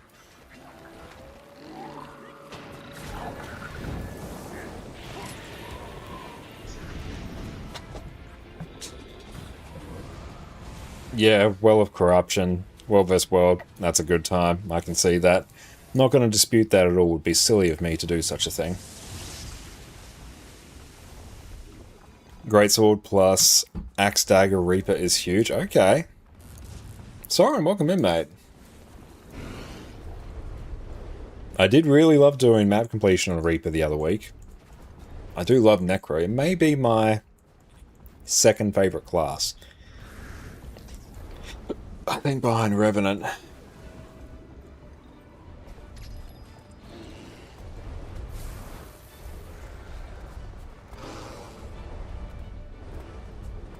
Didn't know you streamed Saturday. Have you just skipped today? No, today's a bit out of the norm. I've shifted my stream from tomorrow to today because it's Mother's Day tomorrow in Australia, so Jess and I'll be hanging out with her family all day. So it won't be out of stream.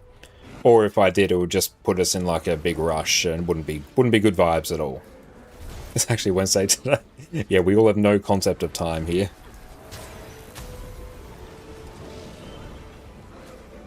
Oh, you can't use trademark for 4 days. You can't get another 1 alpha jewel until later. Oh, okay. Yeah, so if you transition from like a free-to-play account to a paid one, that initial sort of delay is a bit annoying. But yeah, it will pass, and you will just have full unrestricted access to the game. But yeah, I feel you, that last little bit there is super annoying.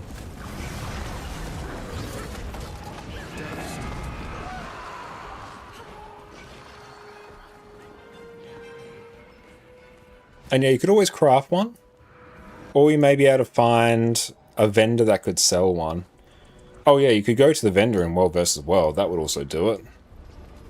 Yeah, the TEID vendor. If you go into any World vs. World map, he's like in the starting area of any map. You've got gold, right? Another. Yeah, the huge, old-timey looking golem. So you might be able to do that there. They're stat selectable, so you can pick any stacks on them. No, that's right. It's a new account boost. That's all good. Do you have any badges of honor? Like any... Where are they? Yeah, any badges of honor. You may have gotten some purely from achievement chests without even doing World vs. World. You've got gold, right?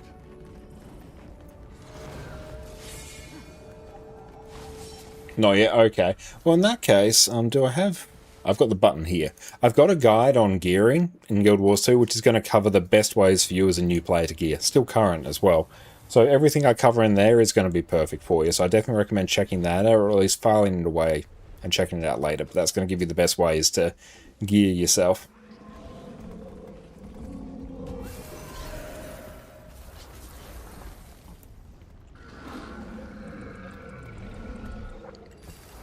But we might actually get a huge chunk of World vs. World done this week, because it is the new patch drop this week, so we have some Omega streams lined up.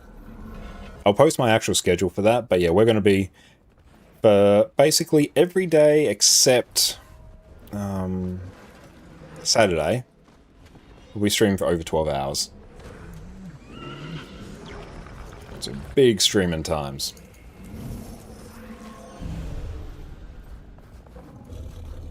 I need 101 Spirit Shards now. That's actually a somewhat workable amount.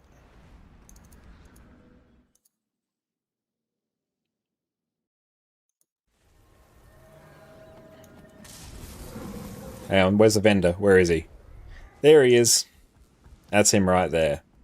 Right there. Look at that old golem there. You're at over 1600 Spirit Shards now. Good lord, I wish I had more Spirit Shards.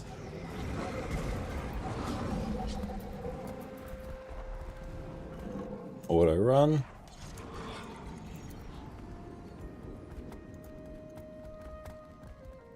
Couldn't be, you got 14,500. Oh, good lord. I'm in the situation where I've actually got a few of my other accounts on my NA, originally main account, now alt account. I've got about 800, and I've got a similar-ish amount on my NA alt account. So I'm waiting for the next World vs. World rush. Oh! Hang up, come here.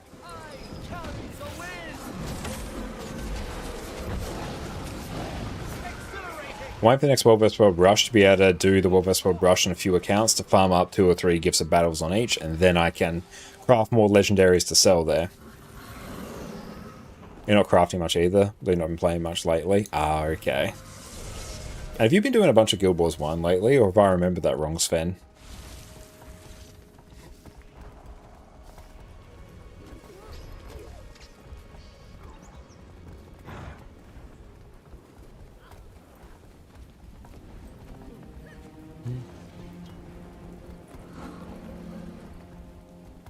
Ah, look at me in my own sub with someone else up here because we have the best roaming build. Not lately, but you're pushing Guild Wars 1 pretty hard. Okay, so what have you been doing lately? I think you may have mentioned, like, in a couple streams ago. I cleared Prophecies and Factions in a few weeks. Now, how did you find those? Did you enjoy your time there? Usually don't plan out your legendaries, but I feel like the last few you've made have been impulse crafting since you saw you had the materials and money for it. Totally valid way to do it. Where are we going? But yeah, that's a totally normal thing to do, I think. Just figure out you got the materials, just do it. Reward yourself with that instant dopamine hit. Enjoyed Factions more? I think I was in a similar boat. Yeah, I finished Factions and Prophecies. I did Factions first and then went back and did Prophecies. I enjoyed Factions more. I've done a little bit at the start of Nightfall. I need to go back and do more.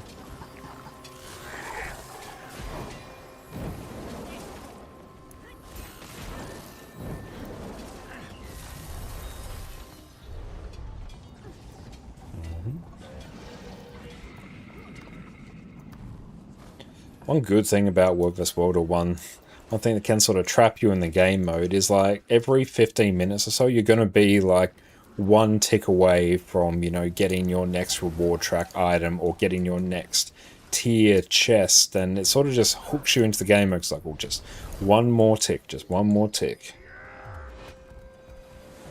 You do like your mainly Ellie team though? Okay, nice. Yeah, I've sort of been in the situation of going through and unlocking as many heroes as we can, trying to sort of, I don't know, blitz our way towards endgame a little bit more.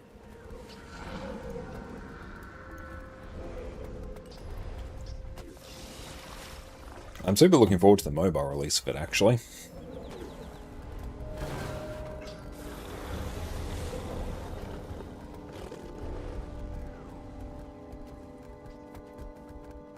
I did get the new Althea, our hero recently with PD. That I do need to go and do. That is cool.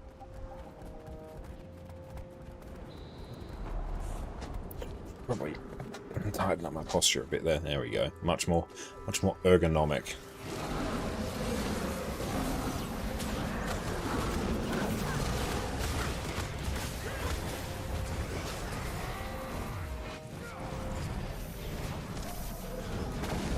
Also getting Devonna and Pri is awesome. Nice. Yeah, that is really cool.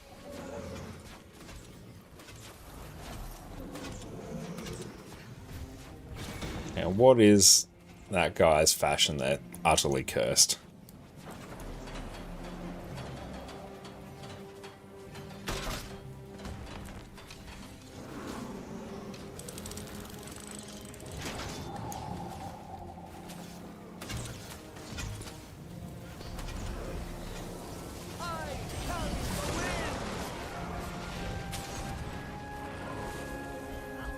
Speaking of Guild Wars 1, did you end up getting the bow? I haven't, because I logged in to do it, but then I found out I didn't have enough proof of heroics to do it. I went to the vendor, I had like 2, saw I needed 5, haven't gotten around to it. Because I remembered, I'm like, I need to get that. That's going to be super useful. But I just haven't set aside the time to farm up a few more proofs of heroics.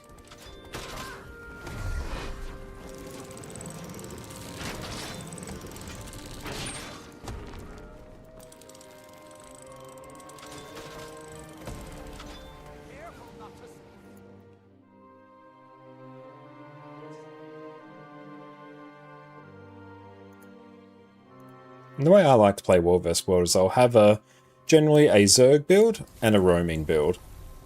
So if I don't see a Zerg running around, I'll just have the roaming build so I can run around, flip cans, 1v1 people I see, have a good time doing that. And then as soon as I find a commander, I might just like swap over to the actual Zerging build. But I would need to go back and get the proofs of heroics. Do you know if there's like a time limit on that?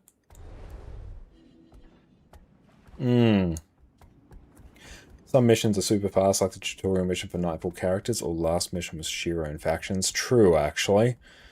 Tell you what, we could do... Demonstration of the event, okay. Do you know when that is? Because I'm a bit out the loop. Because what I could do is maybe on Monday's stream, I could just devote, I know, like an hour or so to finishing that off. Same here, usually have a Celestial Roam build and switch to a support build when you see a Zerg. I think it's a good way to do it. That way you always have something to do in World vs. World.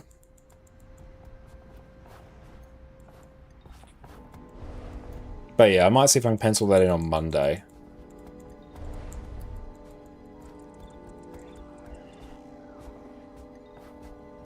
Ah! Thought the event was over 8. Oh, okay, in that case, go me.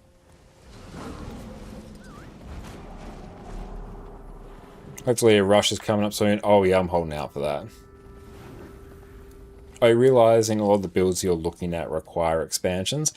A lot of them will. Generally, a lot of build guys will assume that you have access to everything. You can make like compromises and stuff like that and substitutions. What class are you playing again? I think you may have mentioned it before, but if you have, I've forgotten. My apologies. Because there are core builds available for each class. Warrior. Warrior is actually one that benefits a lot from core builds. There are actually really quite good core warrior builds. Oh, where's my tag? Pink one. There we go. Let's go... Didn't we just go like open world warrior? Let's see. Yeah, there we go. There you go. Like power warrior there. This one... Oh, extracts required. Ignore that. You can just like sub out a few things and it will probably be fine. Yeah, this one you just like get a different relic and call it a day. Oh, that's Snow Crows. I'll paste it there for you. Great resource for basically any build in Guild Wars 2. So yeah, lock that one away. Because you can filter by like core class and stuff. And yeah, there might be certain aspects, like say the relic in that case, that assumes you have visions of eternity, but you can swap that out for something else. Your dagger main hand's the only outlier. Yeah, that too. So you'd swap that out for like axe or something. Yeah, the core warriors Soto and VOE. Yeah, Snow Crows will just assume you have everything, but in that case you could make some substitutions there, so you wouldn't actually need anything there. And then once you get them, you can do the thing.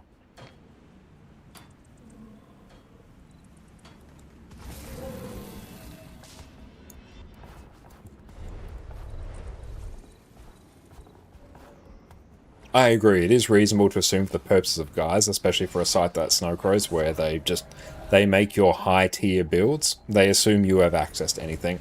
Or else there's like a crap ton of permutations. Like, you know, do people have the first expansion? Do people have 2 and 3?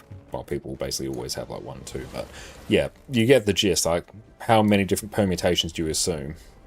You get eventually the game is fun. 100% recommend it. The expansions for Guild Wars 2 are the best thing you can do for your overall enjoyment of the game. And if you do decide to purchase them, if you use my affiliate link there, that helps support the stream.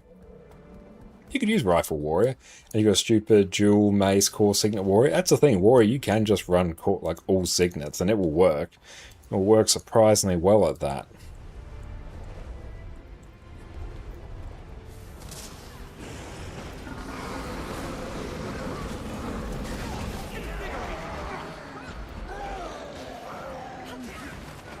Oh, here it is. Didn't even see him.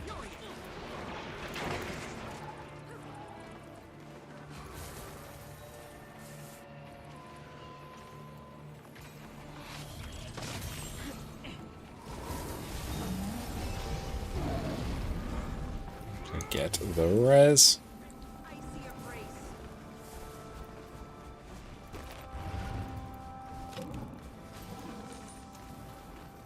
Where are we going? Back down here. Come on.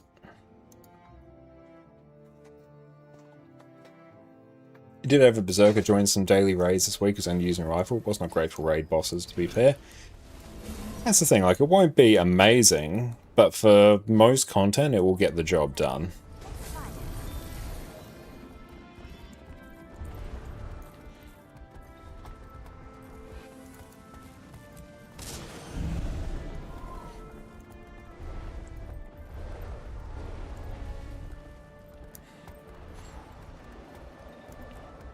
I need 100 more Spirit Shards. The countdown.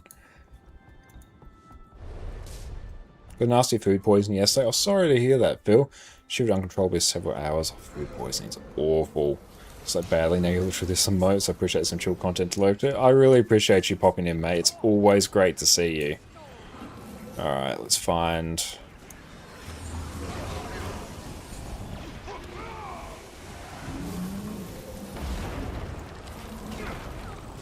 Now let's follow the tag.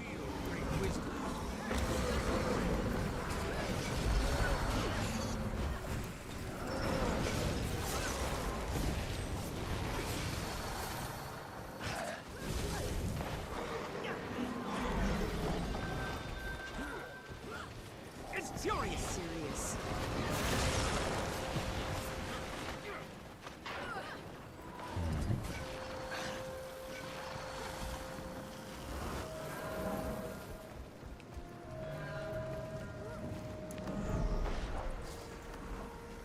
But nice, like we're well over a quarter of the way through our next gifted battle.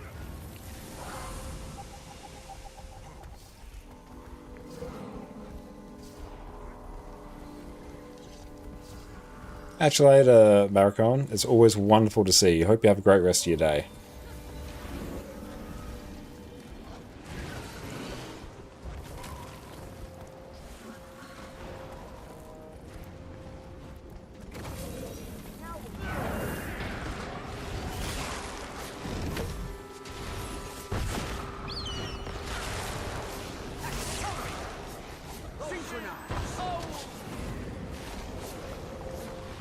Mustn't chase them too much.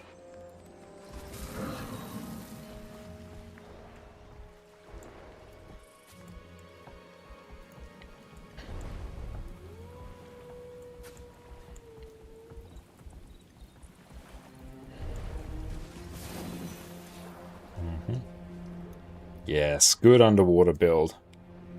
Amalgam's very good in World vs. World. I do love Amalgam. Amalgam is really fun. Big leap. Oh no. 2v1. Congrats, that's great.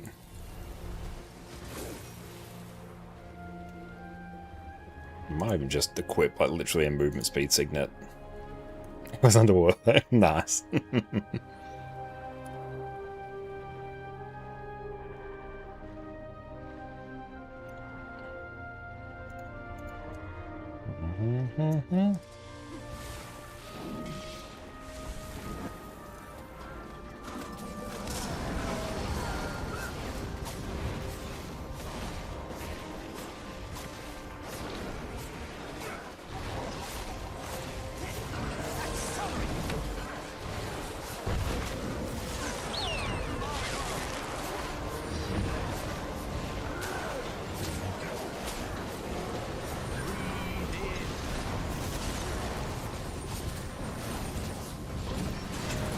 I have a video of it. Nice. That's great.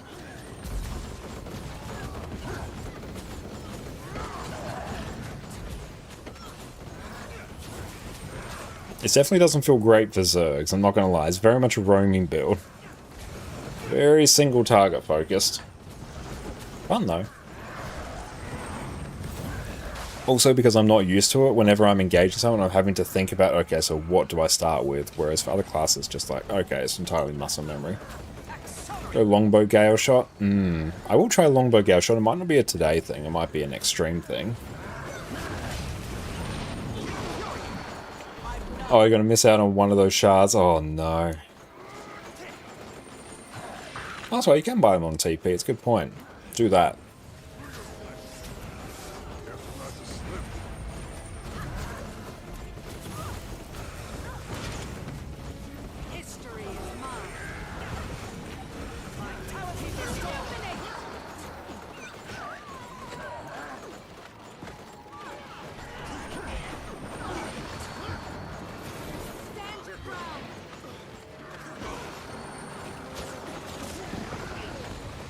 And Jess, a starter build gave you an axe shield and a rifle. To follow this build, should you buy a white weapon? Use that for now? No, don't buy a white weapon. Just, honestly, keep what you have until you have an easy time buying what you do. Swapping out for a white weapon is going to be like a gargantuan DPS loss, so don't use a white weapon at all.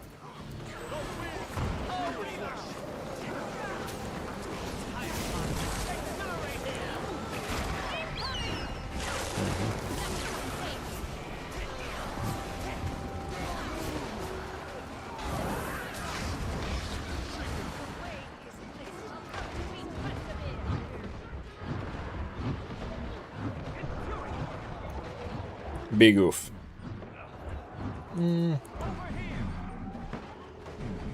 Pet ain't gonna help you.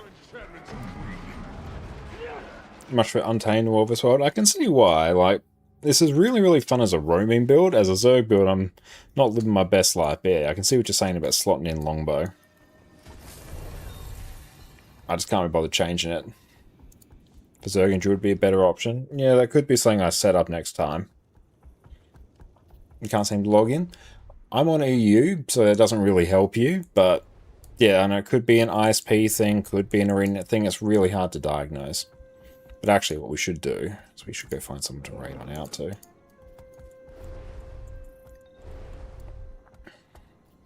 But yeah, I think what we'll do for our next stream is we're probably doing a bunch more world versus world because we need many gifts of battle. We will configure a druid so we can just have that to play with, so we can cycle through like a banger druid build and a good roaming build as well. Let's take a look now. Who is on? Who's doing what? More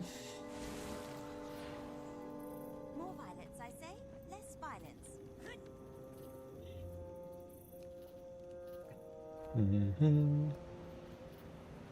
I'm glad you were able to log in at least.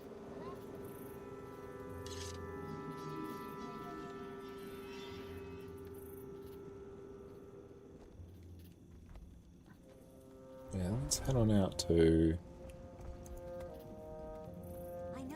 Starkholds, I think. We went out to Unbound on our last stream, I think. So I'll send everyone out to Starkholds today. But yes, definitely go check out Unbound as well. They're fantastic. Love what they're doing with their free-to-play Guild Wars 2 exploration as well. Let's go tee this up. Alright, thank you everyone for hanging out this evening. Thank you so much to PD, Lexilaw, and Clearwater for the raids. You're all absolute legends. And yeah, thank you PK, Afara as well. Yes, I hope everyone, if you're celebrating Mother's Day tomorrow, I hope you have a fantastic one. Jess and I are going to have a great day with Jess's family. We've got well, Jess's dad is making a lamb roast and he's a fantastic cook, so super keen for that. It's going to be a good time. And yeah, we're going to hang out with Jess's sister, brother-in-law, our new nephew as well. It's going to be a great day. So we will not be streaming tomorrow evening. We will instead come back on our normal time on Monday. And then following that, I'll make sure to post it very soon, but we'll have an updated schedule for what the coming week's looking like. Big streams coming up. We're going to be streaming from like 8 AM my time through to midnight for the first, well, basically first all the days. I'm taking Saturday off, presumably, depending on how I feel, because I do need a day of rest. But yes, I hope everyone has a wonderful rest of his 72-hour streams all week. Yeah, every 24 hours do a 72-hour stream. But yes, you will take care. We're going to catch you all in a few days. Stay posted. Check the Discord for the schedule. It's going to be there. We're going to be basically streaming all the time, so don't worry about it. But you will take care. Have a good one, and cheers. Everyone keeps talking to me about machines coming to take our jobs. But you know what? I just don't see it. My job is so demanding, so technical, so difficult. There is no way the robots will come for me. Not a chance in hell. Oh. Well, it's time for Heal Mechanist. I, for one, welcome our new Jade Mech overlords. Ever since End of Dragons launched, we've been living in a world ruled by Mechanists. We have two outstanding DPS builds, a phenomenal Alacrity DPS build, and today we're covering the absolutely incredible Heal Alacrity Mechanist. Here we have a build that has an absolutely trivial time keeping up 100% Alacrity, grants 25 might, and covers off on regen, fury, vigor, and protection. Not only that, you can also give your team stability and Aegis in a pinch. To top things off, you also have insane amounts of barrier and Condi cleanse to carry your team through even the sketchiest encounters. All these things come together to make this one of the premier healing builds for all of Guild Wars 2's endgame content. While some other healing builds need to pick and choose what kind of support they can give their team, Mechanist is a greedy little piglet and can do it all. Once you pick this up, you'll have a spot on essentially every encounter in the game. And with that, let's get cracking. Mechanist is one of the elite specializations for the Engineer, with the others being Scrapper and Hollowsmith. Once you equip the Mechanist trait line, you'll get access to Mace as a main hand weapon, which offers a good amount of condition damage and barrier application. You'll get access to a new set of Signet skills to mess around with as well. We'll be using a few of these in today's build. You'll also replace your typical Engineer toolbelt skills with Mech command skills. Oh yeah, you'll also get a new swanky AI-controlled mech bot to follow you around and aid you in combat. Your trait choices in the Mechanist trait line will let you decide whether you're